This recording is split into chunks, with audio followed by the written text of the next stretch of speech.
ọmọ Odùduwà Iléyá.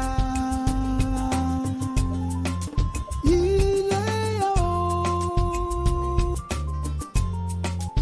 Ẹrú ò lè ṣe ọba, ọba ò lè ṣe bí ẹrú. Ọmọ Odùduwà ò lè ṣe ọba. Iléyá o, Iléyá. Ìdí tí a gbọ́dọ̀ fi lọ lélẹ́yìí o. Iléyá o. Òmìnira máa wá domi ìnira wọn. Iléyá o. Àwọn ìjòyè wá di pàṣán fáwọn ọmọ ọba. Iléyá o. Abẹ́rẹ́ orí adé bó ṣe wá ń sùn káàkiri. Gbogbo orí adé wa gbogbo ló máa wá ń sùn dé. Iléyá o. Yorùbá jí lójú oorun ẹ dákun ẹ fi ìmọ̀ ṣọ̀kan. Iléyá o. Yorùbá ẹ jí lójú oorun ẹ dákun ẹ fi ìmọ̀ ṣọ̀kan. Iléyá o. Gbogbo ọmọ Oòduà ẹ jí lójú oorun ẹ dákun ẹ fi ìmọ̀ ṣọ̀kan. Iléyá o. Iléyá.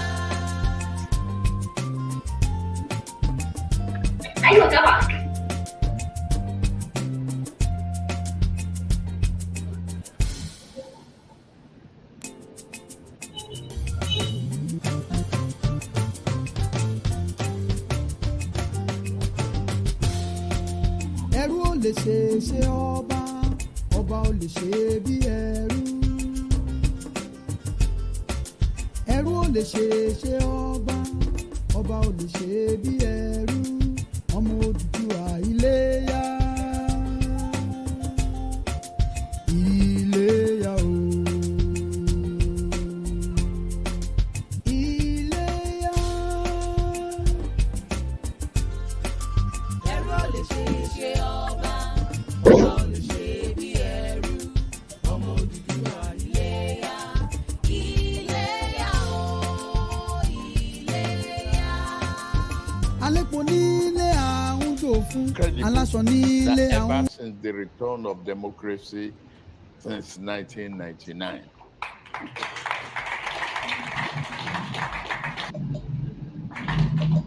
Recent statutory engagements, enactment, and allowing the use of technology, the tools for the accreditation of voters and transmission of results, will deliver the fairest and freest election in our nation's history. This is particularly important because the next president of Nigeria, we have some tough choices to make and will not be able to do so with questionable electoral mandates. Ballot security and election violence are areas where there is cause for concern.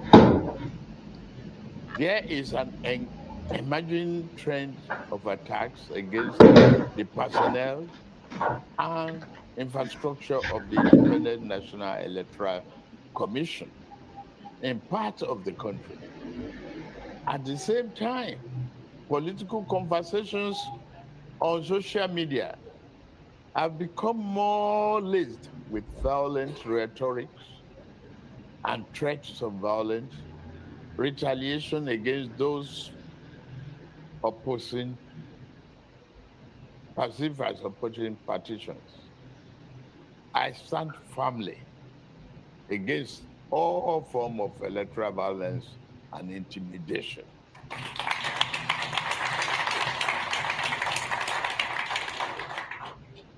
Having spent most of my career in political opposition, I have long fought against electoral malpractice, any attempt to extinguish the legitimacy of choice of voters.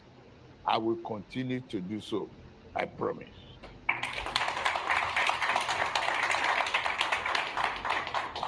I hereby urge all my fellow contestants in this election to do the same. Let the sovereign will of the people decide the path of our nation. And let this election be determined by voters, making their choice freely rather than domineering intimidation and trouble some few. Indeed, there's more than a passing interest in Nigeria. Politics generally and upcoming elections in particular for several reasons. For one, as Africa's most populous country and the continent's largest economy, it is generally acknowledged that fortunes of the African continent and indeed the black race is tied directly to the health of Nigeria. Also, the Nigerian elections of 2023 are coming up at a time when the country's immediate geographical neighborhood of West Africa and Central Africa is undergoing serious political turmoil that has manifested itself in the incursion of the military to power in a number of countries. In spite of legitimate concerns being expressed by observers, Nigerians are resolutely committed to democracy, regardless of their political differences.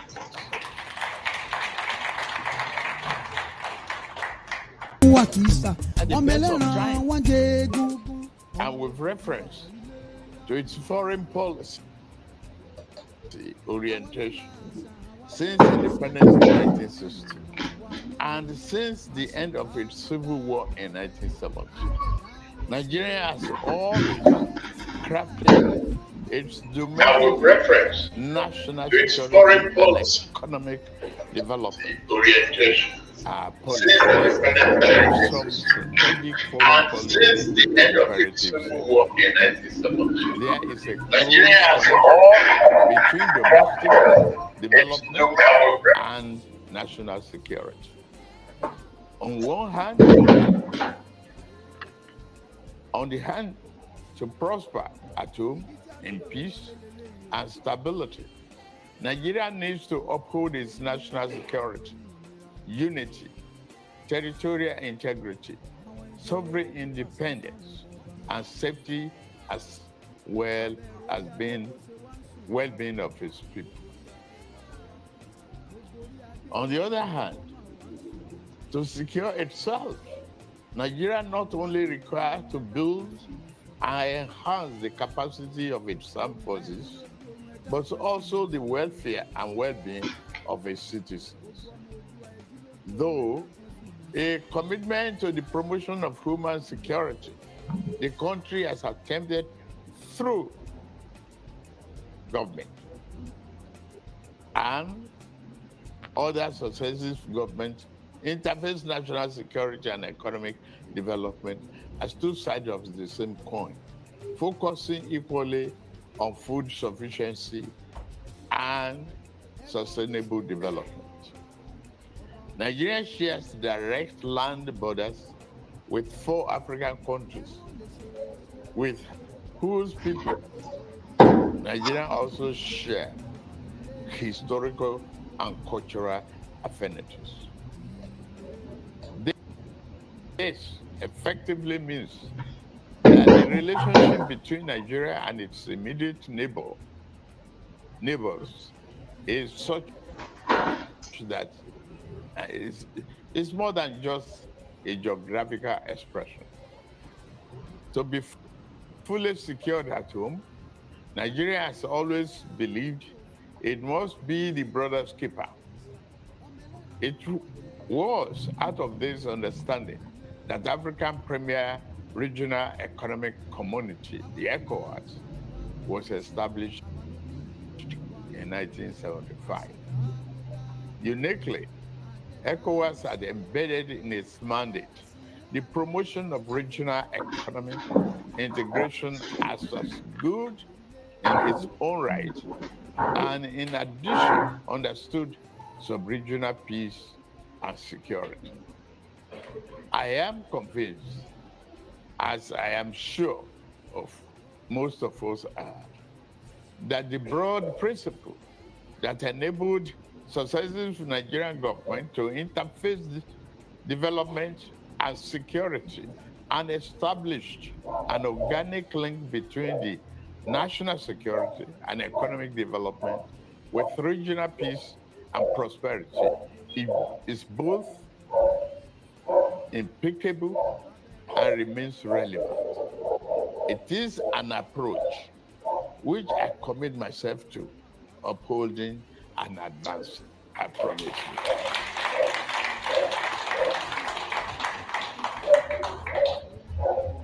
The challenges which have manifested themselves with regard to our national and regional development and security trajectories are very well known to all of us here. Radical extremist violence, terrorism, banditry, kidnapping, human trafficking, trafficking in weapons, trafficking in drugs, climate change, resource-driven conflicts, etc., etc. Mostly manifesting initially in a national problem.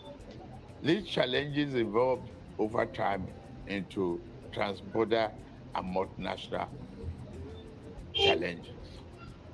As a people, we are still counting the cost of challenges which different and armed criminals groups are posing to Nigeria and regional development. We know thousands of lives have been lost and continue to be wasted. We know that various infrastructure assets. Honestly, tẹ́lẹ̀ bí mo ṣe ń wo Jagarodi, ó wá dàbí pé ẹ̀rín rẹ̀ kàn pa gbogbo ọ̀rọ̀ tó sọ ó fọ́nì gan. Honestly, ọ̀rọ̀ ẹ̀ fọ́nì gan. Èmi tí mo kàn mo wò látàárọ̀ mo ń wo ẹni tó ní fù ó dàbí pé Máyégún ló gbé fù lẹ̀. Àwọn tó kù kọ́tì. Gbogbo ohun tó ń ṣẹlẹ̀ ní Nàìjíríà ta ló cause ẹ̀?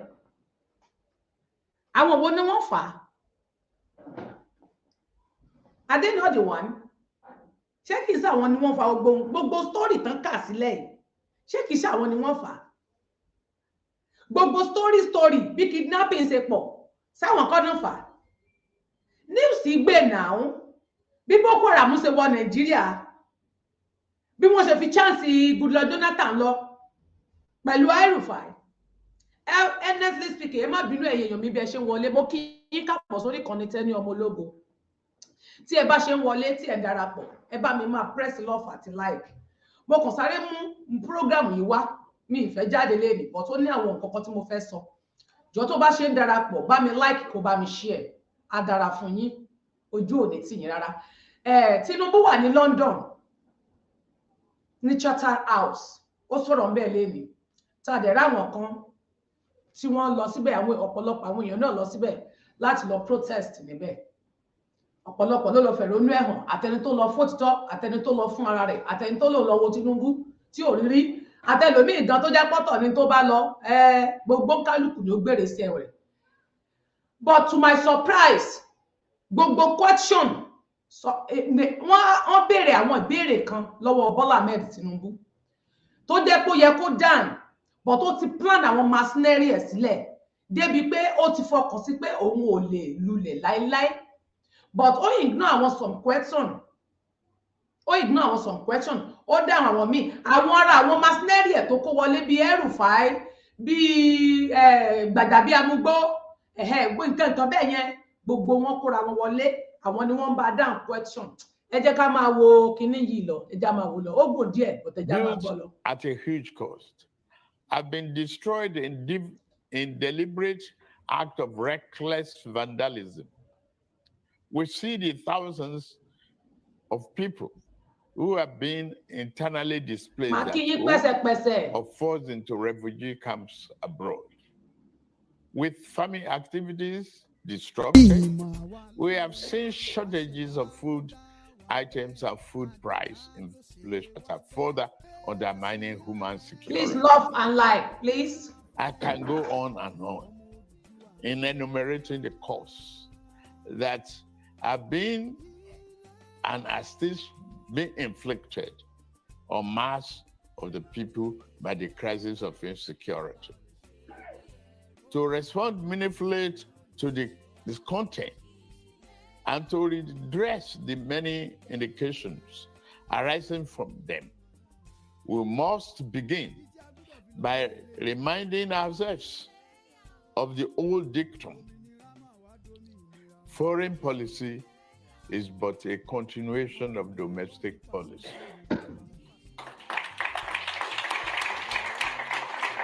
First step,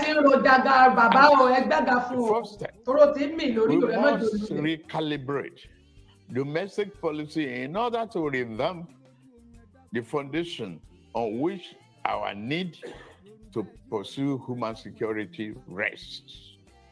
At one level, this will mean the pursuit with renewed vigor of growth-promoting employment, creating, and poverty eradication policies at home, as outlined in my renewed Hope 23. That is the action plan for a better Nigeria as adopted by my political party.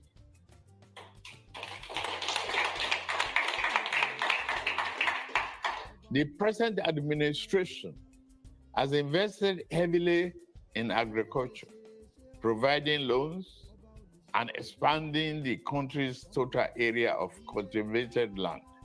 We will build on this, but our focus will be on using technology and expertise to accelerate growth and development by providing the critical infrastructure necessary to achieve the commodity transformation in the agricultural value chain. Roads, rail, access to ports, storage and infrastructure are what we require to radically transform the agricultural sector and increase its value to the nation. Provided this be the area of our focus, so that the full potential of our agroeconomy can be achieved, and we can reap the benefits in jobs, improved economy, opportunities, and increased prosperity.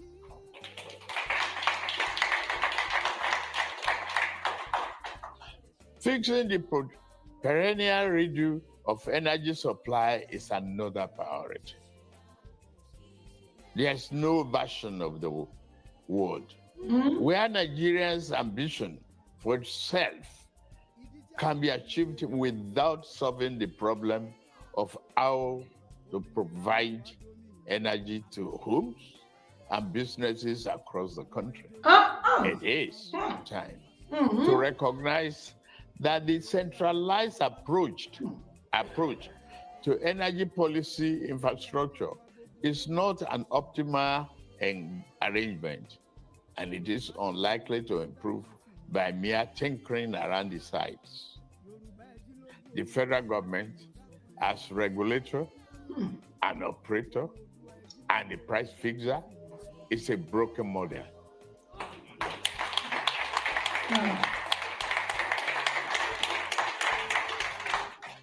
We are sure to fix this. Fix what? We are determined. Jagabanu, why can't you fix it now? Why can't fix it? Don't go story tankalataro. Ale mo kan wo mo wa lanu báyìí. Mi kò wù mí kí n stream rárá. Mo kàn wò pé ó yẹ kémi náà wá fáwọn èèyàn mi gbọ́ ó ṣe ṣe kẹ́ mọ́ tí rí gbogbo ìtú tí wọ́n pa ní Chatham House yo.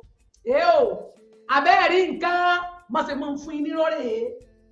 Àti gbogbo ọ̀rọ̀ tẹ́ mọ́ fún wa àti èdè Nàìjíríà nìkan lẹ bọ́ nírọ́ ẹ tún ti lọ rè bọ́ wọ́n rọ́ bẹ́ẹ̀ inú wọn náà ń dùn. Ẹ tún ti lọ rè bọ́ àwọn tó colonize ga. Ọlọ́run bẹ́ o. Kí ló dé tẹ́ kí ló dé bí wọ́n ló gbé Buhari wá why tó fix ẹ̀ láàrin ọdún mẹ́jọ tẹ́ ẹ̀ rí kankan fix. Èkó why tẹ́ ẹ̀ rí Èkó fix. Bàbá Jaga bàbá bàbá jọ fún ilẹ̀ Yorùbá why. Olú ayé àwọn àjòjì Èkó. Jagaban of Nigeria. Why? Ẹ̀sùn olè ẹ̀dá pẹ̀já wo nǹkan. I promise you. lè láìkiri àbí èmi náà mo We mo have ti múra yín privatized the fẹ́. power distribution in Ẹ bá Nigeria flag ẹ̀ dọ́rùn and wọn bá tẹ́ bá ti generation mú to a lọ́rùn tó. certain degree. What we need to do going forward is to improve the enabling environment and further reform the legal regulatory framework to attract more private investment in the sector, as we have experienced in the telecom industry. My belief that the private sector is the engine of economic progress is evident and documented. However, fundamental flaws with the basic design of our national economy impede the private sector Ẹsẹ̀ gan ti ń ro. from playing the role it Ẹ̀yìn ought ti ń to ro. Ó ti ń bọwọ́ and pàdé. adding the value it is Ó pọ́lì tí capable bàbá of. wa jẹ́ o. In this instance, the government must act as a catalyst. We shall do this on all fronts. We will address the conflict between monetary and fiscal policies.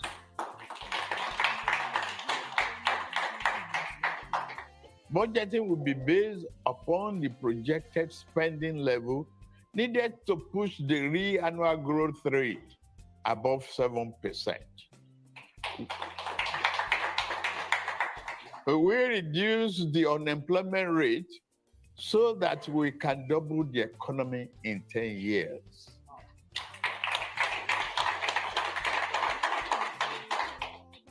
At another level, we must learn to make foreign policy work better for our domestic, social, economic, and political priorities. To do so, our foreign policy apparatus will need to be renewed to take full advantage of global initiatives and processes that work for us and tally with our domestic priorities. In this instance, I applaud the outcome of the COP27 that recently ended in Egypt, in acknowledging the legitimate claim of Global South on climate action, in accepting adaptation and energy transition principles, including the treatment of gas as a transition fuel. We work more on this. We will work to accelerate investment in gas production, and we are committed to enhancing domestic and global energy security.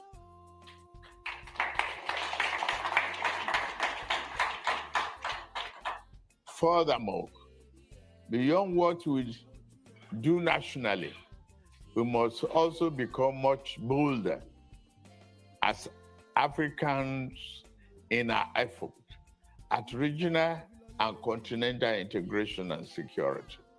In this regard, we are fully committed to the African Union's Agenda 2063 for continental transformation.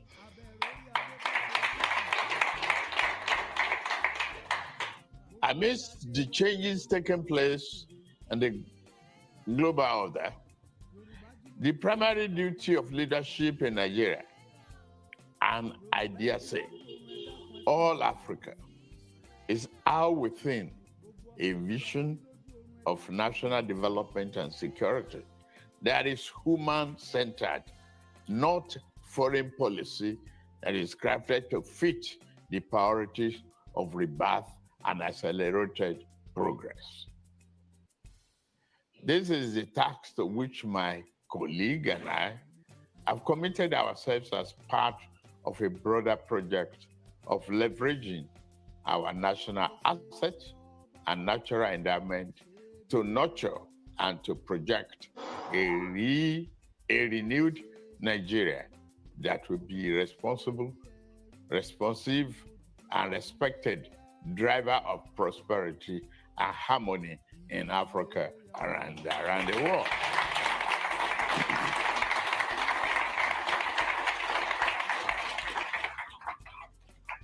I am confident that the Nigerian people will go to the polls in a few short months and give me their mandate.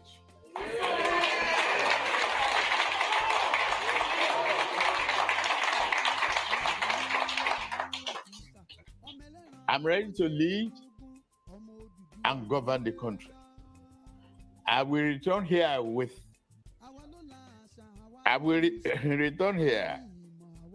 to interact with you when the elections are over.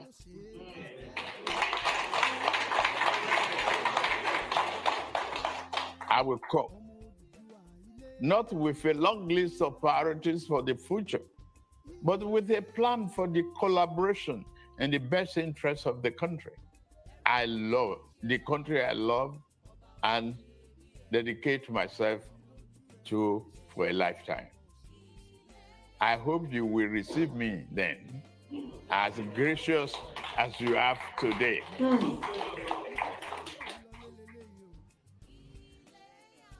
Nigeria is part of the global community, ready to accelerate its growth and committed to democracy, freedom, and understanding around the world. We will stick to it. Democracy is not easy to manage, to promote. We have seen challenges around and across the world, but we are up to the task. Thank you.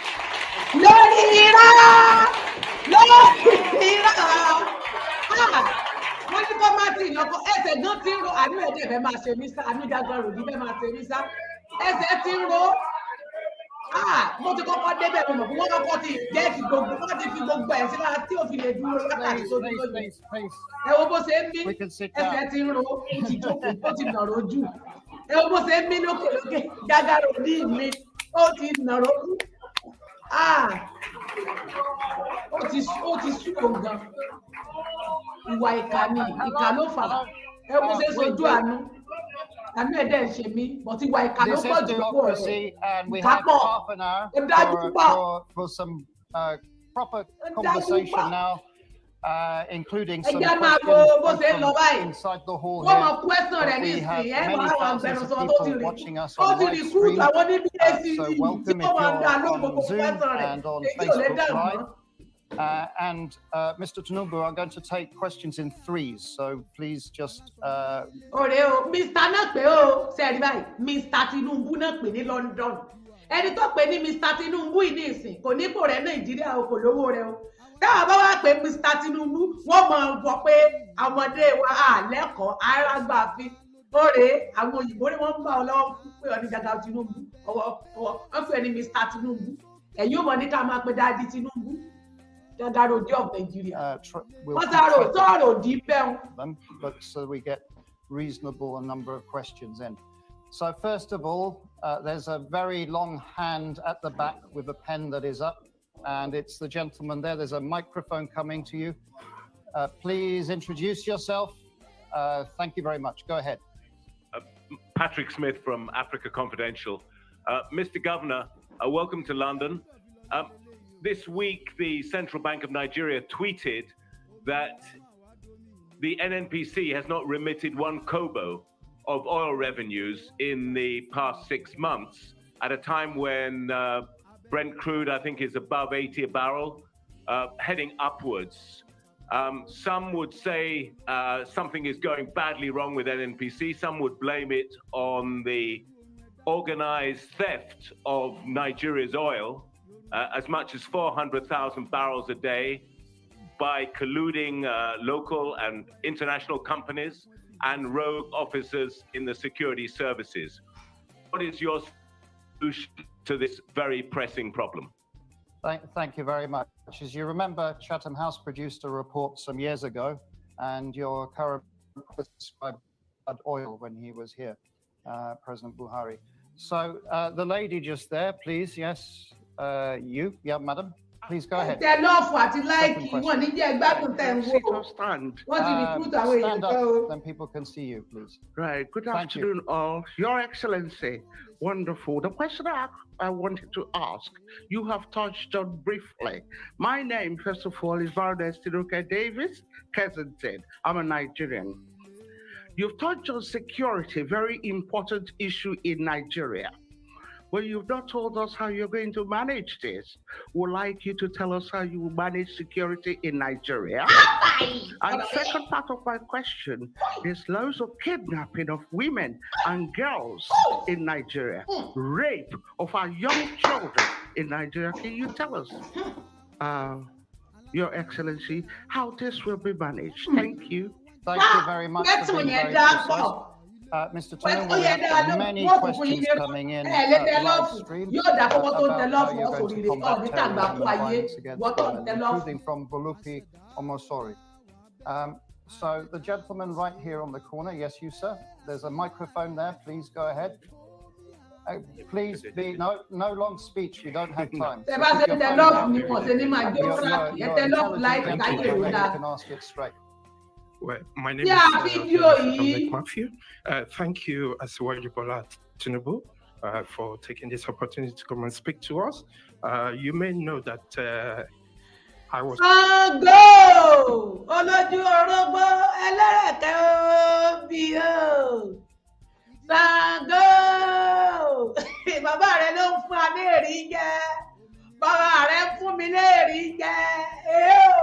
Ẹ dákun àwọn tí ò lè ṣe Èkó tí wọ́n wá ṣe gbogbo Nàìjíríà ẹ máa gbádùn rẹ̀ lẹ má jẹ́ interrupted ẹ mú kan gbogbo ẹ̀. One of your beneficiaries, even though I grew up in Lagos, I was never a native, but I was granted the opportunity to work in Lagos State, even though I was from a different state. So that tells me about how your policy is likely to be. Thank you. You are fabulous. Having worked for 10 years, there as a social development worker and youth worker during your administration in Lagos State, before coming here to qualify as a solicitor, practicing here in the UK, I'm more concerned about the young people. What program do you have for our young people? As you know, most political parties benefit from the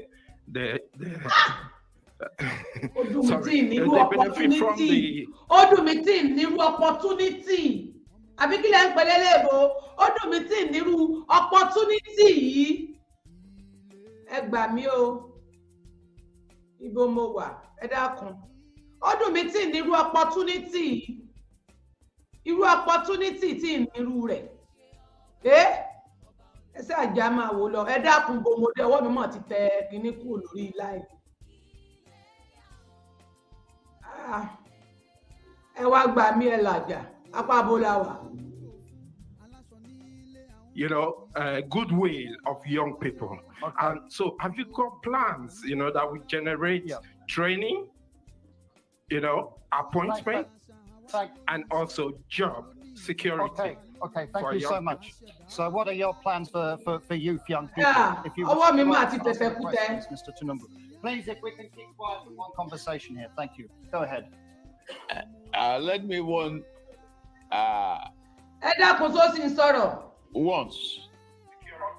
demonstrate here.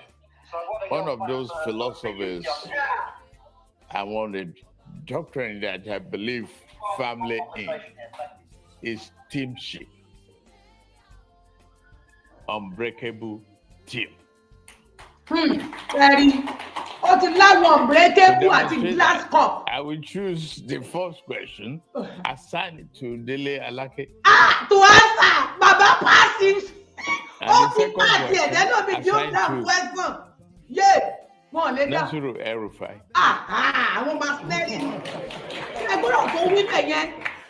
And third question. This man is very smart. Smartiness. Question because they security. Tinubu man ti ṣe o. Tí kíní yẹn bá kàn ti ṣe ni o. Tí kíní rẹ̀ bá ti dé sí ni o, tó fẹ́ máa ròdí. Tó bá ti fẹ́ máa ròdí lẹ máa rò pé Tinubu wà okay. Tinubu man ti ṣe o. Because Tinubu ma àwọn tó kó ọ̀daràn wọ Nàìjíríà o. ẹ máa rí pé gbogbo question yẹn mẹ́tẹ̀ẹ̀ta tó béèrè yẹn àwọn El-Rufai nígbà tí news jáde wọ́n ní El-Rufai mọ̀ nípa bí àwọn Boko Haram ṣe wọ Nàìjíríà Borno gbogbo ibi tó pín wọn sí nílẹ̀ Nàìjíríà ti kà sẹ́yìn wá rí bí Boko Haram àwọn tó jẹ́ kí bí Boko Haram ṣe wọ Nàìjíríà ẹ máa rí pé Tinubu ò lè dáhùn question tó rọ́mọ̀ pé nǹkan ló ń wà ní ìjájú wọn fowó sponsor wọn ni láti fi lè léegun náà Jonathan gbà yẹn ẹ wá wo àwọn masinẹ́rì rẹ̀ tó plant sílẹ̀ tó ti kó wọn dání àwọn ló ní kí wọ́n dàn béèrè yẹn sásìkò tó tẹ́ tí n bá fẹ́ dàn béèrè ó ṣe ṣe kán mọ̀ sí ṣùgbọ́n àwọn tí mo mọ̀ tán wà ní in charge of this Boko Haram kidnapping àwọn tí wọ́n ń gbẹ̀yàn pa àwọn tí wọ́n mọ̀ nípa bí terrorist ṣe wọ Nàìjíríà ṣé wọ́n wá solution ṣe sí torí tẹ̀mí bá dàrú ẹ̀ body language ó ti dá yín lò if you don't have common sense if you don't have sense mọ bú mi lọ́n tiẹ̀ ẹ̀yin èèyàn mi tẹ́jọ́ lórí pípé ayé yín ò ní bàjẹ́ ẹ̀yin títí yín ò ní dàrú mọ bá ń tẹ láìkì ìwọ títí ẹ̀ ò ní bàjẹ́ ò ní pò fún ọmọ o aburú ayé ò ní sí ọ gbogbo wọn tó ń wá kí ilẹ̀ wá dáa kó o fẹ́ kúrò nínú oko ẹrú tí wọn náà fẹ́ máa jẹ bó ṣe ń rí jọ fẹ́ káwọn ọmọ ẹ̀ náà lálàáfíà láyé Tinubu mọ ìtumọ̀ ìbéèrè yẹn kò lè dáhùn rẹ̀ because kì í sóun ló mọ kì í sóun ló kó wọn wọlé àwọn kan sponsor ni àwọn pípín dẹ̀ ti wà ní Nàìjíríà ti pẹ́tẹ́ bá rántí wọ́n náà ti fún wọn ní owó láìmọye ìgbà wọn ò lọ ní wọn ò lọ wọ́n ti fún wọn lówó ní so many times bí 100 million gbogbo ẹ̀ tí wọ́n lọ àwọn Bayelsa ọlá chairman wọ́n ló tún gba owó tó tún ní kọ́kọ́ fún wọn pé kí wọ́n fi padà àwọn pípù yẹn tó ń rìn wọ́n tún sọ pé no wọ́n wá lọ pínra wọn sínú igbó àwọn míì ti lọ háyà wọn lọ bọ́rọ̀ wọn so ló jẹ́ kó transfer question yẹn sí El-Rufai ṣé ẹ ti rí bẹ́ẹ̀ yẹn àwọn tó wà nídìí gbogbo gbùrùgbùrù tó ń lọ Nàìjíríà tí wọn ò lè sọ fún yín bá mi ṣí ẹ̀rẹ̀ ọ̀ní pòfo yóò dáa fún ọ. sẹ́ẹ̀rì kò lè dáhùn wọ́n ti fún nípa wọ́n ti bá a kọ́ sínú ìwé. tó bẹ́ẹ̀ náà yáde. wọ́n ti kọ́ àwọn ti kọ́ wọ́n ti kọ́ sínú ìwé. All right, so can we have microphone coming in the front? sẹ́ẹ̀rì First question. wọ́n ti ẹ̀rí wọ́n ní ó ti fún ní ìwé kò lè dáhùn question. There, this mo gentleman. gbàgbà wálé ni a lo wákàtí tí ó pọ̀ dáadáa gbẹ̀ mú mi. There. Yeah, El-Rufai, I can see him. Yeah. Please go ahead. Security, not zero El-Rufai. Thank you very much. Now, the issue of... ṣé ẹ ti rí tí mo wí? ṣé ẹ ti lérò tí mo sọ bẹ̀ yẹn nípa security ó transfer sí El-Rufai ṣé ẹ ti rí bẹ́ẹ̀ yẹn pé bí Nàìjíríà ó bá dáa àwọ̀ wọn náà ló wà wọ́n máa ń tán ṣe kidnappers yẹn ṣé ẹ ti gbọ́n tó wí El-Rufai ló transfer sí òun dẹ̀ ló wà nínú líìsì tí DSS gbé jáde wípé àwọn tí wọ́n jẹ́ kán wọlé secret tó leak out gbà náà ṣé ẹ ti rí bẹ́ẹ̀ nìsín Tinubu transfer sí El-Rufai Tinubu mọ tó ń ṣe ọmọ fẹ́ lò ó fún politics wọn ni wọn ò fi jẹ́ kán rí kó lọ Ọlọ́run o ṣé ẹ ti rí bẹ́ẹ̀ nìsín. Oil theft in Nigeria. ẹ̀yin tẹ́ ẹ lẹ́ ń dà fún Tinubu ṣé ẹ ti rí báwọn náà wá di ọ̀rọ̀ yín ẹ máa wò ó.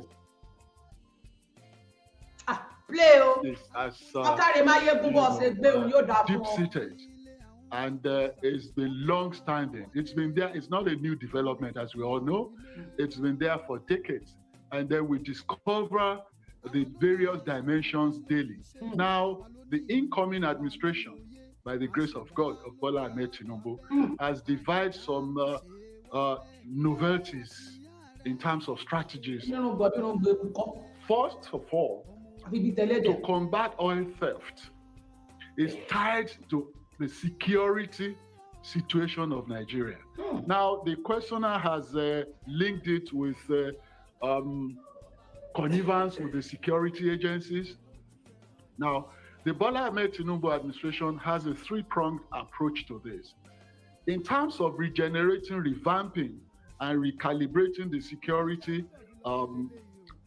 equipment, technology, that's one. The human angle, in terms of the size of the security too.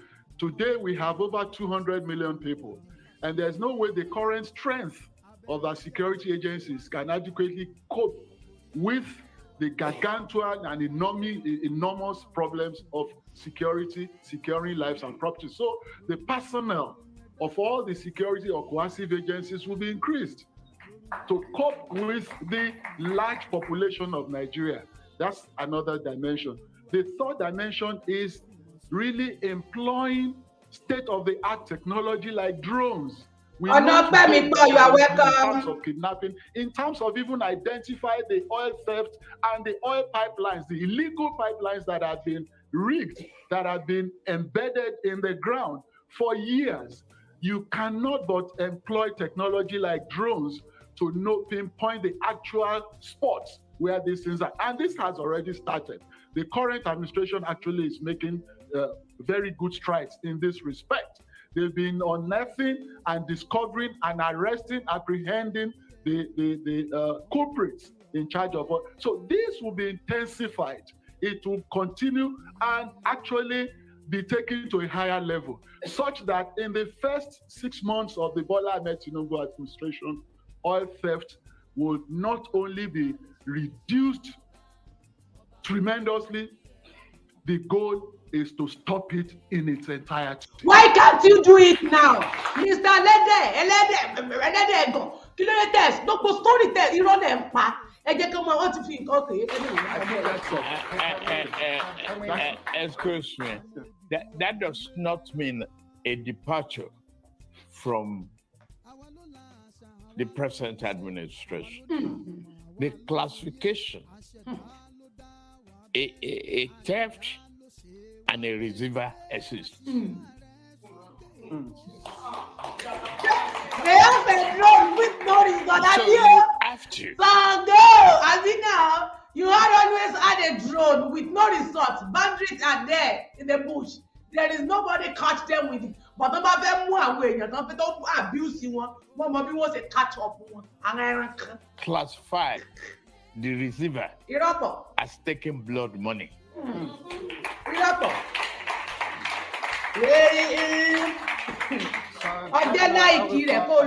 ahead.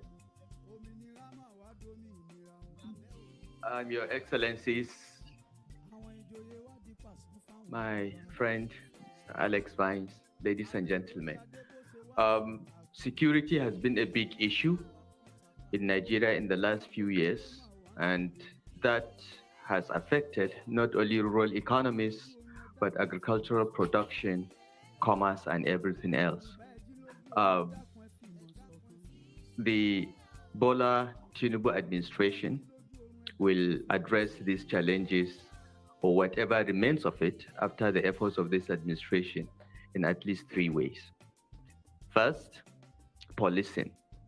Nigeria has about 300,000 policemen for a population of over 200 million. We need at least twice that number. That will be achieved. That will be achieved by amending the constitution so that policing can be at federal, state, and even at community levels.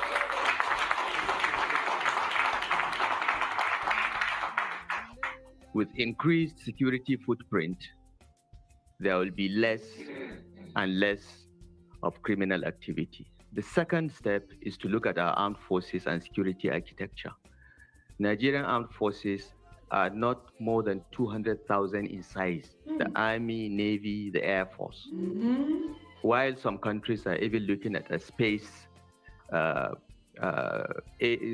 military, we are struggling with just less than 200,000 members of the armed forces for a country with a population of 200 million plus. The numbers, the equipment, the skills, and the training of the armed forces will be scaled up, will be increased rapidly to meet the asymmetric nature of the security challenges that we face. Because today, the armed forces are not fighting with other countries, they are fighting with non-state actors, and the doctrine, the training, the numbers must change. And the Bola Tinubu administration already has a blueprint which is embedded in our action plan to address this. We'll scale up the numbers of the armed forces, we'll ramp up not only the numbers, but the training and equipment. In Nigeria, in 1967, the total size of the Nigerian army was only 10,000. Because of the civil war, within a year, we ramped it up to 250,000. So it can be done. And what we are facing in Nigeria today, banditry, terrorism, separatism, and oil theft, requires a new approach towards security, enhancing the numbers, providing enhanced technology, and collaborating with the rest of the world to ensure that our country is not only internally safe, but not a threat to our neighbors. Thirdly, the issue of proliferation of small arms. Following the collapse of Libya due to no fault of ours, will have to be addressed through collaboration with countries like Mali, Niger, Sudan, and Chad, and so on and so forth. This we have already started, but this will be deepened and broadened under the leadership of a new security team under the Bola Ahmed Tinubu administration. We have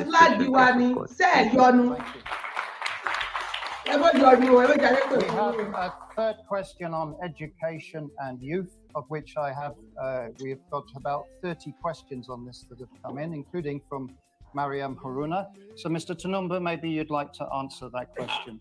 I would love to do so. Youths are part of today, but they had the greatest. And just sit down. And we need to prepare them from now. From now where? From our all-inclusive government. The youth has been part of that. Oh, Nero. I want the governor of Lagos State to stand up. Oh. Yeah. It's a youth.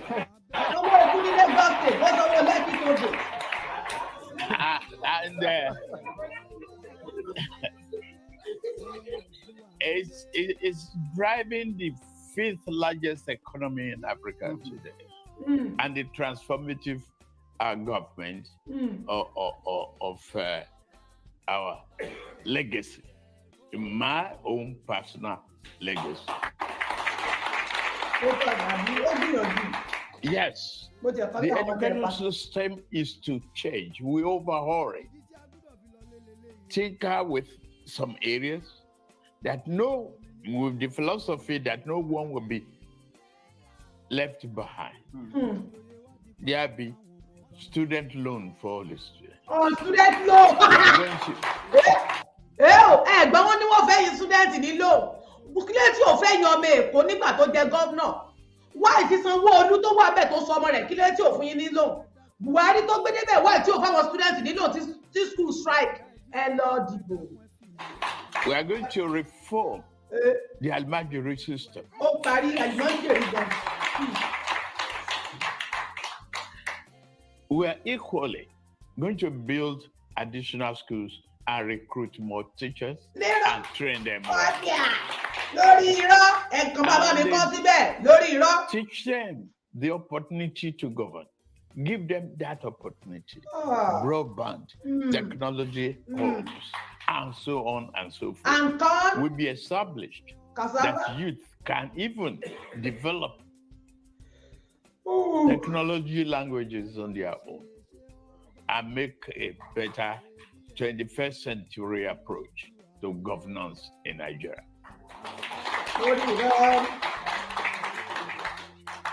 Okay, we're having another round of questions. So I start with the lady there. You, yes.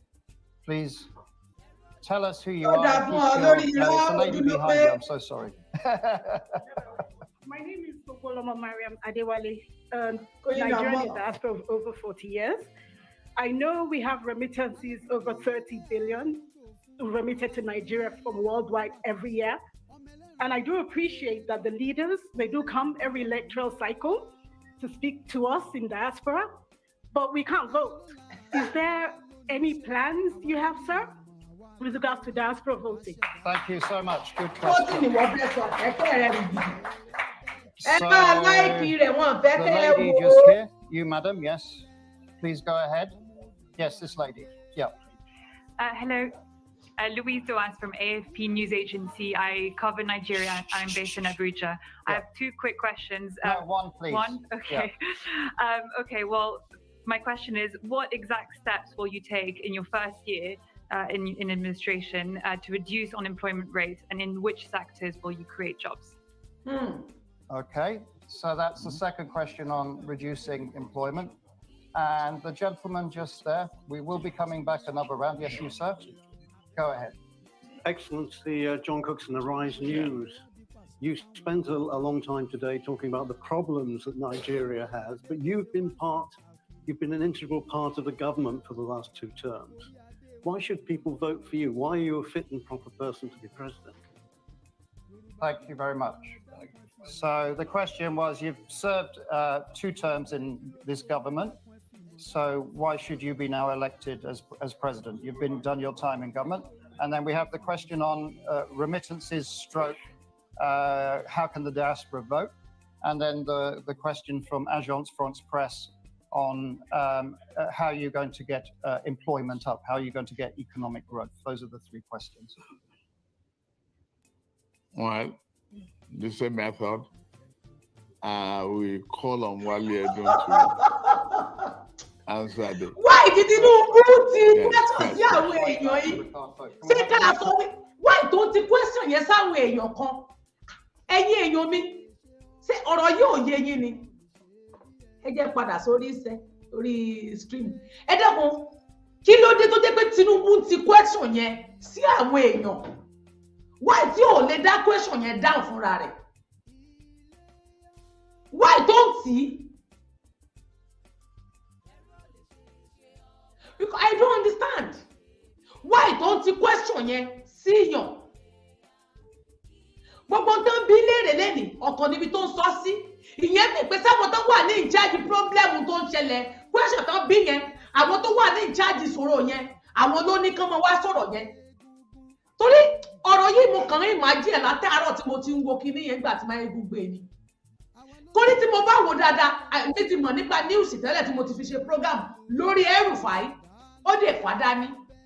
Ìyẹn mi pé gbogbo àwọn tó wà ní ìjáde ìṣòro yẹn ní Tinubu ní pé kán máa lọ bí ní question yẹn, ó ní ó dáhùn so that ẹni tó wà ní ìjáde ẹ̀rẹ́, ìjáde tó lọ tó bàjẹ́ security tó dàrú, òrè òun náà ni. Ìwọ ló wà níbi school tó strike, school tí ò sí ilé, tí ò sí táwọn ọmọ school strike, ìyẹn gbàgbà bí amúgbó, ó mú àwọn yẹn dání, gbogbo ló kó dání o. Kẹ́ni mọ̀ pé àwọn pípù yìí, wọ́n mọ tán ṣe ò Tinubu. Ṣé rí ẹ̀yin ọmọ Yorùbá National Movement? Ṣé ti rí báyìí? Tẹ́ ń ṣe jùlé, tẹ́ ń ṣe kulé, tẹ́ ń ṣe síta. Ẹ̀yà ṣe sílé, ẹ̀yà ṣe síta. Jẹ́ káyé mọ bí tẹ́ belong sí. Ọ̀pọ̀lọpọ̀ yín ló ṣe tèmi lọ́kàn wọn ti rà yín pa. Sódà tí Tinubu bá ti wọlé, kò sí nǹkan kan. Nítorí pé wọ́n rìkúùtù yín jọ torí Bọ́lá Ahmed Tinubu ni. Ẹ wá ń sojú ayé, ẹ jẹ́ òṣókó ló sakala. Tẹ́ bá fẹ́ support Tinubu, ẹ support Tinubu. Tẹ́ bá fẹ́ sọ pé ẹ fẹ́ ṣe Yorùbá, ẹ ṣe Yorùbá. Òwò ni sakala sokolo tẹ́ ẹ jẹ́ káyé mọ bí tẹ́ belong sí, tẹ́ wá ń sojú ayé. Tẹ́ ẹ sojú ayé tó yẹ pé ẹkùn ni yín ní ìkọ̀kọ̀ ẹ̀rín lẹ́ẹ̀rín. Èpè lẹ́ máa ṣe pé burúkú lẹ́ máa ṣe níta. Tẹ́ bá dé ìkọ̀kọ̀ ẹ mọ bí tẹ́ ti ń pèèyàn. Ẹ mọ àwọn tẹ́ ẹ ń bá sọ̀rọ̀ ní kọ̀kọ̀. Ọlọ́run á bí gbogbo yín léèrè fún gbogbo àsìkò. Ṣé ẹ gbọ́dọ̀ tí Tinubu sọ èyí tẹ́ ẹ ní pé ká lọ máa dìbò fún? Ẹ̀yin tí wọ́n ti rà pẹ́, ẹ̀yin tán ti brainwash. Ẹ̀yin tẹ́ ẹ ń dájà lẹ́nu òmìnira, tẹ́ ẹ gbájúmọ́ iṣẹ́ tẹ́ ẹ ṣe lé lórí, ẹ wò ó. Sẹ́yìn náà ti gbọ́, àwọn tó wà ní in charge of ìṣòro tó wà Nàìjíríà ní Tinubu kó dání yẹn. That means Tinubu mọ̀ nípa gbogbo all the problems in Nigeria. Kì í ṣe Buhari, àwọn tó kó sí in charge of security. Ẹ máa rí pé òun ló sọ pé kó down. Ìgbà tó di ibi ti security, ó ní kí El-Rufai ní kó down question yẹn. Nípa security, ó ní El-Rufai ní kó down. Gbogbo question nípa school, ó máa bí gbogbo question tó ń bi lẹ́nu, ẹni kó transfer rẹ̀. Ìyẹn ní kò mọ̀, owó ló fi sponsor. Ẹ̀yin tẹ́ ń jà kiri níta, ṣé ẹ rí báyìí? Bẹ́ẹ̀ kúkú di létí, bẹ́ẹ̀ di létí, ẹ mọ tó ń ṣe yín. Ṣé Buhari tí wọ́n jẹ́ kán ba ìjọba rẹ̀ jẹ́ pẹ̀lú àwọn ọmọ Fúlàní, àwọn nọ́ọ̀tì, pẹ̀lú àwọn nọ́ọ̀tì tí wọ́n ba ìjọba rẹ̀ jẹ́, tí wọ́n ba ìjọba rẹ̀ jẹ́.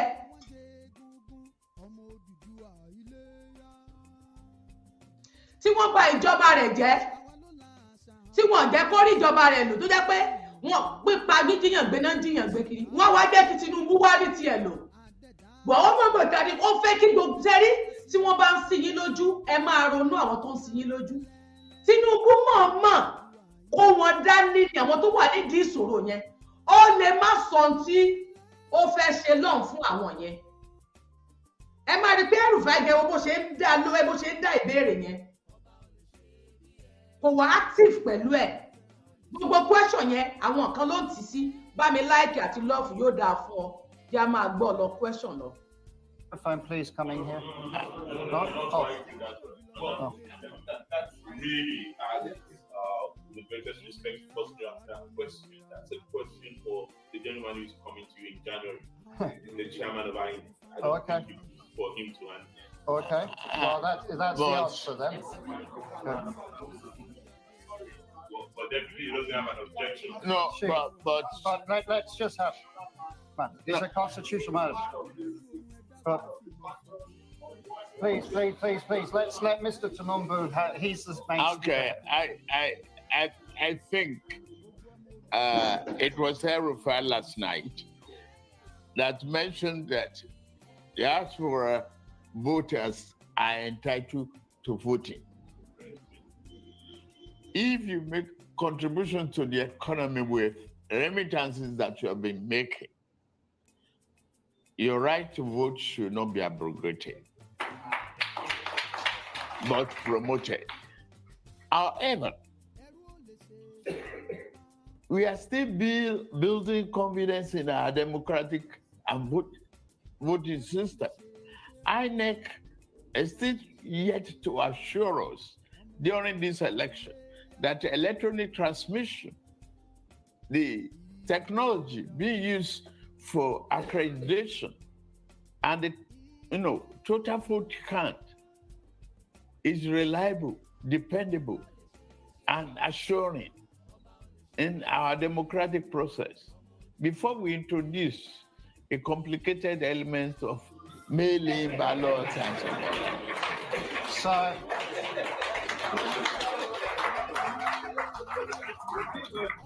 please.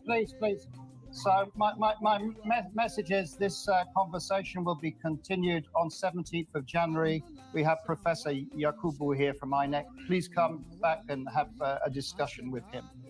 Second question, the one on economic growth and reducing unemployment.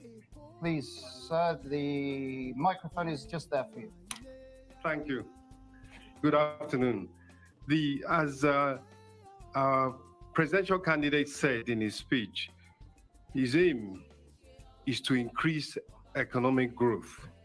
He talked about getting at least 7% growth because that in 10 years will help to double GDP growth. And the key to his policy for increasing economic growth, achieving rapid growth, is to enable the private sector to make the investments that will increase productivity, grow the economy, create the jobs, and reduce poverty. That's the trajectory. And in particular, he's going to implement both, as he mentioned, the monetary and fiscal policies that will free up the space for private investment, particularly in infrastructure, and also through the promotion of agro-allied industrial processing zones. It is in agriculture in particular where the jobs will be created that will enable not just growth, but inclusive growth that provides enough employment opportunities that will lead to reduction of poverty. So the Tinubu administration is essentially all about private sector driven economic growth, and foreign direct investment will also be a key element of that process. That's the objective of the administration, and that's what they intend to achieve through the economic policy. Thank you. Thank you very much. And there was the third question from Arise News on that you've served 2 terms, Mr. Tinubu, already associated with government. Why should you be president, I guess, is the question that was asked. I guess my name is Bola Ahmed Tinubu, and the current president is Muhammadu Buhari. And there's nowhere in the Constitution that says, a current administration cannot be a continuity in their own ways. It doesn't remove me from adaptation to my own economic philosophy and developmental program. I did it in Lagos.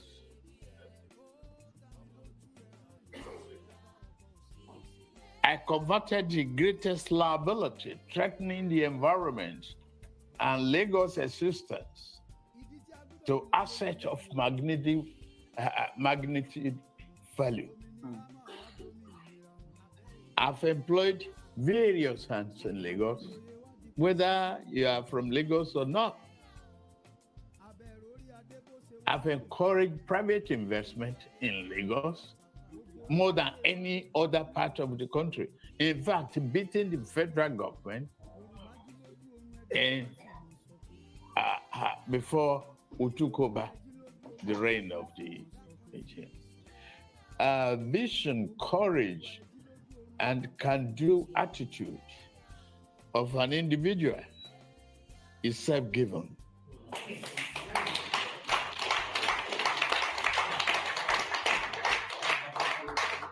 And I believe I've earned that throughout the country.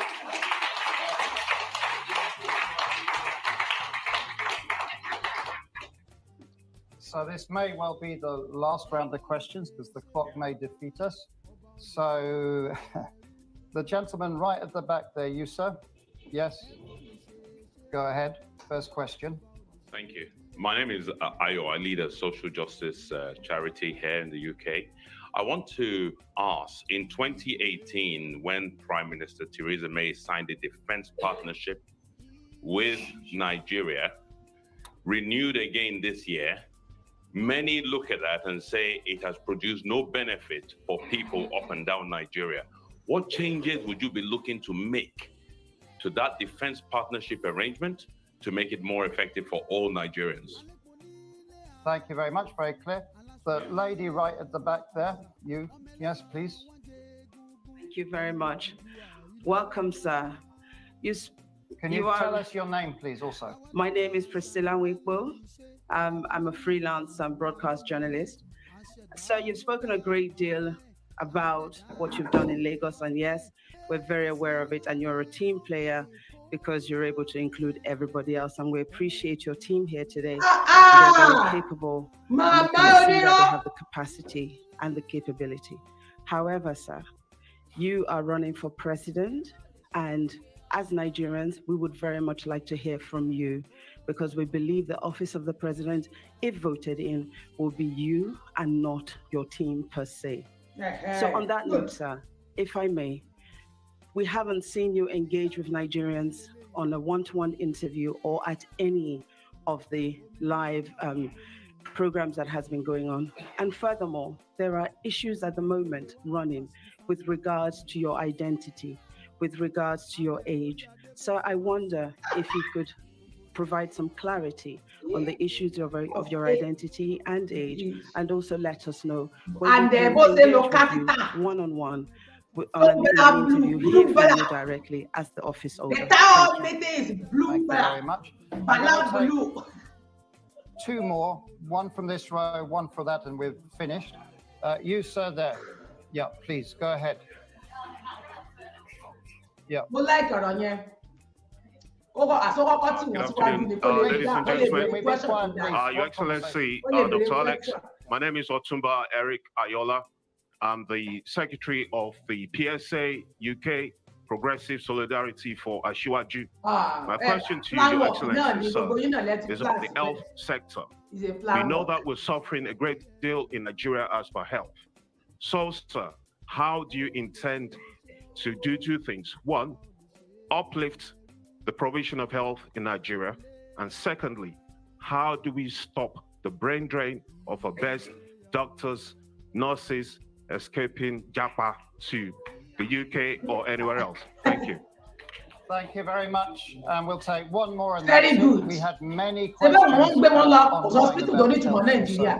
what a Tinubu administration would do about I love that question. So this is going to be very difficult for me. So the gentleman there, yes, you, sir. We're going to have a microphone coming to you. This is the final question. Yeah, there. Please, go ahead. Good day, ladies and gentlemen.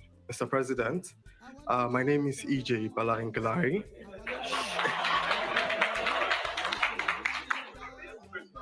Please. Mr. President, my name is EJ Balangalari, a member of the APC from Adamawa State. Your two opponents, Alhaji Atiku Abubakar, has prided himself as a unifier, but has failed to unify his party. And the other one, I will not mention his name, is running his campaign on religion. After May 29th, how do you intend to unify Nigeria, and what should we expect your cabinet to look like? Thank you very much. So you have 4 questions there, which... Yomi, mo fẹ́ kẹ́ ẹ gbọ́ ọ̀rọ̀ tí bọ̀bọ̀ yẹn sọ bẹ́ẹ̀. Mo fẹ́ béèrè kíkan ìbéèrè kan. Though there is a plan work, gbogbo tó ń béèrè yẹn. But tẹ́ ẹ bá gbọ́ ọ̀rọ̀ tí bọ̀bọ̀ yẹn sọ, ó ní ẹnì kẹta tí wọ́n jọ rán fún presidency. Ó ní àwọn mention the person's name, that is Peter Obi. Torí Ọmọyẹlé ò sí nínú gbogbo track yẹn. Ẹdùnà ṣé bí yóò tilẹ̀ ni tó sọ̀rọ̀ yẹn bí wọ́n ṣe gbàgbé orúkọ rẹ bí wọ́n ṣe ní dárúkọ tiẹ̀ náà níbi ìṣeré rẹ èmi ò campaign for anybody gbogbo ilẹ̀ jọ ń kà ìwọ náà yóò ti ní ẹ ó ti gbé ègúnlé rẹ lórí whether you call it on anything bẹ́ẹ̀ ṣe máa ń pè bóyá obedient ni o bóyá kan ni o ní you won't mention his name so Àtíkù yẹn orí pé wọn àti Tinubu jọ dẹ́sàwáwù. Sẹ́yìn tẹ àwọn ẹ̀yin tẹ́ ń sọ pé fẹ́ ṣe nǹkan fún yúùtì ní tẹ́ ní yúùtì máa rọ́wọ́ mú. Àtíkù tó dá wípé ó ní nǹkan tó ṣe Nàìjíríà I mentioned his name. Peter Obi tó dá wípé bó ṣe kéré tó oníṣoríire bó ṣe post rubbish sórí péjì mi. Sọpọ́nà ló máa pa ẹ́.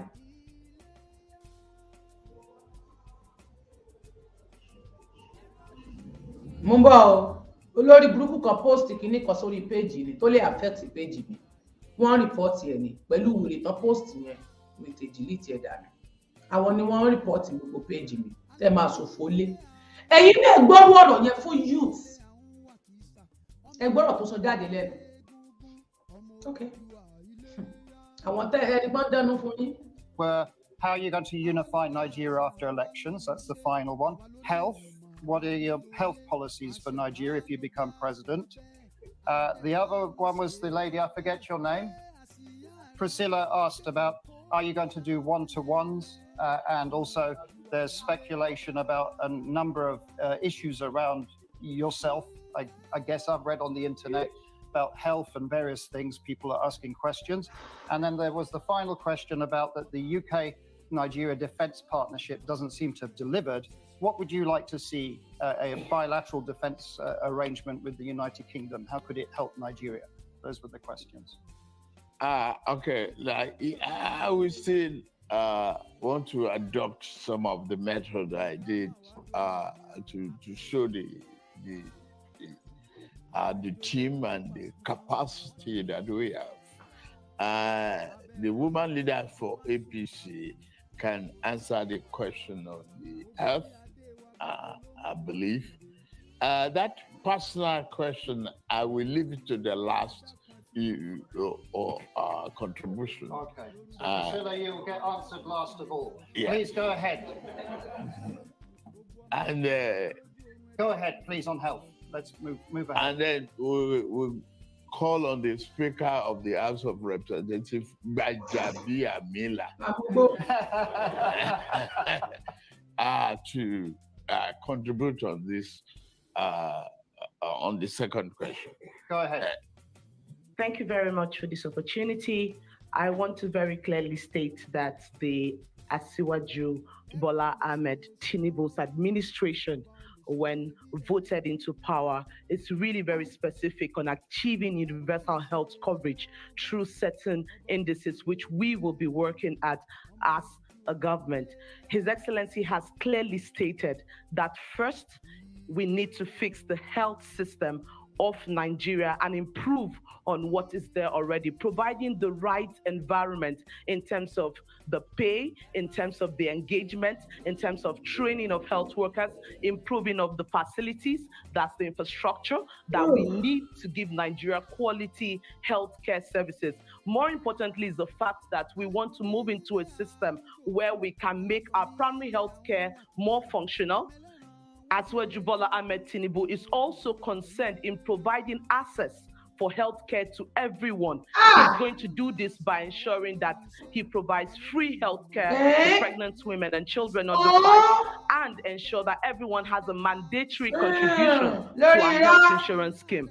Beyond this, Nigeria has been more dependent on importing drugs from outside the country, vaccines from outside the country. He is going to also go into health manufacturing, where we'll produce the essential medicines that Nigerians can consume. But most importantly is the fact that why can't he do it now? The issue of brain drain and turn it around to become brain gain for Nigeria.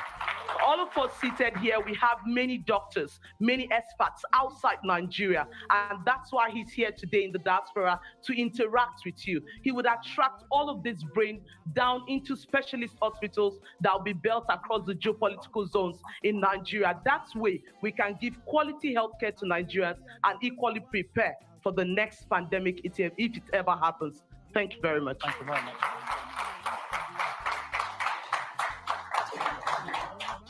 And then we had the speaker. Where is he? There he is. In order to pronounce your name right. Go ahead. Kabacha Mayala. Just call me Baja. That's fine. What was the question? Tinubu tún dọ̀wọ̀ ẹ̀kẹ́. Ọmọ tó dọ̀wọ̀ ẹ̀kẹ́ ní òyìnbó. Ó dọ̀wọ̀ ẹ̀kẹ́. The defense pact. Oh, the defense pact with Nigeria. Yeah. Well, let me very quickly say this. Defense pacts are many. There's bilateral and there's multilateral. And it's not just the UK that has signed the defense pact to Nigeria, with Nigeria. I'm not sure what indices or the measurements that were used to say it has proven nothing. If that defense pact was signed in 2018, we're now in 2022. I think it will take the most ingenious person to say that there has not been a trajectory or change between what we had in 2018 in terms of flags being hoisted in the various local governments and what we have now.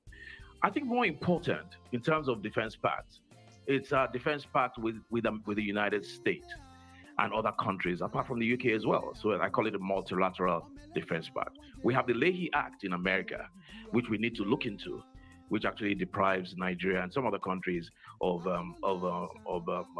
utilizing armaments that are manufactured in the United States.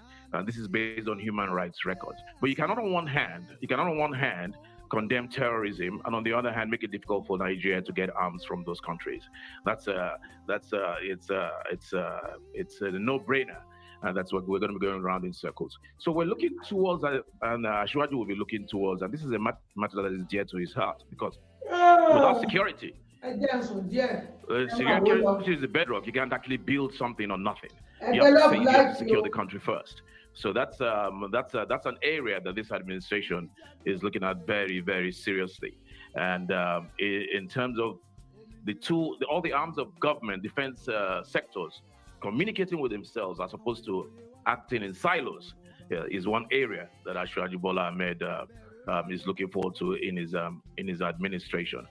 And I just want to use this opportunity to say this: there's going to be a lot of intersection between all the candidates and their programs and their and their manifestos, and you're left with only one thing.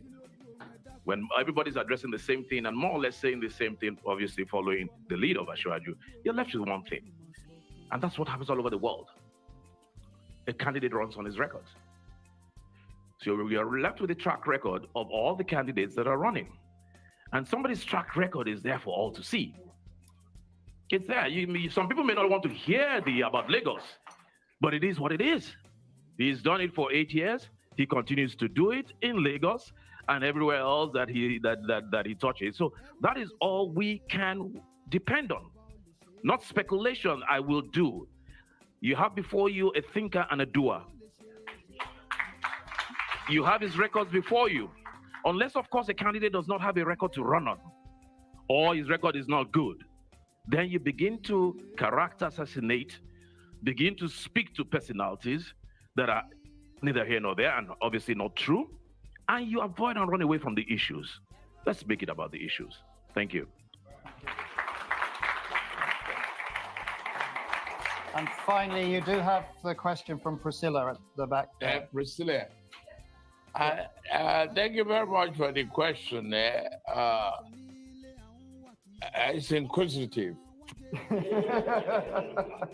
But at the time of birth, I was dated March 29, 1952, and the family record. I didn't think then, that day, I've determined to be or decided to be a president of the Federal Republic of Nigeria. Not even that I will go to politics. I've a very good exposure in life. My record is consistent. And the school and the university, they question, they now convinced that they wasted their money and their time. The record is there, the transcript is there. So in March 1952,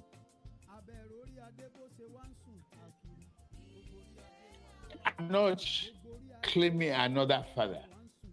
I am Tinubu and Tinubu proper. If they want a DNA, they could as well require for one. One of them has been even accused of not being a Nigerian citizen. I didn't touch that area. Equally, it remains the same. Deloitte, Chicago State University, where I graduated, has attested to that. Now I can announce that I've received my original replacement degree certificate from them. The Deloitte trained me as an accounting firm. Mobile has attested to my record, a standing record. I got to the pinnacle of my career. And the private sector, who among them can brag about it? Now, yes, you want to wrestle with the pig, you got to live with the dirt. That's what I'm doing. I go into politics, knowing fully well that it's a muddy water. Smog will come. You will have to live with the dirt and make sure you're upright to finish the job. Thank you. Any part of it that I didn't answer? That one-to-one conversations. One-to-one conversation. Excuse me. Please, be quiet. Why? I see myself as a marketable individual. Want to use me to make money, And I'm saying no. All right. Ladies and gentlemen.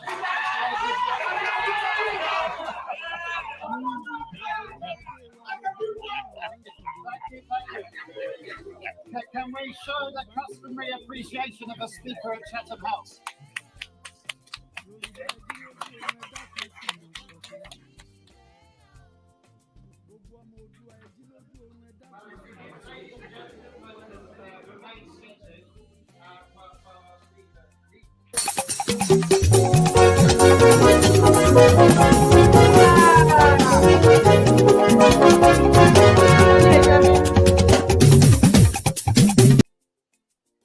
Ẹ̀yin ọmọ Yorùbá, mo ti sùn lọ lórí ìjókòó, ẹ má bínú. Ẹ ṣeun, ẹ jẹ́ padà sórí analytic theology wa. Mo fẹ́ kí ẹ̀yin èèyàn mi gbogbo nǹkan tí wọ́n ń sọ fún yín látàárọ̀. Kí ló dé tí ìjọba Nàìjíríà tí wọ́n ṣe nǹkan tí wọ́n sọ nísìn? Kí ló dé tí wọ́n provide gbogbo nǹkan yẹn sìn? Látọdún tó ti wà ń bẹ̀.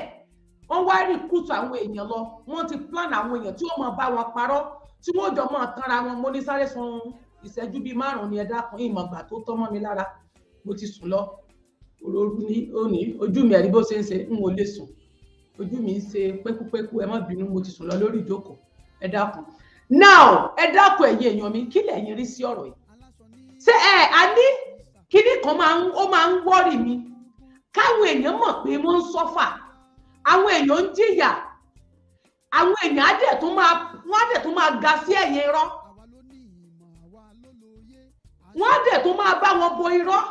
Nígbà tí àwọn tẹ́ ń gbọ́ yẹn ẹgbọ́ bí tó ń láwọn wà Èkó náà, London ni wọ́n láwọn bí lọ́hùn sí o. Ẹ pè wọlé, kí lẹ̀yin rí sórí kọ́ yẹn? Ẹ má jẹ́ ká pẹ́ púpọ̀, ẹ má jẹ́ ká pọ̀. Òpùrọ́ ni ẹ, orí ẹ ò pé rárá, orí bàbá ńlá pé ò ní sórí rẹ̀ sọ̀pọ̀nà ló máa pẹ́ tilétilé. Àjálù bí ló máa ṣe lọ́dún ìkọ́dún ìbò parí ò ní sórí rẹ̀. Ó dàbọ̀, kẹ́rà.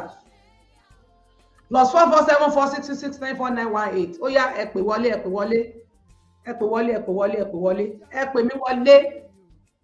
Kí ló dé? Ṣé bí ìyà ṣe ń jẹ yín tó yìí? Ẹ dákun, ẹ má bínú, ẹ pè wọlé. Mi rojọ́ lọ títí mọ́. Hello, ẹ bá dá sí, ẹ bá dá sí. Ẹ kálẹ́. Fóònù jábọ́. Ara mi ń gbọ̀n ni, ẹ má bínú. Ẹ jẹ́ n stop orin yẹn. Hello. Wọ́n ti ń interrupt látàárọ̀.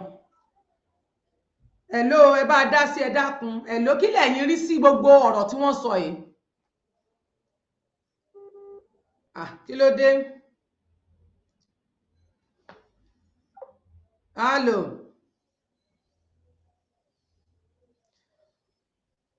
Ọ̀rọ̀ ìlú tẹ̀yin ń wò yẹn, ẹ need láti máa bò. Kí ló dé tẹ̀ máa ń borọ́? Ẹ̀ ń dókè election dé. Yóò dáa fún yín, ẹ kú dédé àkókò yìí. Yes sir. Ẹ ṣeun gan ni. Àṣẹ Èdùmàrè. Àmín, àmín. Gbogbo àwọn fámìlì ẹ̀ tó kó dání ẹ mọ̀ pé ọ ní ẹni tó bá purọ́ mọ̀ kó ń purọ́, gbogbo wọn náà jọ mọ̀ kó ń purọ́ ni. Kò sí bá a máa sọ pé kọ́lọ́ ń fi ìwà ọwọ́ wọn kọ́lọ́ fi dá wọn lẹ́jọ́. Àmín o. Ó dẹ̀ fi ìwà ọwọ́ lórí ilẹ̀ Yorùbá kó fi dá mi lẹ́jọ́. Àṣẹ. Àwọn ẹnìkan kan àti agitétọ̀ àtàwọn tá à ń pè ta náà sọ̀pọ̀tà because èyí tó pọ̀ jù tá à ń da ilẹ̀ Yorùbá rúgan lẹ́nìí ìyẹn Yorùbá nation yìí, àwa tá à ń pè, àwa tá à ń ṣe comment àtàwọn agitétọ̀ àti àwa mídíà ní tó pọ̀ jù wá láǹdà. Àwa la máa gbọ́ kí ìyá ní ọ̀dọ̀ kìnnì kan bàbá sọ báyìí. Likewise bẹ́ẹ̀ ṣe máa ń sọ several times, ẹ máa ní anybody máa make any comment ìyá bàbá kan lórí kìnnì, má bu anybody lórí ẹ̀. Ó yẹ kéèyàn wà tó ní tó bá máa jọ ṣàkà tó bá máa jọ ṣòkòjò tí èèyàn méjì bá ń jà kó bá ti lè parí ẹ̀ má dá sí. Má dá sí, má kẹnu sí, má búyàn. Ó ṣe kéèyàn wà nìyẹn, má kẹnu sí, dúró láàrin méjì because tó bá lọ tó bá bọ̀ tó bá parí òun ló dàbí kí n kọ́ ní ọ̀rọ̀ ọkọ àtìyàwó kó wá dá sí, orí èèyàn ló máa fi fà gbọ́. Bẹ́ẹ̀ni. Àjẹ́lò dìde. Tọ́rọ̀ bá parí níbo ló fẹ́ fojú sí. Wọ́n máa dá lóhùn ẹni báyìí ni. Ọdẹ sọ pé àfìfìlà péré ọjọ́ kan ló máa ń níyì mọ́. Bẹ́ẹ̀ni. So ìdí nìyẹn tí èèyàn ṣe gbọ́dọ̀ mọ bí èèyàn ṣe máa dúró sí. Àdúrà kò ní gbọ́dọ̀ ẹ ṣeun àdúrà wa gbà. Àmín o. Àárín tí ọdún ti fẹ́ parí. Àárín tí ilẹ̀ ní rírà because àwọn àrídì mí because pálí location 419 ní o tiẹ̀ fẹ́ lò mọ́ ó tiẹ̀ tó ti sọ mí ìgbọ́dọ̀ àti ṣèmí. Ó tiẹ̀ èmi tiẹ̀ ṣe mí gbà tí wọ́n kọ́ lé mi tí wọ́n bọ́ sí lé mi tí wọ́n àtàkì mi mọ́lé gbà yẹn mo ṣe mí. Ó ṣe pé ọdún kan tí mo ṣe ní láti ní Dubai ni tí mo náírà pé $150,000 naira. $150 lèmi ti ẹ̀ ṣe tèmi bolówó àgán. Over 150 for Nigeria money, over 150,000 olówó tí mo ná pé tó 200,000 ní last year December mo tó gbà. Lẹ́wẹ̀ mo ṣe mí ebó ni níwì ni mo ṣe mí. So èyí tí mo ṣe ṣe ó ṣe pé ọdún kan ní mọ́tì ló ṣe ń pọ́dún kan tó dé gbé bí àmọ́ òtórí ìmọ̀dé bàtà rẹ̀ ti sọ pé a ti délẹ̀ lérí káwọn kó máa lọ ká máa lọ gba pálí ìlú. Àbí ẹ mọ̀ pé kó tó di pé nǹkan ṣe lèmi ti ṣe.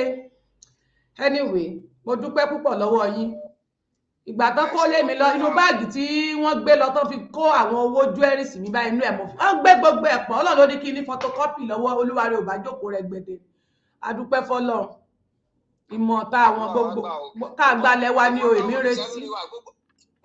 Gbogbo àwọn tó ń kúrò jọ àwọn máa ṣe kí ló mú wọn tí wọn ti ṣe. Àbí wọ́n dà lẹ́kọ̀ọ́ Èkó kọ́ làwọn ń gbé ni àbí Èkó kọ́ mo kọ́lé sí. Bàrákì mo kọ́lé sí mo mú ọ̀nà àdúgbò mi bó ṣe rí. Èmi máa dáwọ́ náà èmi máa dáwọ́ èmi máa rò pé èmi máa relé.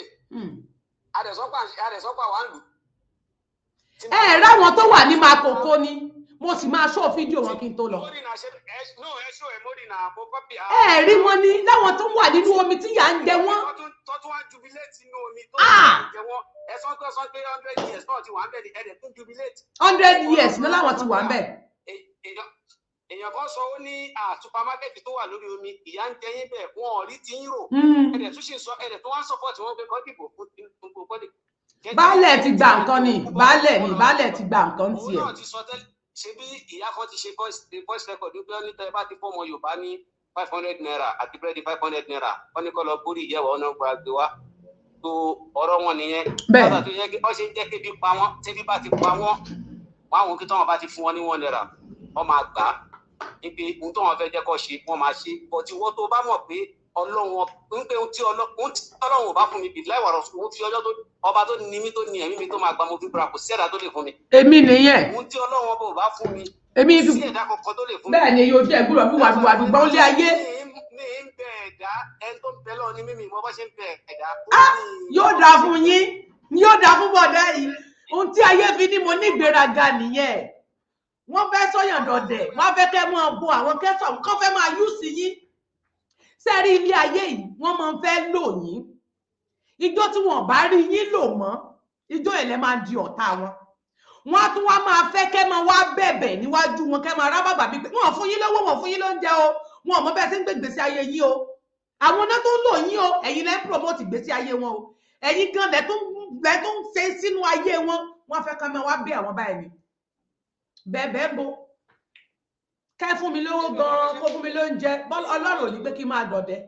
Mi ní ìgbéraga bọ́ńtọ́ lọ ń ṣe fún mi wà láì ó tẹ́ mi lọ́rùn kó jẹ́ ló pa ni mò ń gbé jẹ máa gbé bẹ̀ ó tẹ́ mi lọ́rùn Ọlọ́run ló ṣe é ohun tí bá ti rí jẹ Ọlọ́run ló ṣe é mi ní kọjá yàrá mi ohun tọ́lọ́run ò fún mi èèyàn ò lè fún mi. Ìyóò fi gọ̀ǹgọ̀ fà á. Amọ́tò kan ní Ọlọ́run gbàgbé fún àbá mi ní wàá gbára máa dúró lásìkò mi ni mi ń ṣọmọ lẹ́nà a ṣe láìfù ní Nàìjíríà a mọ bí gbogbo ẹ ṣe rí a tún gbìyànjú a tún lọ èèyàn kan ṣe kọ́mẹ̀ntì kan lẹ́nu mo fẹ́ pè sórí iṣu ẹ̀ pé gbogbo nǹkan tó fi ń pè rọ́lẹ̀ nìyẹn pa náà sáwà ní travel asa ti lọ bí Arab country mélòó lójú ẹ̀ ti lọ àti wọn àti lọ ìṣẹ̀lẹ̀ ayé Dubai bàáyìn bí wọ́n ṣe súnmọ́ra bẹ́ẹ̀ lójú ẹ̀ ń wọ̀ kiri ó sọ ò lè fi rú wa lójú jẹ àwọn náà mọ ohun tó ń ṣẹlẹ̀. Ẹni tí mo máa rẹ́rìn tí àwọn mufti bá ń sọ̀rọ̀ nípa Muslim tí mo máa fi wọ́n rẹ́rìn at least mo sì lọ sí country Arab country mẹ́rin mo sì dé mẹ́rin mo ti bá wọn gbé dáadáa kéèyàn kan máa sọ nípa ẹ̀sìn fún mi. ọ̀pọ̀ kínní ṣe coordinator wọn ní Ìsẹ́yìn tó ní ó sọ pé aago mẹ́jọ ló ń kírun ní Ìsẹ́yìn láàárọ̀ mo ní kí ló dẹ̀ dé Arab country wọn the same ìgbé jìmáàtì the same normal time tẹ̀ fi ń kí sùúrì yẹn òun la máa fi kí jìmáàtì ṣáà Arab country rẹ̀ sálà àdásàlù tẹ̀mí àti Turkey ni o àti Egypt ni o àti Dubai táìmù tán kí kò yé náà tó bá ti di bí after 12 nísìn wọ́n á gbé dání tí tago mẹ́ta wọn kí 3 bó bá ti di 3:45 bí 2:45 ni wọ́n á pèrún wọ́n á máa pè. Saudi ni o bó ti same time yẹn ni normal time tó bá ti tí irun yẹn bá fi wọlé ńgbà yẹn òun lọ́ máa fi kíjì máa tì. báwo lè ṣe wá mẹ́sì ọ̀hún ẹ wá sọ̀tì ọ̀hún ẹ sọ ní gẹ́gẹ́ bí ẹ̀dẹ̀ á sọ̀tì tó bá kékeré má jáde ní wọn bá sọ kí àwọn náà Nàìjíríà lọ́lọ́run wà o ẹ gbọ́dọ̀ ṣe èèyàn báwo kébí abẹ́ láyé tọ́ sí. àní títí sàárì táwọn máa ń jẹ ní Nàìjíríà tẹ́lómi máa ló ń bó sàárì àwọn ń jẹ sàárì láago 4 aago 5 2 bí 2:45 náà ń jẹ sàárì náà. 2:45 àti máa jẹ́ ni o ti gbọ́dọ̀ fi. bẹ́ẹ̀ ni 2:45 wọ́n ti gbọ́dọ̀ jẹ sàárì tán bá ti lè gbẹ̀rún dín ní 3 láago 3 ọ̀dọ̀ wọn bá wọn parí nìyẹn àwọn eléyìí ti sàárì láago 4 ní Nàìjíríà. èyí tí mo lọ Nàìjíríà láti tí mo lọ kírun ìmáàmù ń sọ pé àwọn tó tiẹ̀ tó ń bọ́ àwọn aláwọ̀ funfun ṣe kíní pé wọ́n tó tiẹ̀ tó sọ pé wọ́n náà wọ́n lọ wọ́n dé àwọn ò lè jókòó sáàrin wọn mọ́ mélòó ni wá ṣe fọ́nà ló dá gbogbo wa àánú opportunity lọ ni a lè kọjá pé bóyá gbogbo àkànnà àwa ní opportunity ni tí ó bá gbé lu wa náà dà ní kò ní tó fẹ́ máa sáré kiri ìdí tá a ṣe ń sáré pé kí lu wa dà nìyẹn pàdé ń bẹ gbogbo àwọn tó wà wájú àtàwa sọ̀rọ̀sọ̀rọ̀ àtàwọn tó ń ṣe ṣó olúkálùkù wa lọ́lọ́ máa sọ lẹ́sàn. ó máa san torí ohun tó ti nǹkan tiẹ̀ àwọn èèyàn tiẹ̀ ń bà ẹ wo ìwọ̀nba tí ọdún ìkù kẹ́ẹ̀dá kan tún wá wà kó tún máa blaspheme ọmọ nìkan ó máa pa irọ́ tí ò ṣẹlẹ̀ ọ̀rọ̀ tí ò ṣẹlẹ̀ kó dẹ̀ ń rọ́jọ́ mọ́mọ́ ní kejì. wọ́n ní kọ́ àpótí ẹ̀rí pásítọ̀ àpótí ẹ̀rí yẹn náà ó ṣó fídíò yẹn tó sọ pé kọ́ lọ wò pé kọ́ lọ kọ́pì ẹ̀ lórí ṣó sista tẹ́ni. ó ga ọ. mo ní àwọn kan wò ó ké sista tẹ́ni ló sponsor mo ní kì í ṣe sista tẹ́ni ó yẹ kẹ́ pè because tẹ́tí ò bá gbọ́ yìngì inú ò ní bàjẹ́. ẹ ní sùúrù sponsor fún kíni yẹn jọ ẹ má bínú. àwọn kan wà. wọ́n ní mo sponsor wọn fún kíni yẹn. no ipe kó lọ wo picture no kẹsàn pọ̀ ọkọ sọ pé bóyá ilẹ̀ sponsor wọn pípù yẹn pé tó lọ fi ń ṣe máa yẹn wá sọ pé òun mọ coordinator yìí pé òun mọ iron lady yẹn. èmi báwo sẹ́mi ń ṣe lára wọn ni tẹ́ bá rí tí bá sọ fún pé inú inbox mi mo sì máa ṣí ẹ̀rẹ̀ jáde wá wọ́n ń rìpọ́ọ̀tì gbogbo péèjì mi wọ́n ní sí ń bọ̀ lórí yín ọ̀nà. báyẹn sọ pé òun mọ iron lady yẹn ní pé gbogbo wọn bí tó yẹ kí àṣìṣe wọ̀ a kàn ń ṣe rádaràda eléyà pé ìyá ní báyìí bàbá ṣe báyìí no àwa fúnra wa èyí tá a fi ń bàjẹ́ ló pọ̀ jù even kí nǹkan fẹ́ sẹ́tù àwa tá à ń pè àtọwọ́ tó ń ṣe ṣó wọn ò mú nǹkan sẹ́tù láàrin mídíà tí ọdẹ sọ pé àìtọ́sójú kan kò lè jẹ́ kí nǹkan gún tí nǹkan bá ti gún láàrin àwa àtàkùn òkè àjọ ń sọ nǹkan kan náà a lè ní lọ síwájú àdẹ̀dọ́kè ṣé ìlú méjìlá fẹ́ gbà ní nígbà kí n ṣe state àṣà à ń ṣẹgbẹ́ à ń ṣe APC à ń ṣe PDP à ń ṣe ACN àwa dá sí méjì bí èmi ló ní tìrí èmi ní Sunday Igboho èmi ní ti ìfù gan tí kì í bá ṣe pọ̀pọ̀lọpọ̀ gan ya òpònú tẹ́ ẹ bá sì sọ tẹ́ ẹ bá sì fi lè sọ wípé Sunday Igboho ló ní Yorùbá nation Igboho ló ní kí wá ní bàbá Akíntóyè tẹ wá ń gbèjà yẹn mi gbé ìgbèjà bàbá yẹn gan lẹ ń pa ẹ sọ pé Igboho ló ní Yorùbá Igboho lọ̀gá Yorùbá kí wá ní bó ní bàbá Akíntóyè wà. à ń jà fún kọ́ńtì kan. kọ́ńtì là ń jà fún. èmi tẹ̀lé lágbájá èmi láì ṣe pé à ń jà fún kéòkè èmi ní APC ìwọ ní PDP táfẹ́sọ́ pòkè à ń bára wa ṣe pé òkè ẹgbẹ́ àjẹgbẹ́ àṣẹgbẹ́ náà. bàbá mi àárọ̀ àná tẹ bá rí èpè tó ń ṣẹ́ fún mi nínú lábẹ́ kọ́mẹ́ǹtì ẹ lọ wo kọ́mẹ́ǹtì yẹn ẹ máa rí àwọn èébú mo ń blọ́ọ̀kì mi ni tí bá ti rí pé mi lè withstand bíi àwọn èpè bíi nǹkan mo máa ń blọ́ọ̀kì wọ́n tún wọnú inbox mi wá wọ́n tún wá fún mi lépè as everyday tí mo ń ṣe program tí mò ń post yẹn everyday náà fi ń ṣèkà wọ́n wá ń report mi ní àwọn nǹkan tí mi ì ṣe mo bọ́ra sí òwò rí mo post òwò sórí péèjì yìí rí sẹ́ẹ̀rí gbogbo plan wọn ohun tó fi ń report sẹ́ẹ̀rí tó ti bá gbé àṣírí wọn jáde sẹ́ẹ̀rí lórí social media ẹ̀rù agbá yìí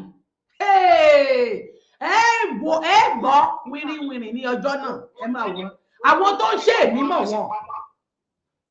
gbogbo tẹ́nì kọ̀ọ̀kan wa bá ṣe ìláìwà rọ̀ṣùlù àmọ́nà ni ibù tó fi lórí ọmọ tá àmọ́nà ni fún wa a máa jẹ́jọ́ lórí ẹ̀ gbogbo tó lúkálùkù wá ṣe nínú pé bóyá lórí ilẹ̀ Yorùbá yìí àtẹni tó ṣe dáadáa àgbẹ̀sán ẹ̀ àtẹni tó tún ṣe dáadáa àgbẹ̀sán ẹ̀ ibù àtàwọn tá à ń sọ̀rọ̀ tó fi dórí èmi fúnra mi mo fi ọjọ́ tó kù mi ti máa pàdé ọba tó ní mi ò mọ orí rẹ̀ gbogbo tí bá ṣe nínú lórí ilẹ̀ Yorùbá yìí ó tọ́ bóyá pé kó dáa ni o àbí kó bàjẹ́ ni kọ́lọ́ máa sọ mí lẹ́sùn ẹ̀. àtẹ̀mí náà lọ́run. ọkọ̀ bọ́lá ṣe máa tó lùkálùkù alẹ́ sùn nìyẹn. àmì o èpè rọ́pọ̀ ẹlòmíì aráyàn síta olómọ aráyàn pé kọ́ lọ́mọ bá yé èèyàn jẹ́ o á dẹ̀ tó máa ṣépè mi ò bá wọn sọ̀rọ̀ rí mi ò rí wọn sójú rí èmi kọ́ ni mo fẹ́ o àwọn ọ̀rọ̀ ìrọ́pọ̀ ó ti pọ̀ rẹpẹtẹ ìdájọ́ ló ń bọ̀ lórí yín. ìdájọ́ ló ń bẹ fólúkálùkù wa àtàwọn tá à ń pè àtàwọn tá à ń táìpù tá à ń kọ́mẹ́ǹtì àtàwọn tó ń ṣètò àtàwọn tá à ń ná àwọn lídà wa ìyá bàbá ìdáwà rọ̀ṣúlù ìdájọ́ ló wà lórí gbogbo wa ó ń bọ̀ kò tí ì dé ká máa ṣe bó ṣe.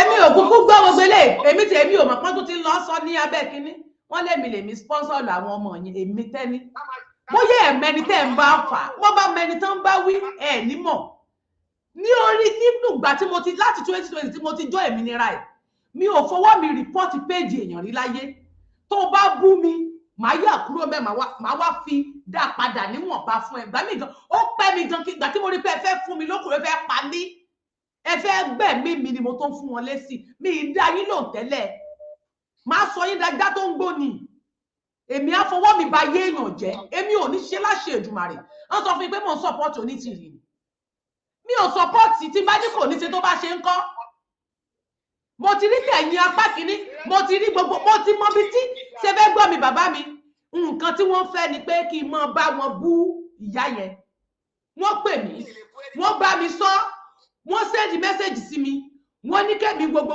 nǹkan yìí ó yẹ kẹ́mi sọ́pọ́ọ̀tì àwọn láti mọ bá bú onítìrí kẹ́mi sọ́pọ́ọ̀tì Ìgbòho ó yẹ kẹ́mi sọ́pọ́ọ̀tì Ìgbòho ni kò é ṣe onítìrí ló yẹ kẹ́mi sọ́pọ́ọ̀tì ọ̀dàlẹ̀ ọmọ Yorùbá lèmi mo ní kí ló tẹ́ fi ní kí n sọ́pọ́ọ̀tì Ìgbòho ṣé Ìgbòho nìkan ló máa gba Yorùbá Ìgbòho òkú lójú kan tó wà kò ṣe nǹkan kan ṣé màá dúró ní Ìgbòho kó tó dé ibo lọ́mọ Ìgbòho wà bó níyàwó Ìgbòho wà ṣé màá dúró ni ẹlòmíì ṣe nǹkan lọ ẹ jẹ́ kó ṣe ó ti sọ̀rọ̀ Olóhùn àti Ìgbòho mọ̀ ń pa rẹ̀ ẹ̀yìn Ìgbòho ò dẹ̀ bọ́ta sọ̀rọ̀ ṣé kí wọ́n máa lọ ṣépè fún yìí oníyà ni ara o mistake tó bá wà bẹ́ẹ̀ ní sọ àsìkò ọ̀rọ̀ tèmi ò dẹ̀ tí tó kí ló ṣẹlẹ̀ kí mo bá yín ṣépè fún yàn èmi ìbáyàn dá mi gan 5.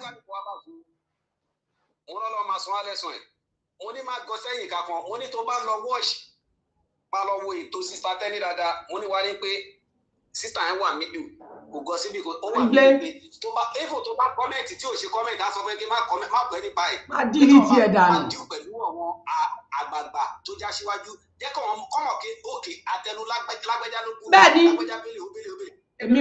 èmi mo sọ jẹ́ kọ́ mọ̀ pé mi mò ń sọ lọ́wọ́. ike òun bú bàbá òun bú olóyè òun bú yonítìrì kì í ṣe lórí èmi mo pè àǹtí tẹ́ni yonítìrì ò dá bàbá kí ló yẹ no that is not the way má sọ anything n gbé síta àtàwọn no má sọ lórí ètò òun. tí mo dẹ̀ ṣe kíkọ́ nínú yẹn kébọ̀ tẹ ọkọ̀ ká pè ẹ̀kíní àwọn akẹ́ṣẹ́ báyìí lórí ìyá àwọn akẹ́ṣẹ́ báyìí lórí no. ṣé bí prógrámù tá a ṣe lánàá sà prógrámù tá a ṣe lánàá tí wọ́n lọ gbà tí ẹnìkan ṣe fídíò ó ń ṣe ṣó lọ́wọ́ na show of shame ní ìdó ní bá dẹ̀ pè mí ẹni kí n gbọ́ kí n bá sọ fún pé àwọn tó kọ̀ sórí ṣó yẹn sórí gbọ́ tí ayé ẹ̀ bá máa bàjẹ́ wàá bú sẹ́kún níta ìta iná lọ́ọ́ ti sunkún jọ náà gbogbo ìgbẹ́ ìta iná máa wà àdàbí tí mo bá sọ̀pọ́ọ̀tì kankan nínú wọn tàbí mi àti onítìrì tiẹ̀ sọ̀rọ̀ rí àbí mo tiẹ̀ sọ̀pọ́ọ̀tì wọn àbí kankan mo wà neutral ni ẹni tó bá jíjò mi rẹ òwúrọ̀ ga sẹ́yìn ká àṣì ẹgbẹ́ náà ẹ̀ sọ fún mi pé pátì lẹ̀ ń ṣe pé bá pẹ́ sọ fún mi pé pátì lẹ̀ ń ṣe màá mọ̀ pé bóyá bàbá ni kí n mú o àbí Ìgbòho ni kí n mú o èmi sì ìṣẹ́gbẹ́ mi ìṣẹ́gbẹ́ mi ìlẹ́gbẹ́ mi ìṣẹ́lẹ́gbẹ́ mi ìṣẹ́gbẹ́ òkùnkùn ẹgbẹ́ tí ń ba ayé èèyàn jẹ́ mi ṣe ó yẹ ká máa pẹ̀tù sí tó bá ń dàrú ni èmi ò sí níbi tó ti ń ba nǹkan jẹ́. Ó ń sọ pé àwọn kan ṣe ṣóòpònú lọ́sàn-án ẹnìkan ní kó oníṣó mi dẹ̀ lẹ́ni ẹni tó pèsè oníṣó mi náà tó pèsè oníṣó ẹni yẹn ẹ máa lọ kí ẹsẹ̀ dúgbà gbogbo ẹ máa lọ ká. Èmi ni wọ́n ń sọ̀rọ̀ sí ìwọ wàá tẹ́ bó ṣe dàgbà tó ní o ti máa dẹni ẹ̀sìn láyé ẹ̀yin òkú gbọ́ yìí. mo gbọ́ ọ̀kan lórí sórí ẹ̀kọ́ níbẹ̀ lánàá mo gbọ́ tí wọ́n máa kan náà tún pè lórí dáadáa máa wò kí là ń ṣe báyìí fún iye tá à ń dálẹ̀ ló pọ̀ jù kíní yóò yẹ kó máa rí bẹ́ẹ̀ àwa pèdèpèdè tá a sọ pé à ń pè yìí tá a fi ń bà tẹ́lẹ̀ bá wa sọ àrí kíní okay why ìbá ṣe sọ pé okay media to media why kí la fẹ́ máa bínú ara wa fún. is a plan gbogbo nǹkan ṣe plan yìí ẹlẹ́gbẹ́kẹ́gbẹ́ ẹgbẹ́ òkùnkùn náà ṣe ẹgbẹ́ òkùnkùn ẹgbẹ́ òkùnkùn. ọlọ́run ti mẹ́rin tó máa tà jù. ẹ ṣeun bàbá mi mo dúpẹ́ lọ́wọ́ yín jàre sẹ́mi bá wọn lékun ayé ni àwọn náà mọ ipò ayé tí wọ́n ń lé kiri èmi tẹ́ni ọmọ ológo bá yín lékun ayé ẹ̀ ló kọ́là àtìlúwo lẹ ti ń bá wa sọ̀rọ̀ ẹ bá wa sọ̀rọ̀ sókè. Amẹ́ríkà la ti ń sọ̀rọ̀ Chicago. All right à ń gbọ́ yín o. Ẹyin kí n tẹ ṣó sì ti Tinubu yẹn. Tó bá ń parọ́ tẹ́ tó ń parọ́ fún bá mọ̀ ẹni tó parọ́ mọ̀ fún òun parọ́. Àti interview àtàwọn tó ń interview gbogbo wọn wọ́n jọ set ara wọn ni. Ṣùgbọ́n gbogbo ọ̀rọ̀ tí kò sọ síbẹ̀ yẹn àdàbí àdá fún gbogbo wọn tó yẹ pé bóyá rí nìyẹn ló ṣe ń sọ yẹn. Àti ilé tó wà ní UK nù wọn tí àwọn ọmọ ẹ̀ ń lọ sùn ọ̀fẹ́. Tó òun ò dẹ̀ fẹ́ lómi kò fẹ́ káwọn tó wà ní ìlú lọ́wọ́ kan gbàgbọ́ nǹkan bẹ́ẹ̀ yẹn ọlọ́run aṣọ wọn ń gbé ẹlẹ́sọ̀ náà. ṣé bẹ́ẹ̀ gbọ́ tó sọ pé hospital gbogbo ẹ̀ ní Tinubu ó ṣe kò ṣe sí hospital yẹn nísìn wọ́n ṣe ń gbé travel lọ sílùú òyìnbó London yẹn ló ti ń gba treatment. tẹ́ni gbogbo nǹkan tó yẹn wọ́n yẹn sọ ní 2015 nìyẹn pé petrol gbogbo máa di $1 today èèlò ní gbogbo ẹ̀. When it's 2015, nothing make a promise yẹn. Ó yẹ kó rí àwọn èèyàn gbọ́dọ̀ pé mo rà lé àwọn youth tó ń tẹ̀lé wọn orí wọn ó yẹ kó rí wọn pé. How can somebody be promising you something since 2015 and come to 2022 wey to promise them the same thing? I just stupid ni. Then àwa Yorùbá nation ó dọ́wọ́ gbogbo wa ẹni tí gbogbo à ń búra à ń ṣépè à ń ṣe gbogbo ẹ̀. Ìwọ tó ń bú ọmọ Yorùbá nation bíi tiẹ̀ tó ń já wá sílẹ̀ èpè tó ń ṣẹ́ ìlà tó ń bú ó máa jà àwọn tó yẹ ká bá jà ní àwọn tó lọ ṣe kí ní UK yìí ló yẹ ká bá jà kí ara wa báyìí kò tó kù díẹ̀ káàtó láàárín ara wa ṣe lẹ́kọ̀ọ́ ká pe aṣákìyèsí. ìyẹn dùn yín ẹ mọ̀ tó ṣẹlẹ̀ mo gbọ́ nǹkan ṣóò kan lánàá sẹ kì í ṣe ṣé ẹni ká máa blackmail ara wa kò dáa ká máa ba yí ara wa jẹ́ èmi ò ní sọ́pọ́ọ̀tì èmi ò sí lára wọn mi ì sí bẹ̀ rárá ẹ wo àwọn èèyàn yìí ń ṣe ibi gan o kí ló tí ọmọ àwọn tá à ń dìjọ dáadáa fẹ́ gbà kúrò nínú ìnira tá a tó ń ba yí ara wa jẹ́ tá a máa parọ́ tá a máa rìn bí ìtura fúnra wa nítorí Tinubu ni o torí Tinubu ni o. àwọn tá à ń jà ẹ wo nǹkan tó ṣe yẹn àwọn kan wà ní ibẹ̀ yẹn tó sọ pé àwọn Yorùbá nation mo kàn ń gbóhùn onítọ̀hún yẹn ó kàn ń complain ẹ̀rí bọ́ ipò jù á lọ òun ò sọ̀rọ̀ sókè pé Tinubu ó lè ibi bá ti máa mọ àwọn èèyàn ni. ẹ gbàgbé gbogbo bó ṣe lọ àlá fúnwò bá tó times ẹ gbogbo wọn lẹ́ẹ̀rí wọn lórí tébù. ẹ bá gbọ́ ọkùnrin ni o. bẹ́ẹ̀ ni mo mọ tẹ́ lọ ẹ̀ẹ́rí wọn lórí tébù sẹ́ is a plan is a game gbogbo náà wà pẹ̀lú Tinubu ẹ gbàgbé. ẹlò tẹ́ni. ń gbọ́ yín. ẹ ti mọ̀ pé ẹni tó sọ̀rọ̀ yẹn ọ̀nà méjì ló wà kò gbọ́ bó Tinubu ó kàn ń complain ní ẹ mọ̀ yípo jàwá Yorùbá nation ẹ̀yin Yorùbá nation tẹ́ ẹ bá ti gbowó rálì lọ́wọ́ wọn. ohun tó ń sọ kékeré yẹn kí ni bó fi pariwo bó Tinubu ó lè ibi bá ní máa mọ̀. ṣé bẹ́ẹ̀ rí Rino ṣé gbà tí Rino ń pariwo ṣé kò pariwo sókè Rino pariwo sókè náà. ẹni tani. Rino náà lọ síbẹ̀ náà ó pariwo sókè ń pariwo Tinubu àwọn àtàwádé Yorùbá nation lè sọ̀rọ̀ sókè. ilé ẹ̀ ọlọ́run sọ ẹni tí mo sọ yìí Yorùbá nation ni mo identify ohun ẹ̀ ó wà nínú world media ó kàn ń complain ní tá à ń gbóhùn ẹ̀ fetefete nínú kíní ẹ̀ complain pé àwọn Yorùbá nation jáde kíní kan ohun tó ń fi complain pé àwọn jáde yẹn kí ló tó bá wọn fi bú Tinubu pé Tinubu. oyè mi ẹ̀yin ẹ má wọrí sá. ó ń play don standard ni kò commit ara ẹ̀ láti bá wọn bú Tinubu. bàbá mi gbẹ̀gẹ̀dẹ̀ àgbiná Ọlọ́run á ṣọ́ wa ẹ ṣeun gan ni sá God bless you sá gbẹ̀gẹ̀dẹ̀ àgbiná sẹ́rí tẹ́ ẹ bá provoke mi jù ẹ ṣẹ̀sìn ẹ ló ẹgbọ́n sókè àgbọ̀ yín sá o ẹ kú dédé àkókò yìí ẹ ṣeun. Ọlọ́run ní jẹ́ kó sí Ọlọ́run jẹ́ kó rẹ̀ gbogbo Ọlọ́run fọ ojú àwọn àṣìbí hẹ̀ láìpẹ́ ọ̀rọ̀ tí ó ṣẹlẹ̀ ní UK ní èmi gbogbo àwọn tó wà ní ọ̀dà kìnìún pátá olóṣèlú gbogbo wọn pátá kò sẹ́ńtà dáhùn ní gbogbo wọn àkàbọ̀lọ̀ máa dá akọni. And lóòótọ́ tó bá jẹ́ pé gbogbo ẹgbẹ́ mi kàn tẹ́sẹ̀ pẹ̀lú nǹkan tí kọ́là tó kọ́ lẹ́ẹ̀kan tí ó pè so kọ́lọ̀ wọn fi ṣe oníkálukú kọ́lọ̀ wọn fi dá ní ẹjọ́ so bí mi bá ṣe ṣe àti bẹ́ẹ̀ bá ṣe ṣe àtàwọn other people náà wọ́n bá ṣe ṣe kọ́lọ̀ wọn bá kó fi wọn kálukú kó fi dá lẹ́jọ́.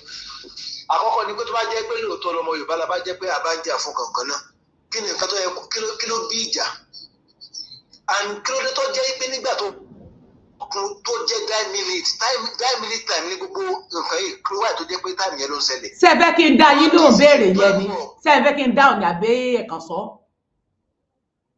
No èmi kàn sọ ní ìfẹ́ kí no tó bá dáhùn sí èmi kàn sọ láti inú mi. Ok ẹ jẹ́ kí n bá yín fi ìdáhùn kan sí yẹn ṣe rí 9 minutes yẹn ó yé wọn tí wọ́n fi ń jà ìjà wọn is a plan wọ́n mọ̀ọ́mọ̀ ń ṣèkà ní fún yín láti fi lò gbójú torí tó bẹ́ẹ̀ báwọn nífẹ̀ẹ́ yín dénú ó yẹ kán ronú pé àsìkò ìjà kan ní tí ò bá jẹ́ pé wọ́n plan ní ẹ̀yẹ́ mi pé bóyá wọ́n ti nítorí kàn yé mi nígbà gbogbo kàn ṣe bákan nǹkan kan náà kan gbogbo nígbà tó bá kàn jọ wà wọ́n kàn sọ fún pé ìwọ yábọ́ta lọ́sẹ̀ báyìí ìwọ gbogbo kàn ṣe same thing ni nígbà pé bóyá wọ́n nígbà tá lùjọ́nù kan bá kàn lù wọ́n ní kóńdó lórí pé gbà ìwọ lókùtọ́ lọ sí wòlé lẹ́ni níta gbà ìwọ lókùtọ́ lọ kí ló dé ní 9 minutes ẹ̀yẹ má wọrí gbẹgẹdẹ àgbìnà. Gbogbo àwọn tó ń sápamọ́ sí ẹ̀yìn káàkiri tó jẹ́ pé wọ́n ń parọ́ fún gbogbo àwọn Yorùbá lágbára Ọlọ́run pé wọ́n parun tìrín. Àṣẹ.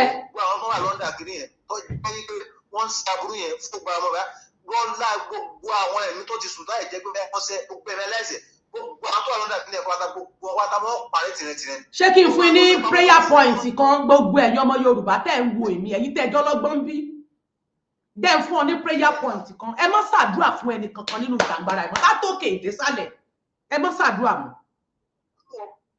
ẹ má gbọ́ mi ẹ jẹ́ fún yín ní prayer point o èmi mo mọ tí mo sọ o ẹ má fi ẹnu yín ẹni sùúrù láti òkè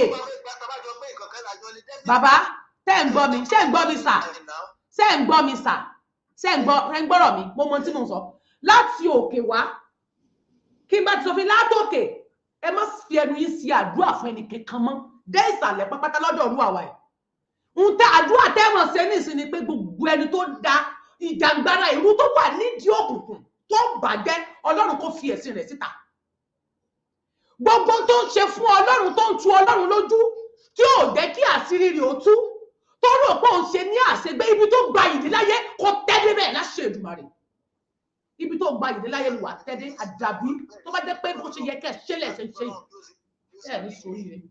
Ẹ wo bí ẹ ṣe lè kí n máa ṣe strategy. Ẹ tí rí nǹkan èṣù yín lójókòó yìí. Wọ́n fa ìwọ̀nù nǹkan tí Ọlọ́run àṣìbọ́lọ́run ṣe dàrẹ́tì. Èṣù gbé bá ń jẹ níbo ló fẹ́ kọ́ orí imú yín ni mo kọ́lé sí.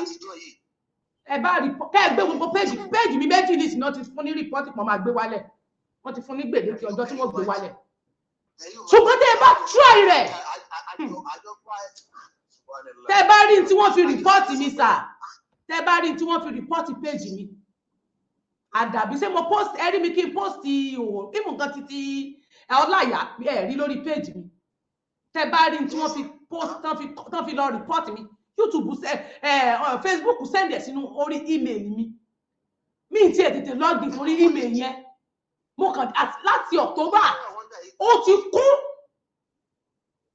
àná ọ̀sán yìí tí mo ra tó post fídíò tí mo tó post tó wà lójú screen yìí wọ́n tún ti report ẹ̀ wọ́n tún ti fún mi ní gbèdéke ṣùgbọ́n kíní kan tí màá sọ fún yín ṣe fẹ́ gbọ́ mi tí péèjì mi bá wálẹ̀ ń tẹ́ ẹ̀ fẹ́ gbọ́ láyé yín lẹ máa gbọ́ wàláì ń tẹ́ ẹ̀ fẹ́ gbọ́ ń tí ẹ̀ fẹ́ gbọ́ lẹ máa gbọ́ àdàbí tí mo bá jẹ kọ́bọ̀ lórí ọ̀rọ̀ Yorùbá yìí lókù tí mo tàṣù ọ̀sán tó lórí mi màá máa gbàwẹ̀ lọ́sà tó lórí mo dẹni tó mọ blọọkì mi nílé lọ́kì wàláì tí péèjì mi bá jábọ́ pẹ́rẹ́ bàbá mi tí péèjì mi bá bọ́lẹ̀ pẹ́rẹ́ Facebook ti fún mi ní gbèdéke ọjọ́ tó máa gbé wálẹ̀ èmi náà dé màmá ń ṣe lọ́wọ́ ni kódà gbogbo ẹ̀yin tẹ́ ẹ ṣe àkáǹtì tẹ́ ẹ fi report ẹ̀ YouTube Facebook ti send ẹ̀ sí mi nínú email mi already ó ti torí pé èèyàn bá report yóò sà máa sọ orúkọ tó report ẹ̀ sọrí email tẹ́ ẹ fi report ẹ̀ email tẹ́ ẹ fi report ẹ̀ mo mọ̀ mo ti ní lọ́wọ́ ṣùgbọ́n n tẹ́ ẹ fẹ́ gbọ́ látòkè yín désàlẹ̀ lẹ́gbọ̀n ta èmi náà ń bá ẹ sọ ẹni tí mo dákẹ́ lórí ọ̀rọ̀ onítìrí mo ń dákẹ́ ni torí pé mo rá ń sun gbogbo yín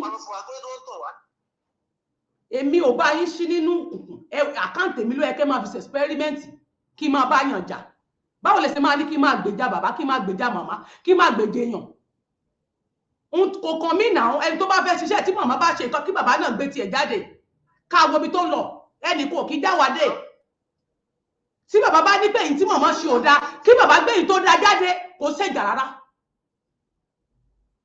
àbí ẹ ti ní mo wí tí màmá bá gbé nǹkan jáde tẹ́yìn bá ní ẹ̀fẹ́ kí bàbá náà gbé tiẹ̀ jáde kò ṣèjà ṣèjà ló yẹ ká máa dì ẹ wá ní kẹ́bi máa bá yín sọ́pọ́ọ̀tì ẹ bá rí èpè èébú èmi ọtí mọ kéde ó sì jẹ́ Tinubu ni màmá pọ́sì kí n bá sọ fún yín bàbá mi àwọn ọmọ Yorùbá nation tẹ́ ẹ mọ̀ tẹ́ ẹ ń gbóhùn àwọn náà wà lábẹ́ káyé èèyàn máa bàjẹ́ àwọn náà rìpọ́tì péjì torí pé mi ò bá wọn máa bú wọn èmi ò lè búyàn o ìbáyé èèyàn jẹ́ mi ìbúyàn èmi ò lè bá yín máa sọpọ́tì mi sọpọ́tì ẹ bá criticize ẹ bá lọ́rọ̀ tí mò ń sọ dá mi ò lè bá yín mi ò lè support anybody mi lè support èèyàn mi dẹ̀ ní bá yín búyàn mi dẹ̀ ní support ẹlòmíì sọ wípé torí wípé mi ò torí báwọn èèyàn ń bú mi yẹn pé torí báwọn èèyàn sọ pé mi ò support bàbá torí báwọn èèyàn sọ pé mi ò support Ìgbòho yẹn ọ̀dàlẹ̀ ni mí kíní kan ni mí kí ló ṣẹlẹ̀ ṣé mo support Onítìrí ni mo ní kẹ́ ẹ má bú ni orí page tèmi ṣe bí tẹ́ ti lè máa búlí èèyàn I'm not for bully ẹ lè máa búlí èèyàn ẹ lè máa búlí bàbá kẹ́ máa búlí màmá lórí page tèmi ẹ̀yin náà lè máa pèsè sọ́dọ̀ Táyé ẹ̀yin lè máa pèsè sọ́dọ̀ Kẹ́hìndé ẹ̀yin lè ń lọ káàkiri lánàá tí mo ṣe program mo dẹ̀ gbóhùn ohun èèyàn mẹ́rin èèyàn kan ṣoṣo lórí page èèyàn mẹ́ta lánàá ó wá sọ́dọ̀ tèmi ó lọ sọ́dọ̀ ilé kí ló ṣẹlẹ̀ láṣọ tí mo fi ní ẹ má búyàn lọ́dọ̀ tèmi ẹ má búyàn mo ti rí yín tán ni. àwọn tá à ń pè sẹ́lá àwọn tá à ń pè yìí tá à ń dálẹ̀ lọ pọ̀ jù á pè ní àpè sọ̀hún òjẹ́lé kúkú mo tó bá gbọ́ ìgbà ìwọ́n lọ sọ ní ibi tó bá tún lọ lọ́rùn wẹ́lẹ́ ọlọ́run fi iṣẹ́ wọn kálukú ọlọ́run fi iṣẹ́ gẹ́gẹ́ bí iṣẹ́ ọwọ́ rẹ̀ tó nǹkan tẹ́mi lè sọ bí kọ́ àwọn dàtẹ́ bá sọ pé wọ́n ní pọ́ọ̀tù pọ́ọ̀rọ̀ sẹ́ni yín póòsì ìhòòhò ni sẹ́ni yín póòsì fídíò kan tó máa ń wá àwọn fídíò kan pé kí lẹ́yìn yín ti sọ àsìkèyẹ sàlàyé ọ̀rọ̀ ó ti di pé à ń kẹ́ ẹ̀ máa analyse ọ̀rọ̀. ẹnìkan sẹ́ndì mẹ́sẹ̀gì kan sí mi níjẹta ó ní ìgbà tí wọ́n tẹ́ ó ní wọ́n máa tún lo àkáǹtì òun mo lè máa fi wọ̀nyí ó ní wọ́n lo àkáǹtì òun wọ́n máa fi rìpọ́ọ̀tì mi àkáǹtì ẹ̀ bí báwo ó ní wọ́n lo àkáǹtì ó dẹ̀ screenshot ẹ̀ fún mi ó dẹ̀ fi ń rìpọ́ọ̀tì Tenny Ọmọ Ológo fans page wọ́n rìpọ́ọ̀tì ẹ̀ kanlẹ̀ like sí different people even lórí gúrùpù mi lórí Facebook wọ́n á tún máa rìpọ́ọ̀tì prógrámù mi níbẹ̀ ṣé ẹ ráwọn yẹn tẹ́ bá ti ṣe prógrámù lọ́wọ́ wọ́n jókòó tí wọ́n mọ́nítọ̀ yín I know them tẹ́ bá ti lè sọ̀rọ̀ lórí Onítìrí báyìí wọ́n máa rìpọ́ọ̀tì yín tẹ́ bá ti sọ̀pọ́ọ̀tì bàbá wọn tàbí tó bá ti dé pé bàbá lẹ sọ̀pọ́ọ̀tì báyìí wọ́n máa rìpọ́ọ̀tì yín àwọn méjèèjì yẹn wọ́n ṣòṣì tó yẹ kẹ́ ẹ fọpọlọ yín ronú pé ó yẹ kẹ́ ẹ dìde òmìnira kì í ṣe èdè ẹgbẹ́ ló yẹ kẹ́ ẹ máa jà. àwọn pípọ̀ yìí wọn ò ní anything fún wa wọn ò ní anything kan tó fẹ́ wọ́n fà wá bí wọ́n ti wáyé tí ẹni tó bá yẹ kó ṣiṣẹ́ tí ó bá gbèsè rẹ̀ kalẹ̀ tí ò bá ṣe ẹlòmíà ṣe é náà káṣòrodo rẹ̀ fún wa iṣẹ́ tó bá yẹ kẹ́ síláàsì kò tẹ̀ bá ṣe ẹlòmíà ṣe ẹni tẹ̀lòmíà wá ṣe àǹtí gbogbo aládé nígbàgbọ́ pé ókè nǹkan kan gbogbo ajọ́ yìí ókè kápẹ́jà ti ṣe tiẹ̀ ẹ̀yin náà ṣe tọ̀dọ̀ tí kò sí já mẹ́ so tẹ bá tẹ̀yẹ̀ tẹ̀ bá ti ní ẹ̀ sọ́pọ́ọ̀tì yín bìkẹ́ máa wọ́n ní ọlọ́run ọba kò ní fi àjẹ wá so wọ́n dẹ̀ tó bá yẹ pé wọn bá nìkan sí mọ́ kó fún wálẹ̀ kan jí ká máa jẹ àlọ́ ká máa jẹ àyítẹ́tù àlọ́ yẹn bá bàtà bá rẹ̀ nígbà kó fún wálẹ̀ náà so àwọn yẹn ń kú àwọn every day by day àwọn yẹn ń kú Nàìjíríà náà wọ́n kẹ́ fi ẹ̀mí àwọn yẹn sí nínú ewu. ẹ ṣeun thank you so much ẹ ṣe gan sa hello kọ́lá mo ń gbọ́ yín o a gbọ́ yín. Good day, ma'am. Ẹ kú dédé àkókò yìí.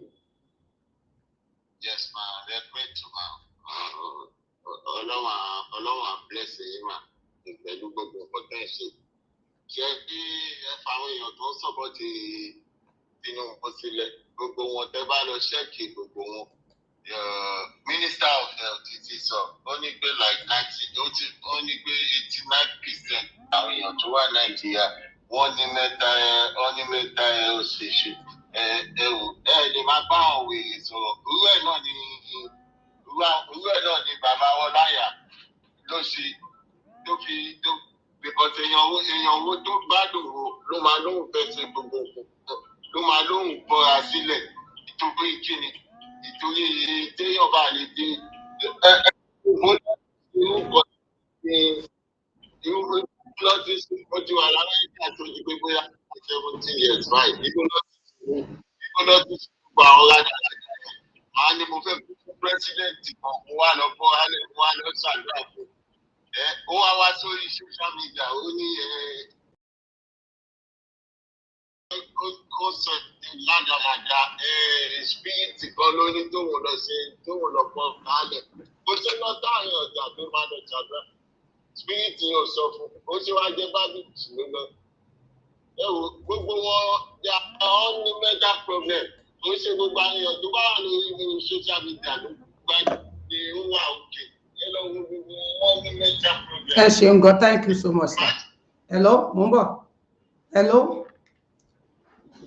Yeah, mo wà pẹ̀lú yín, mo ń bọ̀. No, mo ń bọ̀. Ẹni sùúrù. Kí lẹ sọ?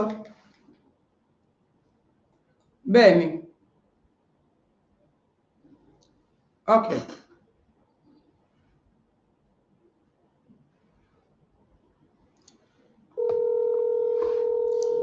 Ẹ wo àwọn tí wọ́n wà ní odò. Hello, ẹgbọ́n sókè. Mo gbọ́ yín. Àwọn ẹ̀mọ̀ pọ́jọ́ mẹ́ta ṣe wà lórí program ni. Bẹ́ẹ̀ ni. So kí ni topic mi mọ̀ pé wà lórí program ó ti tó bí ọjọ́ mẹ́ta tí mo ti ń pè é. Okay, ẹ pè mí padà. Ẹ pè mí padà, ẹ lọ check ẹ. Ṣé rí mo máa ń rí yín ní rí pé ìyà ń jẹ. Ẹ wo àwọn tí wọ́n wà ní tẹ́ ẹ bá sọ̀rọ̀. Màkó. Ẹ máa ń wò pé àwọn lẹ́wọ̀n tí wọ́n jubilate yẹn o. Àpáyín kó mọ̀ bá ṣe yín níbi. Àwọn náà jubilate yìí o. Ẹ ṣe máa ń rò tọ̀rọ̀ ńlẹ̀ tí ẹ kì í lè sọ. Tí ẹ ṣe máa ń rí wà bàjẹ́ tó jẹ́ pé ẹ máa ń dánú mọ́. Ṣùgbọ́n gbogbo tẹ́ ẹ ṣe yìí ẹ ń fira yín sínú ìparun. Àwọn tẹ́ ẹ ń gbèjà wọn ò ràn yín. Wọ́n ti ní nǹkan tí wọ́n ní tán, ọmọ wọn ò lè jìyà, ìyàwó wọn ò lè jìyà, àwọn gbogbo ò lè jìyà. Ìwọ ló mojú ẹ tó ń rọ́. Tí nǹkan bá ṣe wọ́n mọ́ ibi tí wọ́n gbé wọn lọ. Wọ́n mọ àwọn tó máa ṣe gbogbo preparation wọn tó wẹ́pọ̀n fún máa mọ bó ṣe máa kúrò. So wá rí ìwọ tó wà nínú ìyà máa báàkì irọ́, máa cover nonsense, máa cover irọ́. Ṣé Tinubu tó yẹ pé ní Mẹ́kó community tó jẹ́ pé omi ti fẹ́ gbá wọn lọ tán bẹ̀ nínú Èkó. Ṣé kì í sáré Èkó ni Makoko wà ní? Tómi ti mú wọn dí ọrùn. Tó yẹ pé nígbà tí òjò rọ̀ yẹn àwọn oní foundation ni wọ́n wá bá yín láti ṣàánú fún yín. Ṣé ẹ̀yin yẹn lẹ̀ wá ń sọ pé ẹ ń lọ sórí omi lénìí? Tinubu tó rí yín tí ò tiẹ̀ déwájú yín débi tí ò wá fún yín lóúnjẹ fún yín lówó. Sanwó-Olú tí ò rí yín débi tí ò wá fún yín lóúnjẹ fún yín lówó. MC Olúọmọ ò rí yín láti fún yín lóúnjẹ fún yín lówó. Baálẹ̀ ìlú yín gba owó tiẹ̀. Ó ń jẹ mù láàrẹ lọ. Ó ń gbélé tó nítumọ̀. Oúnjẹ tó dáa. Gbogbo tó ṣe yìí kì í ṣe lásán. Ẹ̀yin lẹ wá tò sórí omi lẹ wá lẹ ń kàpé fún Bọ́lá Ahmed Tinubu. Ṣé baálẹ̀ yẹn kọ́ ló láwọn ti lo 100 years lórí omi ibẹ̀ yẹn? Tó náà ti pé 100 years lórí omi yẹn ti wà. Ṣé kò wáyé kán tún ṣe kán tiẹ̀ wá nǹkan kan ṣe síbẹ̀? Ẹ sì fẹ́ wà nínú ìyà. Nígbà tó bá tásìkò tí òjò yẹn bá bẹ̀rẹ̀ sí ní pọ̀ tí omi mú yín dẹnu. Ìgbà yẹn lẹ máa ń ronú wípé ìyà ń jẹ yín lẹ mọ̀ kíká. Ṣẹ́yìn náà kọ́ ẹ̀. Àbáwọn kọ́ ẹ̀. Ẹ̀yin tẹ́ ń sunkún ní bí oṣù bíi mélòó kan sẹ́yìn. Omi ti fẹ́ gbé yín lọ o. Omi ti fẹ́ mú yín pa o. Ìjọba ò bá yín ṣe nǹkan kan o. Àtàwọn ọmọ yín, àwọn student, àwọn kéékèèké tó pé inú omi, ẹ wo àwọn omi tí àrẹ̀fọ́ ti mú. Ibẹ̀ ni àwọn ọmọ yẹn wà. Àwọn ọmọ wọn ò bí ọmọ kékeré ibẹ̀ náà wọn ò bí wọn sí. Ẹ ní lè ka ẹsẹ̀ sílẹ̀. Bẹ́ẹ̀ bá omi tó mú yín tó náà làwọn ọmọ yín fi ń wẹ̀. Inú ẹ̀ náà lẹ ti ń mu. Inú náà lẹ fi ń dáná. Ibẹ̀ náà lẹ ń wẹ̀ sí. Àwọn yẹn lẹ wá ń dìbò fún. ẹ lè lù lórí omi kí gbogbo yín máa jó kiri ẹ múra sí Fúlàní lẹ kúkú ṣe gbogbo ilé fún gbogbo ń tẹ̀ ń sọ sentiment náà ni sentiment ni Tinubu dẹ̀ ready láti pay any amount tẹ́ ẹ bá dẹ̀ fi lè gbowó lọ́wọ́ ẹ̀ tó.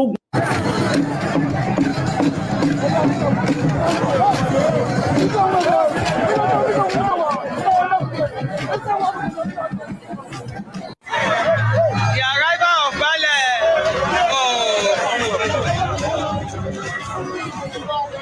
The arrival of baale of makoko for the campaign on the water. The baale is about to come to the stage.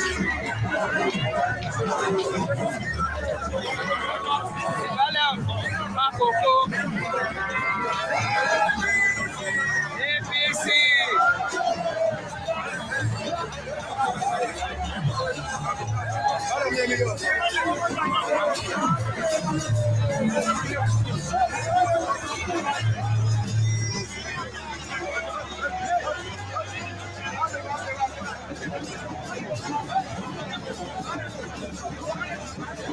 Baálẹ̀ tó sọ̀rọ̀ níjú omi yìí ó láwọn ti 100 years lórí omi ìfẹ́ yẹn àwọn lẹ̀ ń wò yẹn.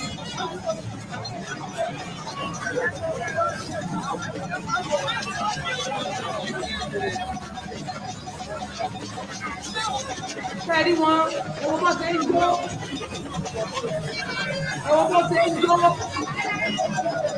èyí dẹ̀ ń pè wọ́n lẹ́yìn wọn ti yín ìjẹ̀dẹ̀ òtákọ́lá lórí bíbà àwọn lẹ́wọ̀n yìí ó gbogbo tẹ̀sán òdùn mọ́ wọn nínú ìṣesí ayé yìí ó dùn mọ́ wọn nínú wọ́n máa rìpọ́ọ̀tì àkáǹtì yìí tó bá ti ṣètò ìjọ tẹ́ẹ̀bà ti òkò báyìí ọjọ́ náà ń bọ̀. Ṣé ẹ rí wọn àwọn lẹ́wọ̀n yẹn bó ṣe máa ń wùwà lẹ́wọ̀n yìí láti máa fi rìpọ́ọ̀tì gbogbo àkáǹtì alákáǹtì wọ́n jókòó láti máa ṣe ibi. Mo fẹ́ fi àkáǹtì kan hàn yín toró dàbí pé ọ̀pọ̀lọpọ̀ máa ń rò pé mò ń pa irọ́ mò ń bọ̀ wá ẹ jẹ́ n kílíkì sórí àkáǹtì yìí mo fẹ́ kẹ́ ẹ wo àkáǹtì yìí mo fẹ́ kẹ́ ẹ wo a lot of reports from Facebook láìṣẹ̀ láìrò jẹ́jẹ́ mi ni mo jókòó mi ò kì í post anything tí ò dáa sórí page news nìkan ni mò ń gbé torí pé wọ́n ti sọ fún mi pé kí n stop tí mi ti stop tán ti ní kí n support àwọn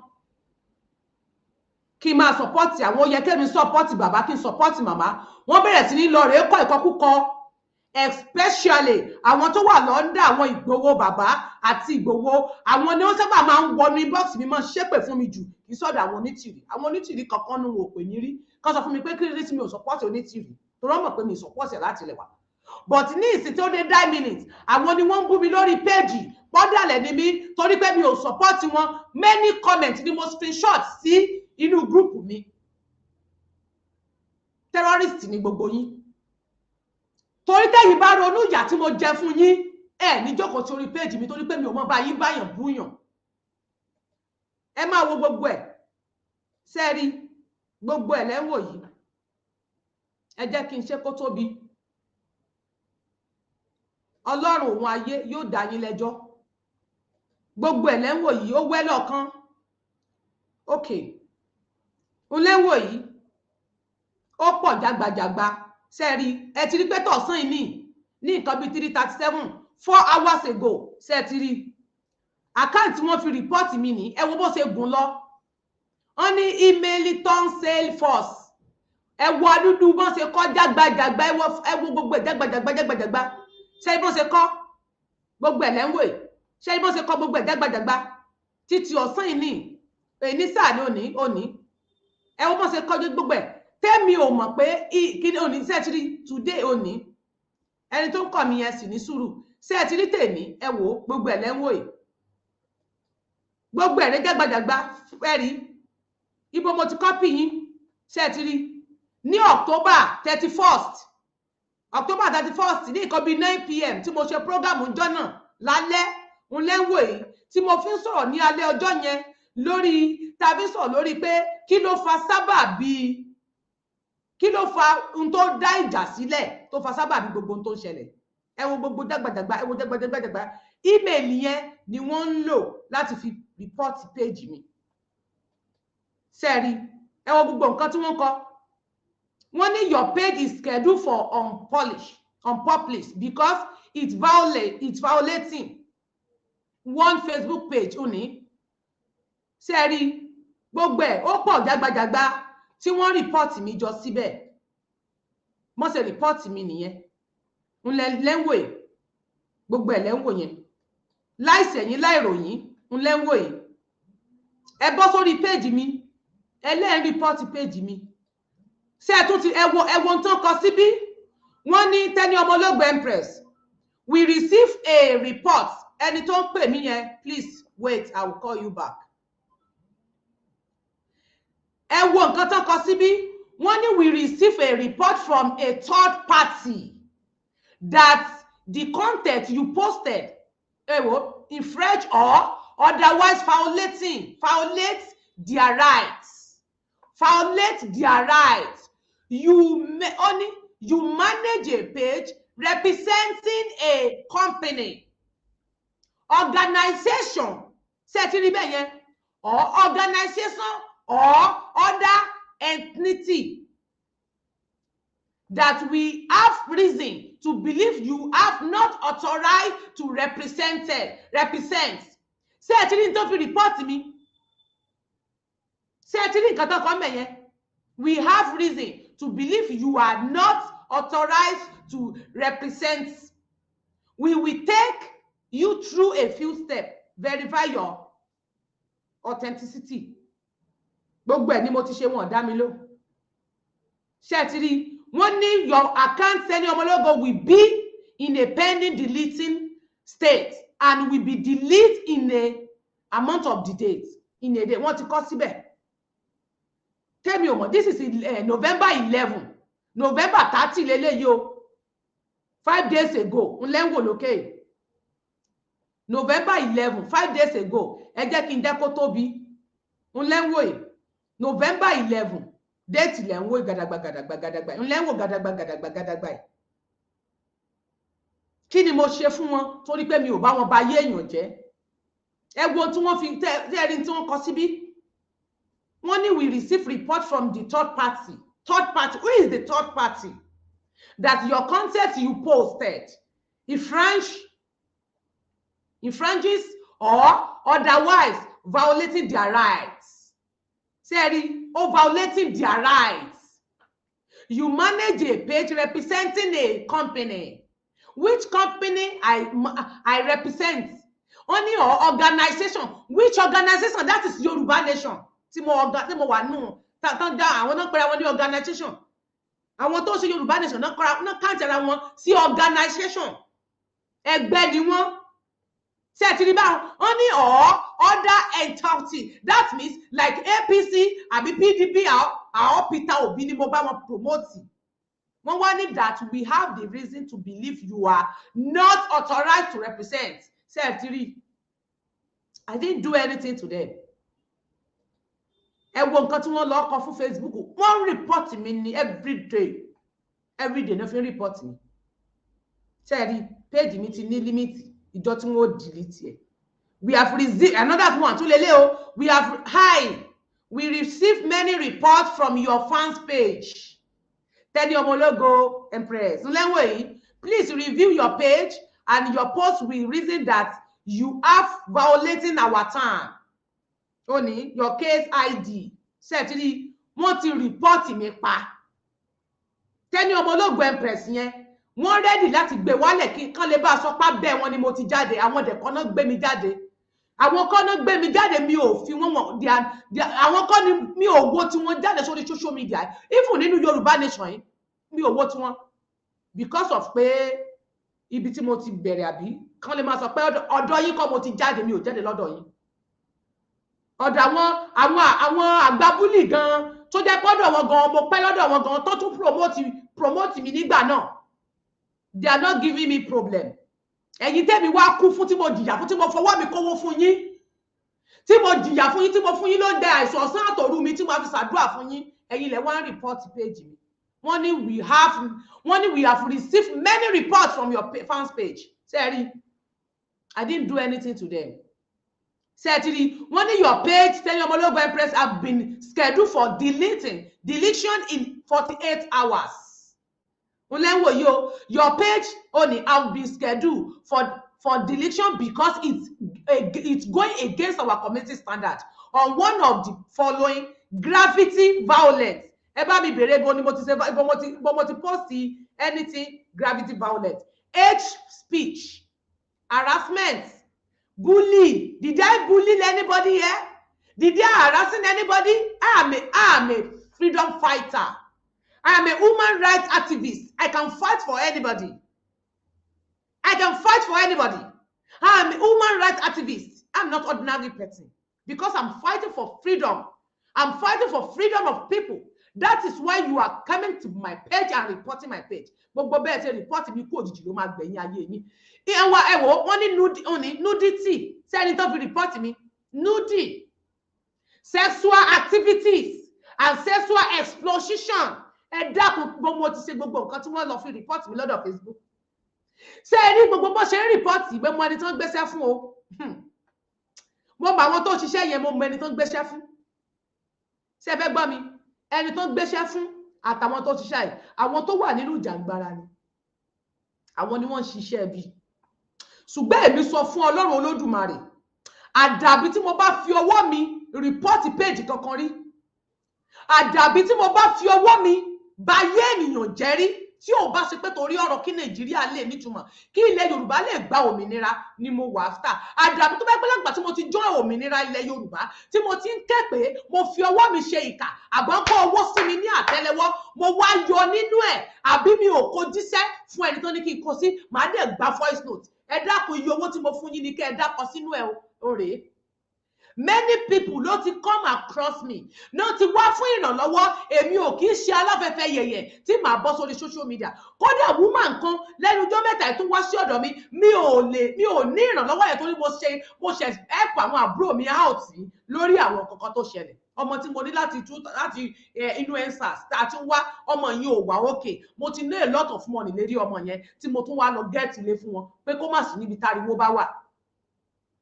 Ìyá yẹn wá Julie Care Foundation bàbá mi Julius Ojo ni mo sáré pè wípé àánú ìyá yẹn ṣe mí gbà mo gbọ́ voice note yẹn ẹ dákun torí Ọlọ́run ìrànlọ́wọ́ wo lè bá mi lọ ṣe ní dáàdì ṣètò wá fún woman yẹn ní 100,000 ìyá yẹn ṣàdúrà lọ́sàn àti lóru ni èmi ò kì í fi ọwọ́ mi ṣe ìkà fún ènìyàn mo máa ń tún ayé ènìyàn ṣe ni ṣùgbọ́n gbogbo ẹ̀ṣẹ̀ ẹ̀dá ni mo sọ tẹ́ ẹ ń gba owó lórí ayé mi tẹ́ ẹ ń rìpọ́ọ̀tì mi tẹ́ ẹ bá bí gbọmọ ẹ̀yin lẹ máa sìnkú wọn àdàbí tó bá pé gbà tí mo ti ń jàjà Yorùbá yìí mo ṣí ọ̀tẹ̀ mo jókòó mo wà níbi tí wọ́n ti ń ba ayé èèyàn jẹ́ mo wá sọ̀pọ́ọ̀tì tí mi ò jìyà fún yín àìsàn sàtòrú mi gbogbo ẹni tó nípìn nínú rìpọ́tì péjì mi tí ó fi jáde láyé yóò di ẹni yẹ̀yẹ́ yóò di ẹni ẹ̀sín tó náà bá ṣe mú òkè yóò mọ̀ já wálẹ̀ ní láṣẹ Èdùmàrè tó bá bí ọmọ lórí ẹ̀rọ ọmọdọ́mọ rẹ̀ ègún náà máa wà lórí rẹ̀ because of Bola Ahmed Tinubu wọ́n láwọn ṣe Yorùbá nation wọ́n ti ẹsẹ̀ kan nílé ẹsẹ̀ kan ta if you want to count ẹ̀wọ̀ gbogbo ẹ̀lẹ́wọ̀ yìí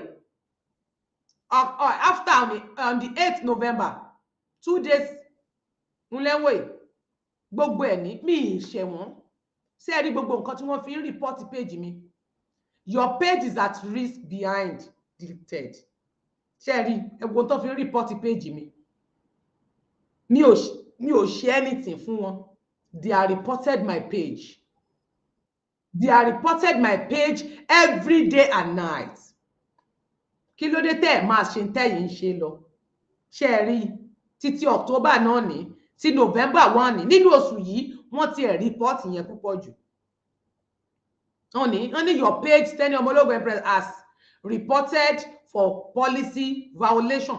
Èmi ní gbogbo November yìí mi ò post ju pé mo ń stream so lọ. Me post anything lẹ́wọ̀ yìí ẹ wo gbogbo ẹ̀ lọ gbogbo fídíò tó wà bẹ́ẹ̀ èmi ni mo ní gbogbo ẹ̀ èmi ni mo jókòó ńbẹ̀ tí mo ṣe program ẹ wo gbogbo tí wọ́n fi kọ́ ṣé rí gbogbo ẹ̀ bó ṣe kọ́ síbẹ̀ nìyẹn mi ò ṣe wọ́n o ṣé iná rí ẹ wá dúdú rìpọ́tì yẹn ẹ wò ńlẹ́wọ̀ ẹ̀ 1 2 3 4 5 6 7 8 9 10 11 12 ó pọ̀ jágbajàgba tí wọ́n ti rìpọ́tì lọ mi ò ṣẹ̀yìn ẹ ti gbàgbé ìgbà tí tẹ́ ẹ wà nínú ìpọ́njú ẹ̀yin ti gbàgbé nígbà tí ojú ń pọ́n igun yín àwòdì tẹ́ni ọmọ ológo bá yín rà ó wá dìgbà tó jẹ́ pé ara tù yín tán èmi lẹ wá fi ń ṣe ẹ̀sìpẹ́rímẹ́ǹtì ibi tẹ́ ẹ gba yìí dé láyé lẹ máa ṣẹ̀sìn dé láṣẹ Èdùmàrè àdàbí tí mo bá rò bàjẹ́ yín láti ilẹ̀ wá tí iṣẹ́ kàtẹ́ ṣe fún mi ni mo ń sọ ń parẹ́ gbogbo ibi tẹ́ ẹ gba yìí dé láyé lẹ máa ṣẹ̀sìn dé mi ìfọwọ́ mi rìpọ́ọ̀tì èèyàn rẹ̀ gbogbo tẹ́yìn rò nípa mi kọ́ ni mò ń ṣe ìjà yín ni mò ń gbé ṣùgbọ́n olórí láyà láti wá sórí péèjì mi ṣé ẹ rá dúdú tí wọ́n fi rìpọ́ọ̀tì mi ṣé ẹ rí mi kí n bọ́ sísọ kóra Obidi tó ń bọ́ pátálẹ̀ rìpọ́ọ̀tì ẹ̀ TNT Yínká tó ń sọ ìsọkúsọ tó ń gbóríṣiríṣi wá rìpọ́ọ̀tì ẹ̀ many people ló ń sọ ìsọkúsọ lórí social media rìpọ́ọ̀tì wọn Solomon náà ń wà bẹ́ẹ̀ tó ń ṣe tiẹ̀ rìpọ́ọ̀tì wọn ṣé mi ṣèṣe kú ṣe ń bí mo pósì ọ̀rọ̀ news ní politics ni mò ń ṣe ń bí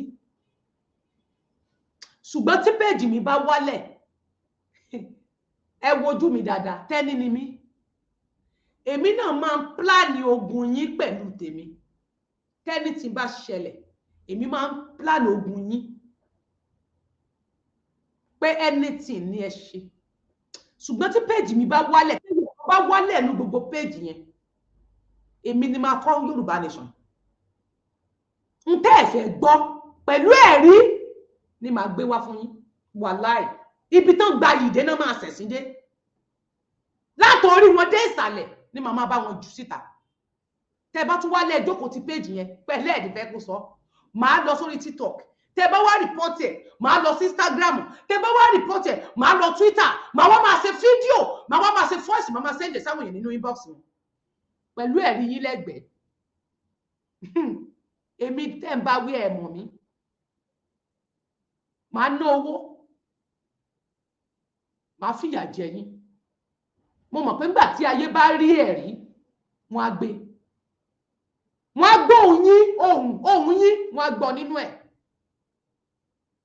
wọn á rí ojú yín nínú ẹ̀ ìyẹn ò sì kì í ṣe rọ́ pẹ̀lú ẹ̀rí tó dáni lójú ni fat ni màmá bá yín gé látòkè yín dé sálẹ̀ gbogbo ibi tẹ́ ẹ ti ń ṣe mítìn sọnù yín lọ́dọ̀ àwọn olóṣèlú ẹ sì ẹ̀sìn ṣe bá yé ń kẹ́yìn ayé ń pàtẹ́wọ́ fún yín ẹsẹ̀ sí wọ́n á sọ̀kò pa yín kúrò lórí social media yìí torí mi ò bá yín ba ayé jẹ́ ẹ fi mí lẹ̀ sí bí mo ṣe wà yìí mi ò lè support evil people I cannot support you to bully another person I cannot support you to blackmail another person I cannot defame another person I can't defame another person I can't blaspheme another person I can't bully them if you want me to support you to do that count me out mi ò ní ìyá mi ò ní bàbá náà so kémi máa bá yín ṣèkà ẹ̀yin tẹ́ ẹ̀ ní ìbẹ̀rù Ọlọ́run ẹ dórí social media ẹ máa gbàdúrà irọ́ dẹ̀ ní tán bá mọ iṣẹ́ èṣù tó wà nù yín iṣẹ́ àṣetọ́ni tó wà nù ayé yóò yẹ kán sọ̀kò pa yín ni tán bá mọ irú èèyàn tẹ́ jẹ́ ẹkùn ni yín èèyàn ni yín láàárọ̀ ẹranko ni yín lóru ẹni bá mọ irú èèyàn tó jẹ́ á mọ̀ pé kì í ṣe ẹni tí èèyàn máa ń dúró tì tán bá mọ̀ yín ayé ò ní gbọ́ yín mọ́ tán bá mọ irú ẹ̀dá tẹ́ jẹ́ ó yẹ káyé máa wò yín ẹ ṣe ẹni tí wọ́n ń wò so ọ̀kẹ́ lè sọ pé ìyẹn mi pé mo gbogbo àtàtẹ̀yìnwá ọ̀tọ̀ ẹ wá mú péjì mi ẹ bẹ̀rẹ̀ sí ní fi ṣe experiment that's what mi ṣe pọ̀ tí mo fi máa jókòó máa sọ̀rọ̀ máa post fídíò pẹ̀lú ẹ bí fídíò yẹn ṣe máa ń go viral yẹn lórí Tenny Ọmọ Ológo TV ó tún ti dogun sínú ìgbésí ayé rẹ̀ ojú fíìmù náà máa ń jà sí ní ìgbésí ayé wọn gbàtẹ́dẹ̀ tí ń rí fíìmù ìbá yín complain bí kẹ́nìyẹn dẹni ilẹ̀ kó máa rá kúrò níwájú ìgbà tí mo dẹ̀ ti ń bọ̀ bó nìwọ wà ìgbà tẹ́mi ń kó ògo tèmi jọbọ lògo tiẹ̀ wà ògo tiẹ̀ ráre ni kí ló tó ń jealous you are too jealous of people ẹnu ẹ náà ni gbogbo ló ti jáde wọ́n sì máa gbá káǹtì alákáǹtì wálẹ̀ ẹnu yín náà ni ẹni ìsọnù ẹni ègún ẹni èpè ẹni ìbànújẹ́ gbogbo ẹni tó rán yín níṣẹ́ bí táyé yín máa bàjẹ́ tilétilé àdàbí tí n bá fọwọ́ mi rìpọ́ọ̀tì yín rí àdàbí tí n bá jókòó ṣẹ́jú kan níbi tí wọ́n ti ń ba ayé yín jẹ́ rí tí mo dẹ̀ support láti ba ayé yín jẹ́ ṣùgbọ́n tí mi ṣe kankan náà ẹ̀ òfò máa bá yín tilétilé ni gbogbo bẹ́ẹ̀ ṣe ń ronú àti gbé mi wálẹ̀ ẹ máa dẹni ilẹ̀ tẹ́ ẹ̀ ní dìde mọ́ láyé ìjà ọ̀sán àtòru mi ẹkún ọ̀sán àtòru mi lórí yín tí Ọlọ́run dẹ̀ rí ọkàn mi sí yín ẹ máa dẹni ègbé táyé ò ní gbọ́rọ̀ yín mọ́ gbogbo bí tẹ́ ẹ gba ìdè láyé lẹ máa tẹ́dé lẹ máa ṣẹ̀sìn dé kọ́dùn tó parí mo ti rán Ọlọ́run síwájú kó lọ ja ogun yẹn fún mi kó lọ parí iṣẹ́ yẹn kémi tó jáde ṣe tèmi mo ti sọ fọ́lọ́run mo ti bí Ọlọ́run síwájú torí mi ò ní agbára mi ò ní oògùn mi ò ní nǹkan kan tí mo gbójúlé ẹ̀yin lè máa wò mí bí babaláwo ẹ lè máa wò mí bí oníṣègùn mi ò sí gbẹ́rẹ́ rí ṣùgbọ́n mo gbọ́kànlé nú àdúrà àti àwẹ̀ ó dẹ̀ ń kó mi yọ ẹ̀yin kan náà lẹ ṣe mítìn lé mi lórí pé kán wá gbé mi ó dẹ̀ péré ní ọmọ Yorùbá tó ń jíjò mí nínú ìkà torí pé ẹ rí plan yẹn ẹ tí mọ̀ bẹ́ẹ̀ lórí kí n stop lórí Bọ́lá Ahmed Tinubu náà ni ẹ̀dẹ̀ lẹ́ẹ̀ ń jíjò òmìnira Tinubu dẹ̀ lẹ́wọ̀ after Tinubu lẹ́ẹ̀ dúró fún ẹ máa ṣépè rabata irọ́ dẹ̀ ni ẹ gbúdọ̀ fún ẹnìkankan yóò gbúdọ̀ fún wọn ní owó wọn ò lè ní wọn eléyìí tí wọ́n ti gbà let them come out and appreciate it ó lè ní wọn ẹ má fún wọn lówó mọ́ ẹ má fún wọn lówó yín mọ́ ẹ fowó yín sápọ̀ ẹ rí eléyìí tẹ́ ti dáadáa ẹ rí iṣẹ́ rẹ̀ náà ẹ rí sí owó tó fún yín náà ẹ má fẹ́ mi gan ìfẹ̀jẹ̀bùn tẹ́lẹ̀ ẹ má fún wọn lówó mọ́ iṣẹ́ eléyìí tẹ́ ti san sẹ́yìn ẹ sọ fún wa pé a fẹ́ rí iṣẹ́ rẹ̀ ẹ sọ fẹ́ mi gan owó eléyìí tẹ́ ti bùn wá rí ẹ ní ká gbèsè rẹ̀ jáde ẹ jẹ́ ká appreciate yín ká dárúkọ yín lẹ́yọ̀ kọ̀ọ̀kan àwọn tó fún wọn lówó wọn ò ní sọ wọn máa láwọn ògbówó lọ́wọ́ èyí kankan ìyá ń jà wọn ni ìyá ń jẹ gbogbo yẹn gbogbo ìyá ń jà wọn gbogbo ayé wọn ìjà náà lè ní ìdẹyẹ pa ìyá ń jẹ wọn appreciate àwọn èèyàn rí ní ìgbésí ayé pọn fún wọn lówó rí gbogbo èèyàn náà ní ìfún wọn lówó ó lè gbogbo èèyàn ló ń gbowó lówó tẹ́ bá kú ẹ̀mí mẹ́rẹ̀ẹ́ máa ṣòfò ní rẹ́mi ò sínú gbogbo òṣì tẹ́ ẹ̀ ṣe yẹn tó bá fún yín ní líìsì orúkọ àwọn tí ò kówó kalẹ̀ àwọn tó ń gbowó bóyá àwọn kan láwọn kówó fún mi tán pè yín tán sọ fún mi pé Tẹ́ni Ọmọlógo wà lára àwọn tí mo kówó fún o kò fún lágbájá o kò kówó kalẹ̀ àbí a ní kó fi lọ ṣe nǹkan o kò fi ṣe o mú líìsì náà jáde tó o bá mú jáde ò ní ṣe oríire tọmọtọmọ tí orúkọ mi bá bẹ́bẹ̀ tó o bá mú jáde o máa ṣí òfò bẹ́ẹ̀ mo sọ fún ẹ ó mi èpè ṣẹ́ o èpè tèmi mímọ́ ni èpè ti ẹlẹ́gbin ẹ̀gbin wà lára ẹ̀ èmi ò lẹ́gbin tó o bá gbé jáde ó máa ṣí orí burúkú kọ́dún ètò parí ó máa dẹni yẹ̀yẹ́ tó o bá bò mí láṣìírí pórúkọ mi wà lára àwọn líìsì tán fún ẹ tó o bá dárúkọ tàbí èèyàn kan gbé lórí fóònù ó wá sọ fún ẹ pé Tẹ́ni náà ń bẹ́ẹ̀ bẹ́ẹ̀ tó o wá dákọ̀ mi ò ní ṣorí rẹ tọ́jú ìfi máa parí tó fi máa jáde láyé ó máa rárẹ̀ kù mo bá dárúkọ mi o tó o bá bu àṣírí ẹni tó sọ fún Ọlọ́run ò ní bu àṣírí ẹ láyé má bò mí láṣìírí o dákun dárúkọ mi sí publicly o jẹ́ kí n mọ owó tán ní mo gbà o a ti gbọ́ many things o ṣùgbọ́n jẹ́ ká gbọ́ ní dákọ̀ mi sí gbogbo ayé pé Tẹ́ni náà ń bẹ lára tó o bá dárúkọ mi tó o bá ní ọ̀rọ̀ kan ò tí ì tó sọ o wá bu àṣírí o ní sọ láàyò láyé òfò ló máa ṣe tó o bá borúkọ mi síbẹ̀ tó o bá dárúkọ mi kò ní yẹ dárúkọ mi tó orúkọ mi bá ti wà bẹ́ẹ̀ ni o tí o bá ti sí bí o ti free nínú èpè tèmi ẹ máa kó everybody papọ̀ àwọn kan gbowó olè ni wọ́n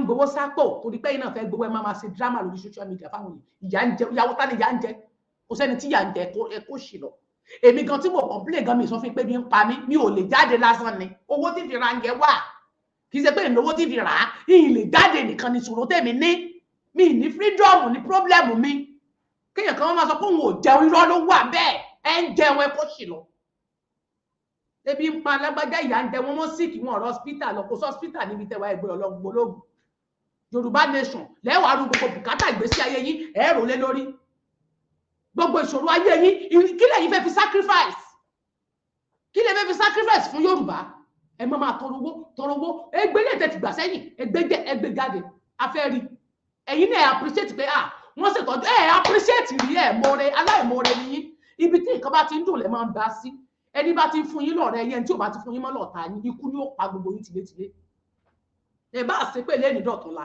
èpè yín ó padà sí yín lórí ní ìlọ́po ibi tẹ́ ẹ gba ìdè láyé lẹ́ máa ṣẹ̀sìn dé láyé àdàbí tó bá pẹ́ ṣe ń ṣe náà lẹ́ ṣe ń ṣe yìí ẹ wá kó gúrùpù jọ ẹ wá bẹ̀rẹ̀ sí ẹ wá rìpọ́ọ̀tì péjì mi lórí tí mi ò ṣe ẹ ní lálùyọ láyé torí pé tẹ́ni ọmọ ológun ẹ̀rú ti ń fọ́nṣọ̀ yẹn ó tún ti di ìṣòro gbèsè ayé wọn wọ́n tún ń rìpọ́ọ̀tì ẹ̀ gbogbo péjì mi lẹ́wọ̀ tí mo kà fún yín nísìnyí gbogbo péjì mi mẹ́rẹ̀ẹ̀rin mo ń rìpọ́ọ̀tì ẹ̀ bẹ́ẹ̀ sì ṣe rìpọ́ọ̀tì péjì mi ogun ọ̀run máa rìpọ́ọ̀tì ayé yẹn fún ikú òjijì kọ́dún ètò parí ẹ máa di ẹlẹ́yẹ̀ ẹ máa dẹni ẹ̀sín àdàbí tí n bá fọwọ́ mi rìpọ́ọ̀tì péjì yín àdàbí tí n bá jókòó àmọ́ gbéṣẹ́ yín fún mi wọ́n ní kí n lọ ba ayé yín jẹ́ èmi náà wá dìde mo wá ba ayé yín jẹ́ àbí tó bá pẹ́ gbogbo ọ̀rọ̀ tí mo sọ níta lágbà tí mo ti bẹ̀rẹ̀ mi ò ní ẹ̀rí ẹ̀mí ìfẹ́ rí ẹ̀hún eléyìí tí mi bá sọ bẹ́ẹ̀ mo lẹ́rìí ẹ̀mí àìmọye àṣírí mi tí màá rí màá tún kọ́fà yín bẹ́ẹ̀ ni tó ṣe kọ́fà ọ̀ mi ì kọ́fà nǹkan kan mọ́ kàkà tí ń fi sọ̀rọ̀ nípa yín màá yà kúrò mi ìyá ní dá sí yín ni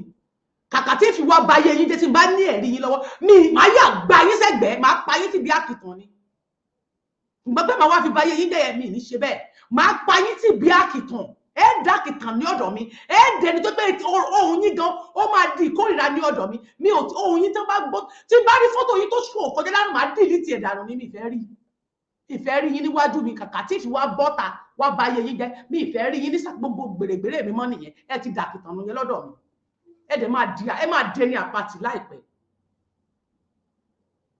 gbogbo yín pátá wọ́n bá ti fìbọn pa yín tí ikú bá ti pa yín iṣẹ́ tẹ́ ẹ ṣe fún mi ní ẹ máa yọ sọ̀rọ̀ bí ọmọ wọ̀ ni mò ń jà fún yín èmi ò lè bọ́ síta ẹ máa pariwo ẹ̀yin kọ́lé ẹ̀yin ra mọ́tò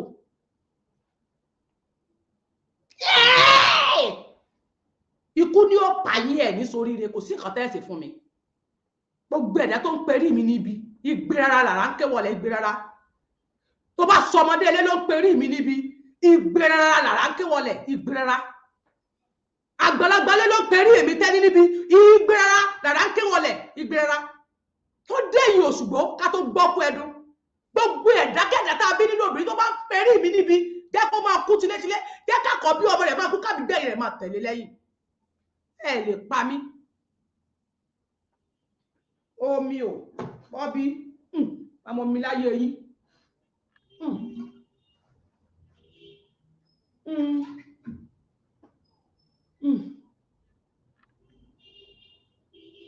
etí mi ò ní gbọ́bí etí mi dẹ̀ lọ gbàrà gbogbo sísẹ́mù mi dẹ̀ dàrú ẹ̀ ní sórí ẹ lè ré mi pè pa ẹ lè pè èmi pa èmi wà ní àwọn tán máa ń pè pa ni ìdùnnú ni mo jẹ́ fún àwọn ọmọ ìdùnnú mo jẹ́ fáwọn àbúrò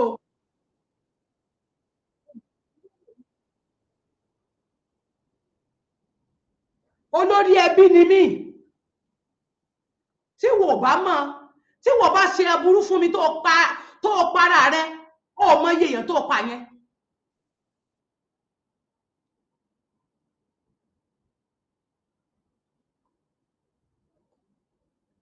kí ló ń dún ọmọ yẹ èèyàn tẹ́ ẹ pa èmi nìkan kọ́ lẹ pa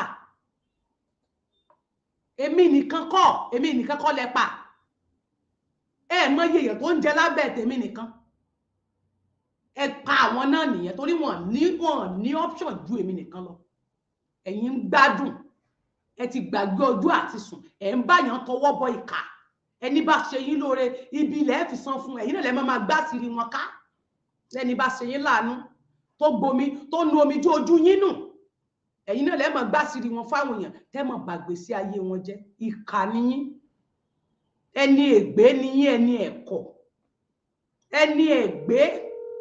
ẹni ẹ̀kọ́ niyín ẹ ṣe èèyàn tí wọ́n ń rí papọ̀ mọ́ ènìyàn ẹni bá ríru yín tó bá ń pè yín lẹ́rìn ó yẹ kán sọ̀kò pa yín ni mo rí pé ẹ pè mí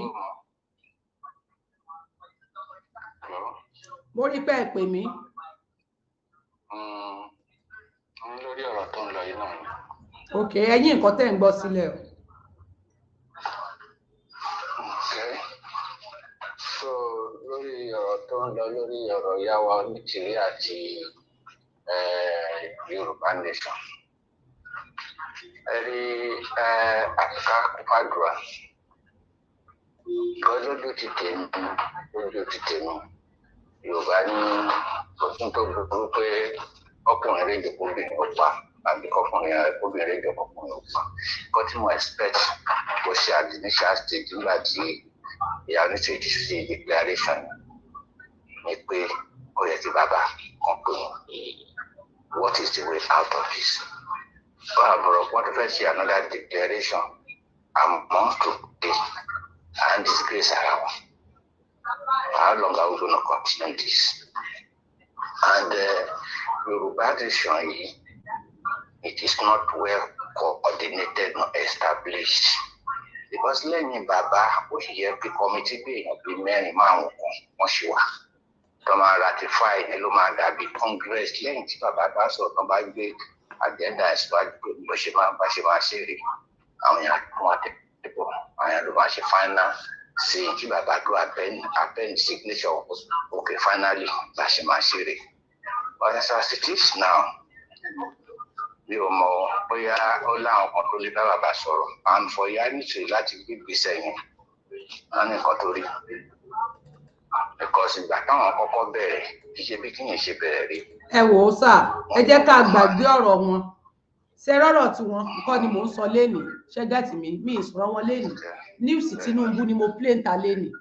So òní kọ́ lọ́jọ́ ọ̀rọ̀ tèmi. Ṣé rí pé tí bàbá bá láwọn ò mọ̀, tí bàbá ò bá mọ̀ ẹlòmíì mọ̀ náà. Tí bàbá ò bá mọ̀ tẹ́lòmíì ò mọ̀ ni.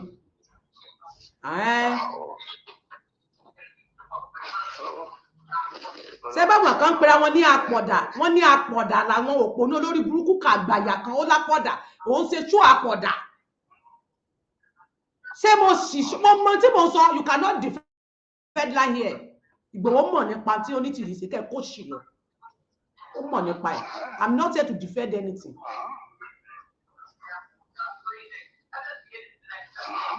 Because ìyá yẹn náà sọ̀rọ̀ pé kó tó di pé àwọn ṣe kọ́tàn ṣe pé àwọn pé CSI.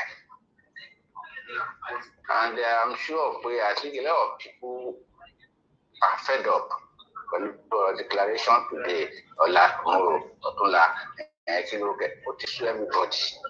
Alẹ́ ọjọ́ tí mo gbọ́ ikú wọn ṣe declaration yẹn, the first thing ni pé mo pè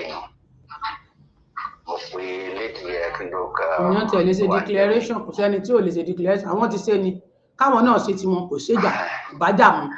Tó bá ní fake ní pépà tó ń kóká gbogbo ohun tó wà lọ́wọ́ rẹ̀ fake ni pépà tó lóun lọ ṣe lẹ́tà tó ń kọ fake ni ìyẹn gbàgbà tó débi owó tó gbà kì í ṣe fake. Gbogbo owó security tẹ́ ẹ dá òun kì í ṣe fake àbí but lẹ́tà ní fake gbogbo yín lẹ́ẹ̀jẹ̀jọ́. Èmi ò bá yàn dá sí kankan mi ò mọ onítìrí rí wọn ò kó jẹ́ láti bí síbẹ̀ yẹn. That's why tí mo ṣe stand alone but èmi ò ní parọ́ ẹ kó ṣì lọ. Kọ́lọ́n bá wa tó hospital ọ̀gbẹ́dẹ ẹ̀sìn àfi sùúrù.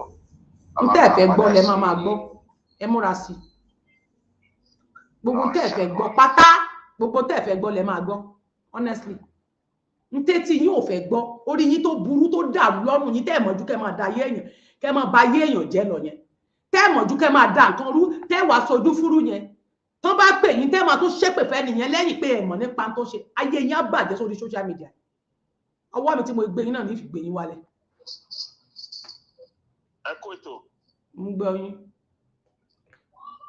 God is not a man to lie. Ṣé rí àwa ọmọ Yorùbá ìkan tó ń bọ̀ nílẹ̀ yìí o tó bá yá a máa kojú ìjà síra wa. Now Kẹ́ni Ọmọlógo ó wà lórí pláfọ́ọ̀mù ẹ̀ kó lọ sórí pláfọ́ọ̀mù yìí náà a ti sọ kí ní ìkànnì ìta nọ́mbà ẹ̀yìn ìkọ́dẹ̀ wà ní òkùnkùn ẹ̀ ń ta fàṣì mọ́lẹ̀ kí ni Kẹ́ni Ọmọlógo kí ló ṣò lórí program ẹ̀ violent ibo ni violent ti jáde ibo ni ìwòwò tó ti jáde. kò yé mi gbogbo yín bully harassment gbogbo ẹ̀.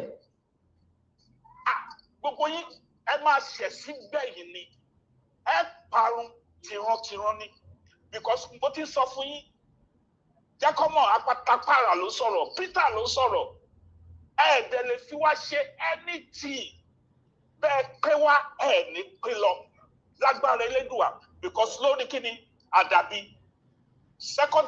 secondly lórí òtítọ́ wọ́n ní òtítọ́ ló máa lékè bẹ́ẹ̀ ni ẹ̀yin yóò mọ òtítọ́ yóò sì sọ yín di òmìnira ṣé ẹ rí lórí pláfọ́ọ̀mù yìí òtítọ́ ni àwọn ò ní plan B àní plan A òmìnira ilẹ̀ Yorùbá ni lẹ́yìn òmìnira ilẹ̀ Yorùbá ni àtàwọn èèyàn sọ́fọ́ ànísàlẹ̀ ẹbí ń pa àwọn ènìyàn ìkọ́dẹ̀ kóra yín jọ ẹ̀dẹ̀ iṣẹ́ ìka gbogbo yín la mọ̀ tó bá yá a máa gbórúkọ yín síta bẹ́ẹ̀ ni wọ́n á mọ ibi tẹ́ ti ṣe wọ́n á ti mọ ìka tẹ́ ti ṣe kí ló dé sílẹ̀ ayé ogun ni ẹ̀dẹ̀ lẹ fẹ́ gba Yorùbá ẹ̀yin gan lẹ́wà lẹ́yìn Tinubu ẹ̀ ń fi ẹsẹ̀ kọ́ sínú ilé ẹ̀ ń fi ẹsẹ̀ kọ́ síta Yorùbá ti sọ wọ́n ní Yorùbá ní ọ̀tá Yorùbá kí ló dé tá à ń gbógun tira wa Fúlàní caliphate à ń bára wa jà à ń gbógun tira wa ẹ̀ ń complain ẹ̀ ń report fún Facebook ṣé ayé yín fẹ́ parun ni ṣé ẹ fẹ́ parun tìrantìran ni ẹ̀ ní ṣoríire bẹ́ẹ̀ ni àdàbí la máa lò fún yín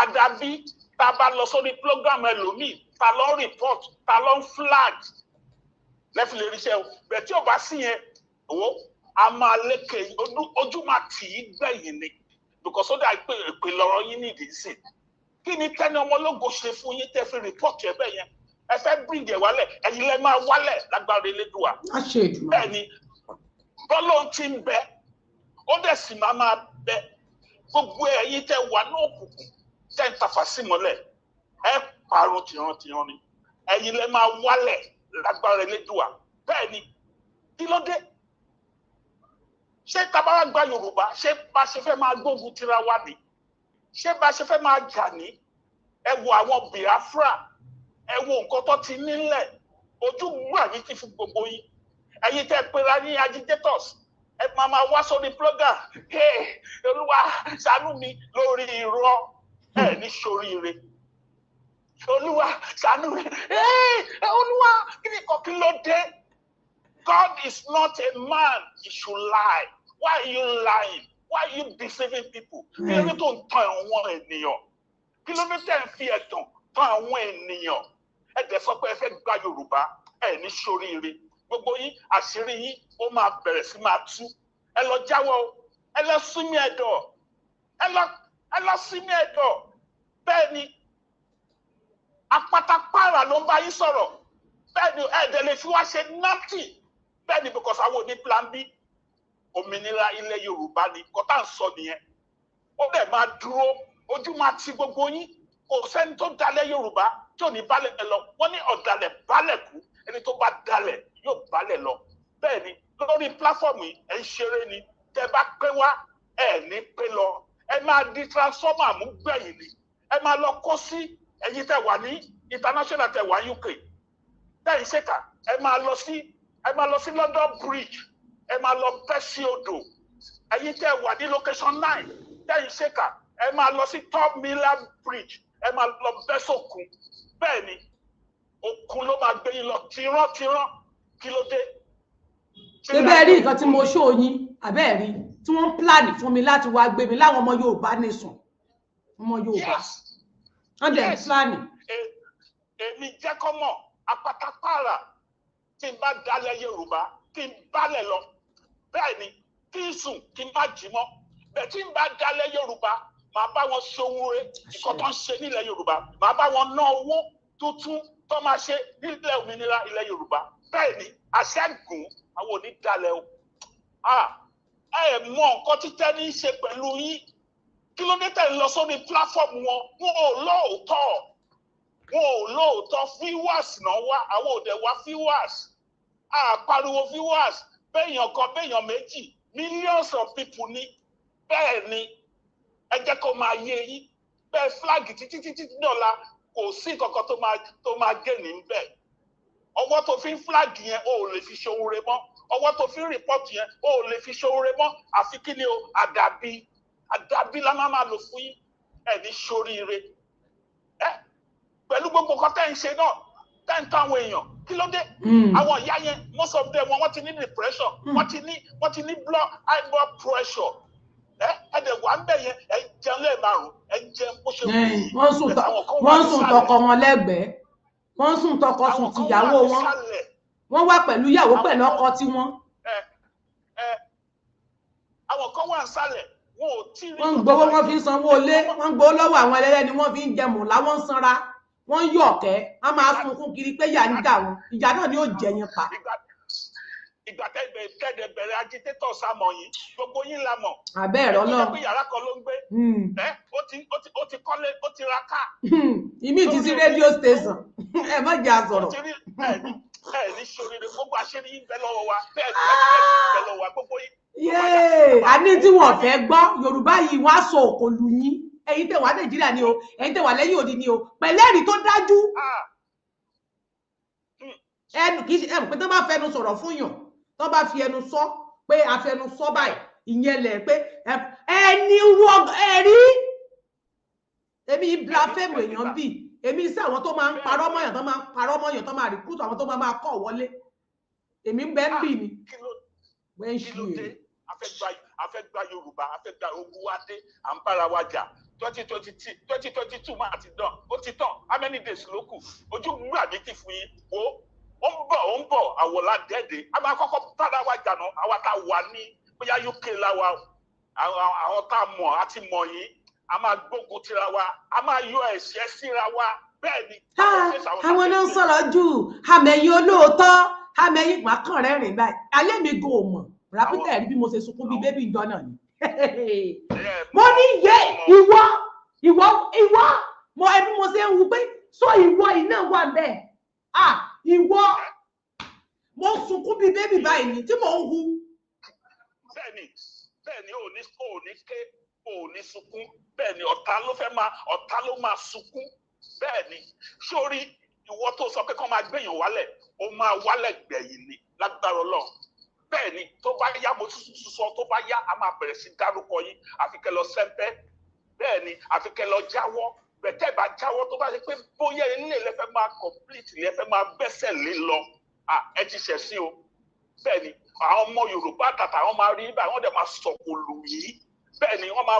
Ebi yá ká àwọn tán gbéṣẹ́ fún àdàbí tó jẹ́ pé owó tí mo kó fún yín tó fi ṣiṣẹ́ mi ló kù, ó máa há ọlọ́fun. Ọmọ tó bí máa ṣòfò lójú ayé ẹ̀ máa fọ́nkú. Ọ̀pá àlọ́ 7 book of Moses. Kò lo 8 book of Moses. Ó máa ṣòfò tọmọtọmọ ni. Ibi tí gbogbo tó ìlú tó wà jẹ́ wà rẹ̀ sí bẹ̀ wà sí ẹ̀ sí wọ́n náà dẹni lẹ̀ lójijì. Lórí ibu. Ní sórí rẹ̀. Kí ló dé tó ní ìlara? Kò sí ìṣòrí ayé yìí ó kéré gan. 6 feet bó ṣe dáadáa wọn mọ̀ ẹ́, bó ṣe dáadáa wọn mọ̀ ẹ́. Gbogbo òtàn táwọn èèyàn ṣe tí gbogbo wọn tá ń pariwo lẹ́yìn Awólọ́wọ̀ bẹ́ẹ̀ ni Jákàndé gbogbo wọn ìwà tó wù ní Bọ́lá Ìgè ìwà tó wù la fi sọ̀rọ̀ wọn. Ìwọ tó ń ṣèkà ò ń kọ̀ tán ẹlẹ́nìyẹn ìtàn ẹ ló ń kọ́ lẹ̀ torí Yorùbá ká dúró lẹ́yìn oníkálukú ó kọ̀ ìtàn ẹlẹ́ni bẹ́ẹ̀ ni. So kí là ń sọ fún yín, ẹ lọ jáwọ́, ẹ lọ sinmi ẹ̀dọ̀, ẹ lọ sẹ́ńpẹ́, ẹ̀yin ọ̀sìnwí gbogbo yìí. Ẹ sọ plan B, ibo ni plan B tó wà. Bí Tinubu ẹsẹ̀ kan ta. Bí Tinubu bá wọlé déédéé ara mi náà ni. Bí Tinubu bá wọlé déédéé ara mi ni. Bí bá lè ṣe Yorùbá nation náà lágbà déédéé. Mo ní iye mo là máa ṣe kọ́. Á dẹ̀ ń pariwo, wọ́n dẹ̀ ṣe we love you, we like you, continue your good job. Mo ní iye àmọ́ Yorùbá ti forí wọn la gbogbo gbọ̀ngàn. Ṣé bí Tinubu ni ẹ tó wá sí Chatham House? Ṣé bó wá sí Chatham House tó bá sí nǹkan tó fà á? Ṣé bó yẹ kí n wà ń bẹ̀? Ìkọ̀kọ̀ ló fà á. Náà ó wá sí Chatham House, ṣé àmọ̀ pé plan work ni? Ṣé àmọ̀ pé gbogbo ètò yẹn náà ti tó lẹ̀? Àwọn kan tó wá wà ní UK, ìwọ́n tó yẹ kó máa support àwọn ọmọ Yorùbá kó gbalẹ̀. O tún support Tinubu Ògúnlérè. Ilé ayé máa le o. now because oúnjẹ lẹ́ẹ̀mẹ́wàá oúnjẹ lẹ́ẹ̀márùn bó ṣe wẹ̀ lóúnjẹ ó wà pẹ̀lú ìyàwó ẹ̀ bẹ̀tẹ̀ àwọn kan wà nísàlẹ̀ tí wọn ò rí iná lò tí ò ṣiṣẹ́ tí ò sóúnjẹ tí ò sí owó ẹ wo bó ṣe bà gbogbo owó jẹ́ ẹ dẹ̀ kówó síbi kan Tinubu wá ń sọ lẹ́nìí pé hospital máa wà ìgbà wọn láti sọ fún yín ṣé rìn dín ní. òun tó wà tó ń lọ sílùú òyìnbó tó ń lọ gbà tọ́jú.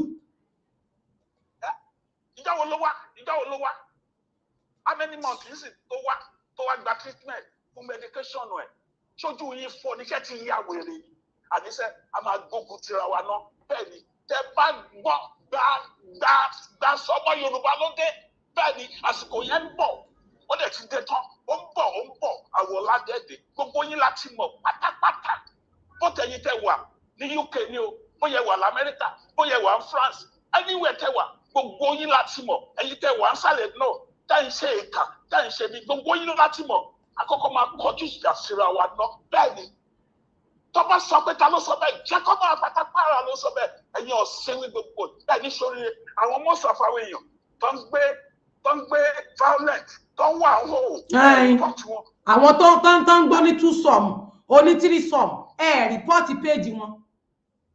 rìpọ́ọ̀tì wọn so tẹ́ni ọmọ ológun lẹ́wọ́n rìpọ́ọ̀tì ní sóríire gbogbo yín pátápátá ní sóríire àní ẹ̀yin tẹ wà ní òkùnkùn tẹ ń tafà sí ìmọ́lẹ̀ parun ṣẹ̀sì tọmọtọmọ bẹ́ẹ̀ ni I love children mo fẹ́ràn ọmọdé I love youth bẹ́ẹ̀ tó ti wá di òun sì pé a máa bí àwọn ọmọ yín ṣe pé àwọn ìdílé yín a máa bẹ̀rẹ̀ sí gbé wọn ṣe pé ṣẹ́ni lórí platform yìí ẹ lọ sí ní ẹ̀dọ̀ àwọn òsín plan B àdẹ̀gbowó lọ́wọ́ Tinubu àgbowó lọ́wọ́ Àtìkúlé àṣẹ PDP àgbowó lọ́wọ́ Sowore kí ni wọ́n fẹ́ ṣe under Fulani Caliphate Shettima lẹ́ ń fọ́ọ̀tì fún abẹ́yíyáwèrè Shettima ó lẹ́ ń fọ́ọ̀tì fún yìí ṣe gbogbo ẹ̀yin tẹ̀wà lórí ètò àwọn máàlè àwọn ọmọ ọ̀sìnwín àwọn ọ̀dàlẹ̀ ni mò ń bá sọ̀rọ̀ ó wà ní UK ó sọ́pọ̀tì Tinubu kí ni Tinubu fẹ́ ṣe kí ló fẹ́ ṣe sọ fún mi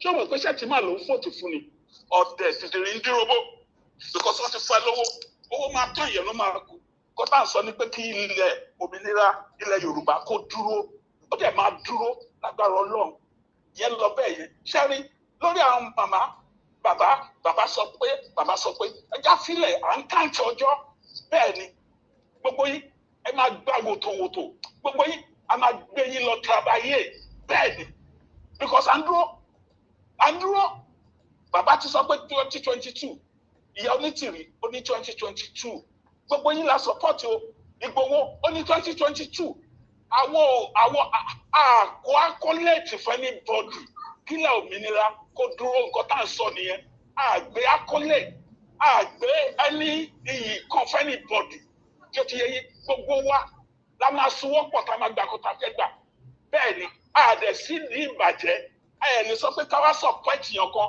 ká máa búlé ẹnìyẹn ibo tó ti ń ṣerú ẹ̀ ṣé wọ́n ló ń fìdí ẹ̀ ni ṣé wọ́n ló ń oúnjẹ fún ni ṣé wọ́n ló ń ra dátà fún ni àbẹ́ yíyàwó rẹ̀. wọ́n ń ṣorí burúkú ni bóyá mo forúkọ wọn gbowó rí bóyá gbogbo ìlágùn mi owó tèmi jìyà fún tí mo tún ná lé wọn lórí orí wọn burú.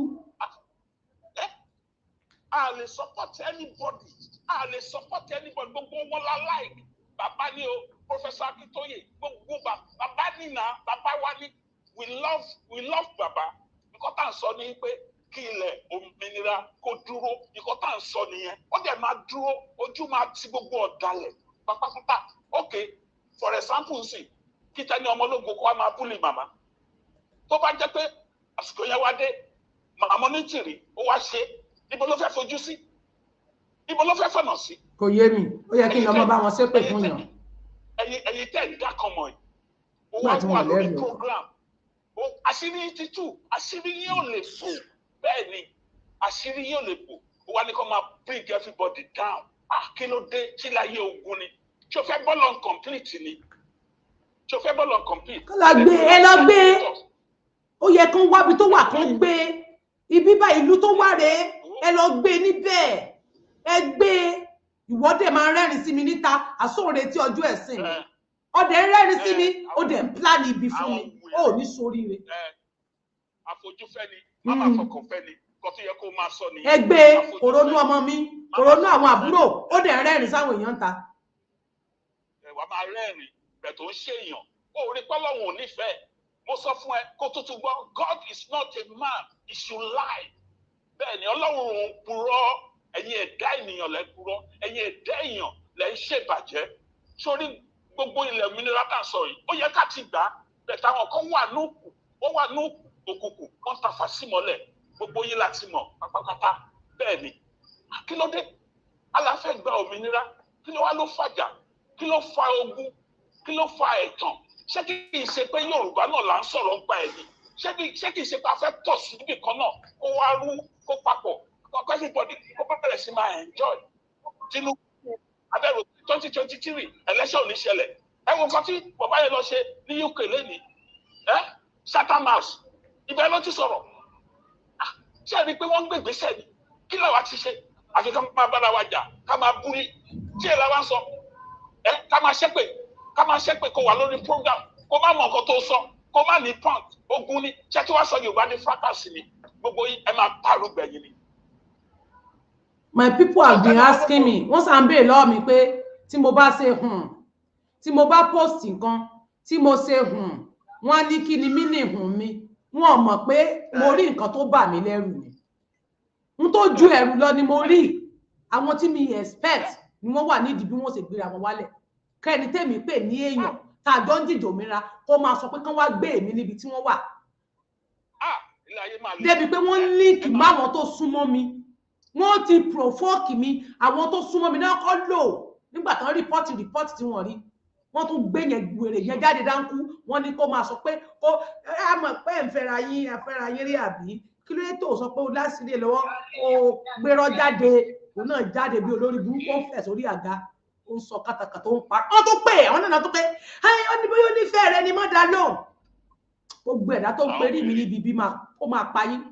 Gbogbo ẹ̀dá tó ń perí mi níbi wákàtí ibi máa kà yín. Ògiri àlàpà ló máa wó lù yín pa. Àsánjọ pílánì sí ẹ̀bí sí mi lórí ni. Òun náà mẹ́rẹ̀ gẹ́ ni ìlú èmi ò sí níbi tó rò pé mi wà mọ́. Mo fẹ́ wá sọ́dọ̀ àwọn òwò sọ́dọ̀ tèmi. Mo mọ̀ ọ́ rí kó ṣe. Tẹ́ni ológo gbọ́ mi tọ́ba máa mẹ́ni á kú ọ̀la á tún kú ọ̀la ṣé wọ́n ti rí ibi tó ti mú afẹ́fẹ́ rí ni Tẹ́ni ọlá ó rí rí àwọn gan ò rí rí ṣé wọ́n lè mú ni tí wọ́n lè dáfẹ́fẹ́ mú wọn ò lè dáfẹ́fẹ́ mú tó mọ́kàn kó ń bẹ̀ yẹn. Mi ò ṣe bí fún yín náà ire ni mo ṣe fún yín tí wọ́n bá péjọpọ̀ lé yín lórí màá dìde jà fún yín tí bá rí pọ́wọ́ dùn yín jù èmi spirit tèmi ni pé ẹni tí pọ́wọ́ bá ti dùn yàn jù èmi ò kì í dákún sọ̀rọ̀ èèyàn torí tèmi ló máa ń le jù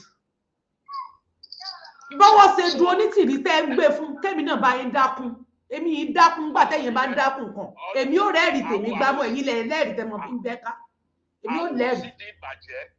Lórí pláfọ́ọ̀mù yìí àwọn òsídìí bàjẹ́ àdẹni gbógun tí ẹni tí ò gbógun ti àbí o. So you shall not judge. You shall not judge. Ibo ló fẹ́ fojú sí.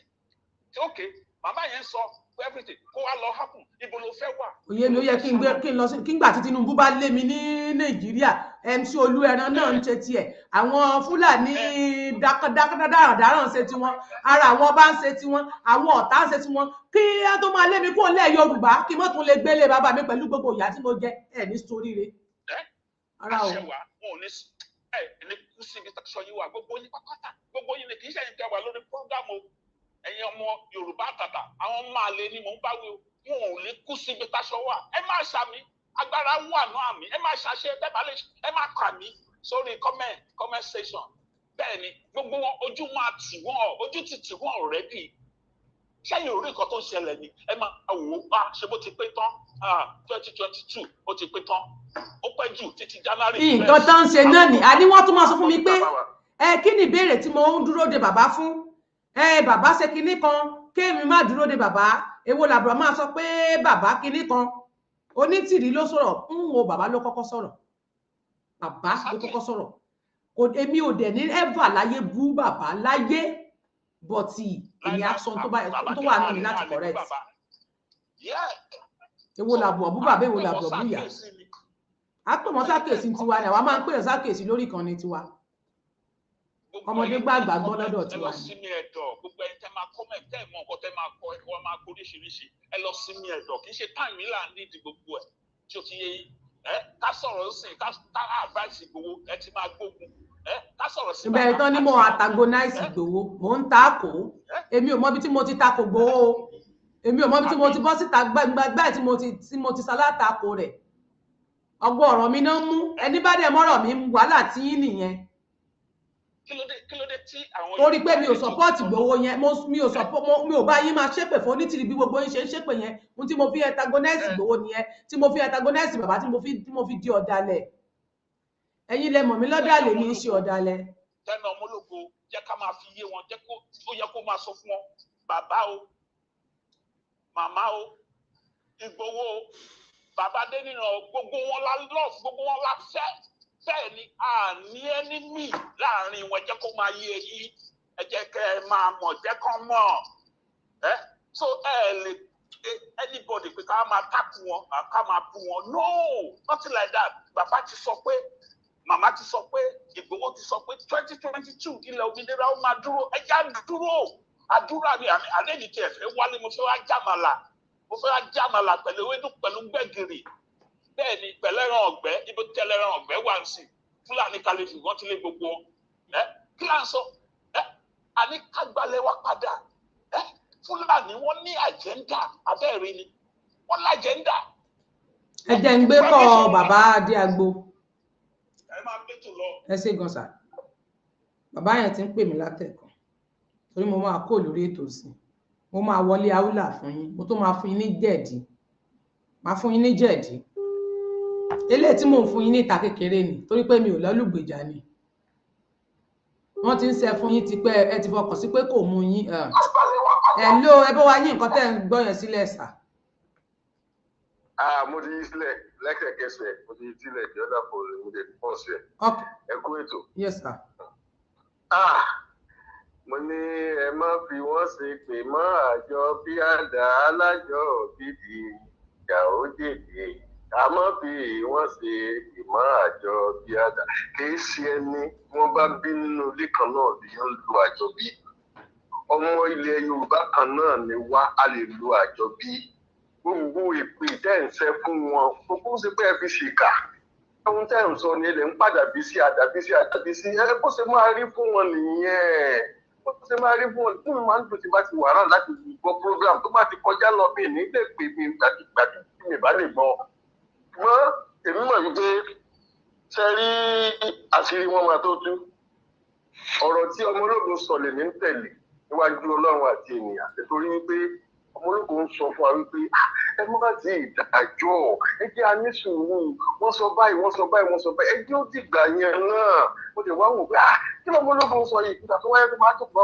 ohun tó gbà tiẹ̀ ní ìyẹn kú kí tó dènà òní ní 5 ọ̀la 6 7 8 9 ọjọ́ mélòó ní kú arúgbó gbogbo àwọn tó ń fún wa lọ́jọ́ wọ́n mọ̀ pé kò lè possible wọ́n ní bẹ́ẹ̀ méjì bá ń parọ́ ẹni tó ń parọ́ ó máa mọ̀ lọ́kàn ara ẹ̀ ẹni tó yẹn ń parọ́ fún yẹn kò lè mọ̀ láíláí ṣùgbọ́n tó bá wá di ìgbà yẹn ìgbà yẹn ni a wà sísọ lójú egun because níbi kó dáa náà ni gbogbo wa wà níbi kó wà yóò fún wa ni gbogbo wa wà níbi ká gbálẹ̀ wa ni gbogbo wa wà nígbà tó tiẹ̀ ti di pé ní orí afárá tó gùn jù lẹ́kọ̀ọ́ tí wọ́n ti ń kidnap èèyàn bẹ́ẹ̀ wọ́n lè pa ọ́ dílé ẹ wá sọ fún mi ká ní wọ́n lè pa ọ́ dílé ẹ̀ gbogbo àwọn tó ń pọ́ security tó dé yẹn ọ̀tọ̀ ní security tó dájú ṣùgbọ́n tí ò bá máa ṣẹlẹ̀ sí wọn bẹ́ẹ̀ yẹn àní mọ̀ pé Ọlọ́run wà lẹ́yìn wa gbogbo àwọn bá tó ń jí bẹ́ẹ̀ tí ò bá ṣẹlẹ̀ sí wọn àní mọ̀ pé Ọlọ́run wà lẹ́yìn wa náà kó máa lọ bẹ́ẹ̀ because nígbà tó ń sọ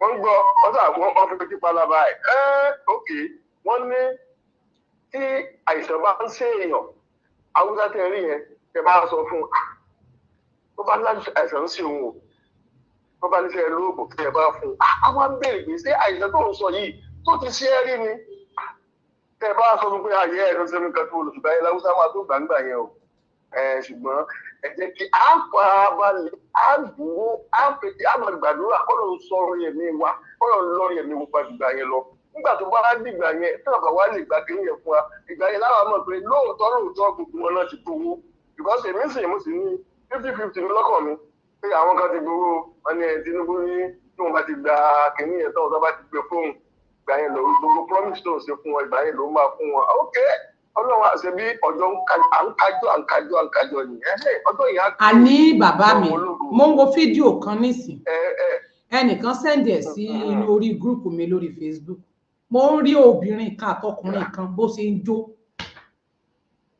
ẹni bá rí wọn bó ṣe ń jó yẹn wọn á léèyàn tó dáa ni wọn o láì bí mọ̀ pé evil èṣù àṣetánì tó àwọn tó ń da Yorùbá nation rú nìyẹn ẹ wo bọ́n ṣe ń ṣe ẹ wo bọ́n ṣe ń jó ẹ wo bọ́n ṣe ń ṣe ẹ wo bọ́n ṣe ń jó fún Yorùbá ha ikú lèèyàn wọ́n fẹ́ jẹ̀ sínú wọ́n dẹ̀ ń tutọ́ funfun jáde ẹ máa sọ̀rọ̀ yín ọ̀rọ̀ yín bí mo ṣe máa ń rí yín máa ń bà mí nínú jẹ́ tí bá ti rí fọ́tò yín bẹ́ẹ̀ máa ń bà mí nínú jẹ́. àwọn ló ń pè ní green snake under the green grass yes wọ́n fi ọ̀jẹ̀ sínú wọ́n tọ́ wọn fọ jáde ó sì gbà tí akúrò lò ní pé bàbá ó sì gbà tí akúrò lò ní pé bàbá. Plan B ni wọ́n o Plan B ni wọ́n o ẹsẹ̀ kan lé ẹsẹ̀ kẹta ni wọ́n ẹ̀ wò wọ́n wọ́n ṣe ń jójó ìbànújẹ́. Plan B ni wọ́n. Plan B ni wọ́n. Plan B ni wọ́n. So àwa ò sí ní Plan B now kò sí inú àdéhùn. àdẹ̀ tí a ti gbá àṣírí wọn síta ni mi ì sáà tú àṣírí yín mi ì sáà bú yín mi ò dẹ̀ lé bá yín bú yẹn fi mí lẹ̀.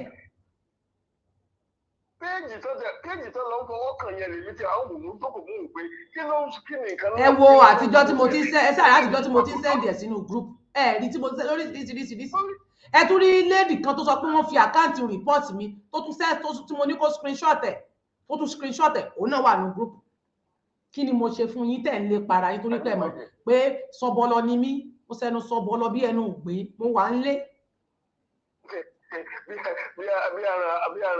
bí àrùn tó ń boyún jẹ́.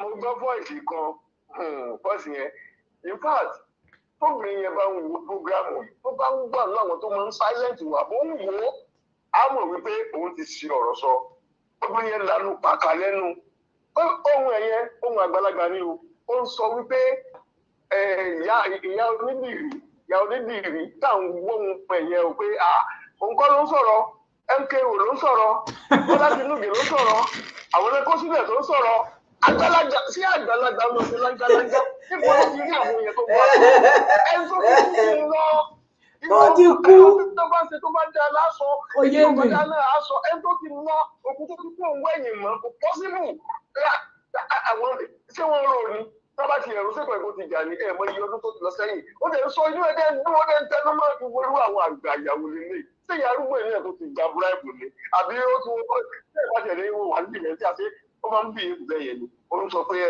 Tinubu MKO ló ń sọ̀rọ̀ lú ẹ̀ olùkẹ́sọ̀ ló ń sọ̀rọ̀ èèyàn ya ló padà ó ní pé Ọlọ́run bá òun sọ̀rọ̀ láì ṣe wòlíì láì ṣe babaláwo Ọlọ́run kò bá sọ̀rọ̀ nígbà tó pé wà nù ìgbèkùn Ọlọ́run kò bá sọ̀rọ̀ pé mọ́tàkó gómìnà ò ní wọlé eléyìí lọ́wọ́ Ọlọ́run wá bá sọ̀rọ̀ yẹ́nìwé o gẹ́gẹ́ bí nǹkan tó mú ológo sọ èmi ti àti kí fingers cross o ó ní pé àwọn sójà ó ti yàn wọ́n àwọn cabinet wọ́n ti yàn wọ́n àwọn governors wọ́n ti yàn wọ́n pàtó ni wọ́n ní ìtàtọ̀ àlẹ́mà náà á farabalẹ̀ lágbára Ọlọ́run Ọlọ́run á sọ àgbà náà lọ á wà á mọ nǹkan tá a lè sọ jáde nígbà tí gbogbo wọn bá lulẹ̀ ó ní fún mọ̀ pé wọ́n máa lulẹ̀ tó bá yẹ pé nǹkan tó fọkàn sí nìyẹn wọ́n máa lulẹ̀ bẹ́ẹ̀ tó bá yà mí lẹ́nu dùn ní pé àwọn èèyàn ń sọ pé bàbá gbowó láwọn dúró di after 23 ó dìgbà yẹn náà gbogbo ẹ̀ ló bá ràn sí wa mi ò rò pé lè gbowó tó bá gbowó ni ó yẹ kó lè lọ sí Nàìjíríà kó padà síbi tó ń gbé náà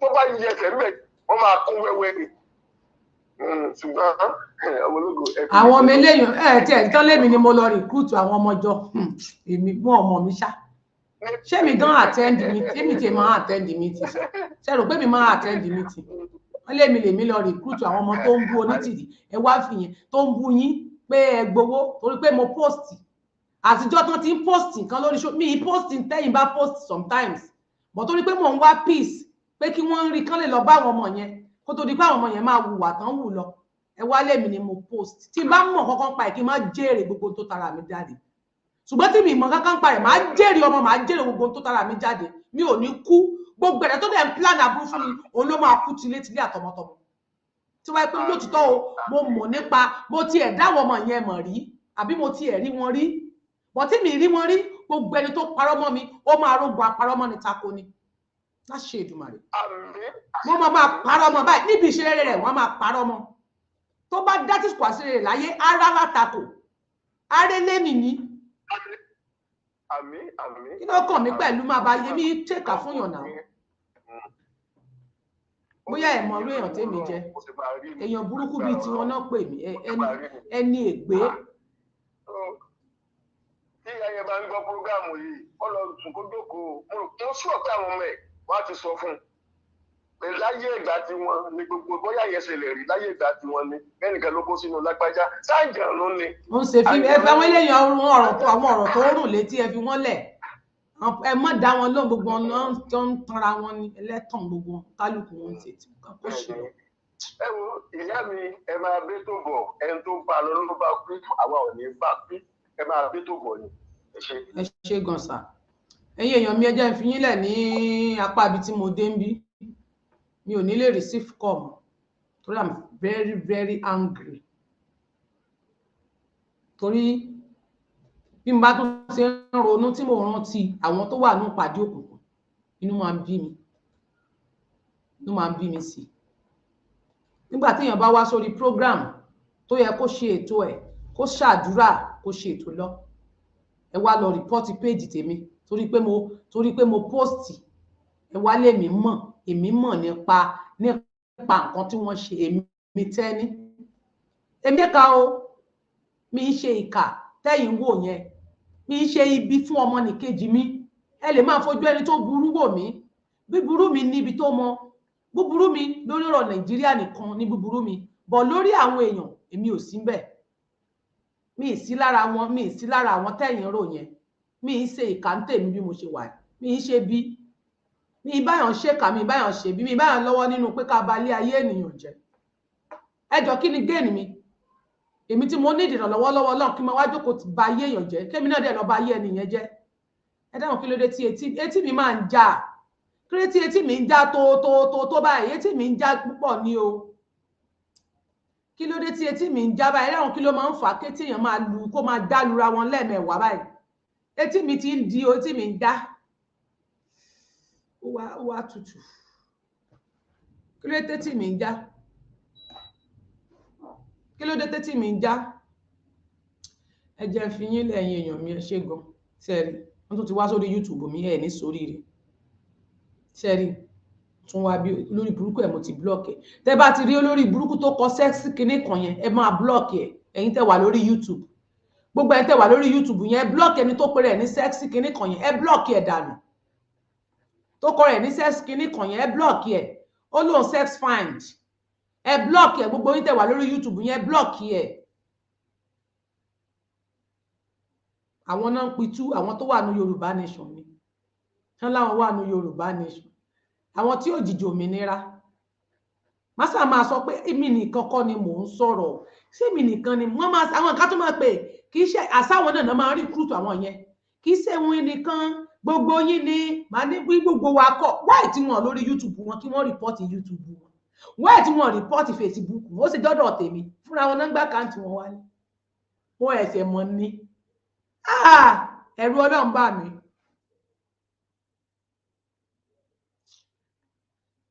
Bye bye. Good night. Bye. Love you all. I appreciate every one of you. Tá bá ní àwọn ọ̀rọ̀ míì tá máa sọ. Màá tún pè yín. Wèrè wo ló tún tẹ rẹ́dì rẹ̀? Àwọn náà ni ẹ fi wọ́n lé àwọn ni. Aláwọn ni ẹ mọ̀ pé ẹni tó ń ṣe ni ló mọ̀ ni ẹni tó mọ̀ ni tí n bá mọ̀ pé àwọn náà ń ṣèkà èmi á wá gbéṣẹ́ YouTube mi lé wọn lọ́wọ́ rí mẹ́tẹ̀ jẹ́ kán wọnú àkáǹtì mi tí n bá mọ̀ kán ṣèkà sẹ́mi àti ẹ̀bárù wọn sọ̀rọ̀ rárá ara dẹ̀ sá ń fún mi náà gbòde stage kan ara ń fún mi mo tún pè mo lẹ́nu yìí mo lára ń fún mi sẹ́ni yìí ara ń fún mi sẹ́ni yìí pé ẹni yìí ń ṣèkà fún mi ẹni yìí mọ̀ nípa iṣẹ́ tó ń ṣẹlẹ̀ lórí péjì ẹni yìí wọ́n sàdákẹ́ àgbà tó fi gbẹ wọn lé mi lọ́wọ́ ìgbẹ́ ẹ̀yin ti wà lọ́wọ́ mi lára mi ni mo ṣe ń kanra mọ́ yín láti bí ọjọ́ mẹ́ta tí ẹ bá mọ̀ ẹ̀yin pílánì fẹ́mi kan wá gbé mi ẹ ti ẹ̀rọ náà kúnlé àbíyamọ so tán bá wá gbéyàn ẹnìyẹn tán inú yá wá máa bẹ́wà sáré bọ́ síta sísá wa tẹ́ni ọmọ ológo kínní kan ẹ wà máa àsojú ayé ni àṣẹnú yín dùn níjọ́ tán náà ń wá mi àṣẹrọ́ ni àṣẹnú yín dùn níjọ́ tán náà ń wá mi ká tẹ́mi bá mọ̀ pé ilẹ̀ wà ní ds màá tún kí yín níta àṣẹnú yín dùn gbogbo èrò yín ni pé kó lọ àṣẹnú wọn dùn àṣẹnú gbogbo wọn dùn pátápátá wọn láwọn ti ń pè àwọn ṣe kínní inú wọn dùn ẹnu rẹ̀ ló pa ó ń pẹ́ kan tó gbẹnu rẹ̀ ló pa jàre ẹnu rẹ̀ ló kó bá gbogbo ọjọ́kọ́jọ́ tí ọ̀tá ń rojọ́ ẹlẹ́yà mi ẹ ó máa sun ẹkún kíkorò gbogbo ẹ̀dá tó ń retí ọjọ́ ẹ̀sìn mi pé ẹ̀sìn máa tó ṣe ẹ̀yin lẹ máa sun ẹkún kíkorò láṣẹ Èdùmàrè pé mi ò ní rògùn ẹ̀sìn mi ń sara yín mi ní ṣẹ̀sìn láyé mi ní ṣẹ̀sìn torí pé ọmọnú ọkà yín ní ṣekú pọ̀ká ọmọnú yín náà ló máa ṣekú pa yín pẹ̀lú gbogbo ìwà bìyín ìkàákà yín gbogbo ẹni tó ń wá dáńfọ̀ mi ẹ̀yin lẹ máa rí jù bí kí ni mo ṣe abẹ́ẹ̀ rí rìpọ́ọ̀tì yẹn gẹ́lẹ́ mọ́ kí náà dẹ̀ ní pírọ́blẹ́mù wọn wọ́n mọ̀ pé ẹnu mi ta dáadáa mo ta lẹ́nu bí pọ́ǹpọ̀ mo ta lẹ́nu I love you all. Bye.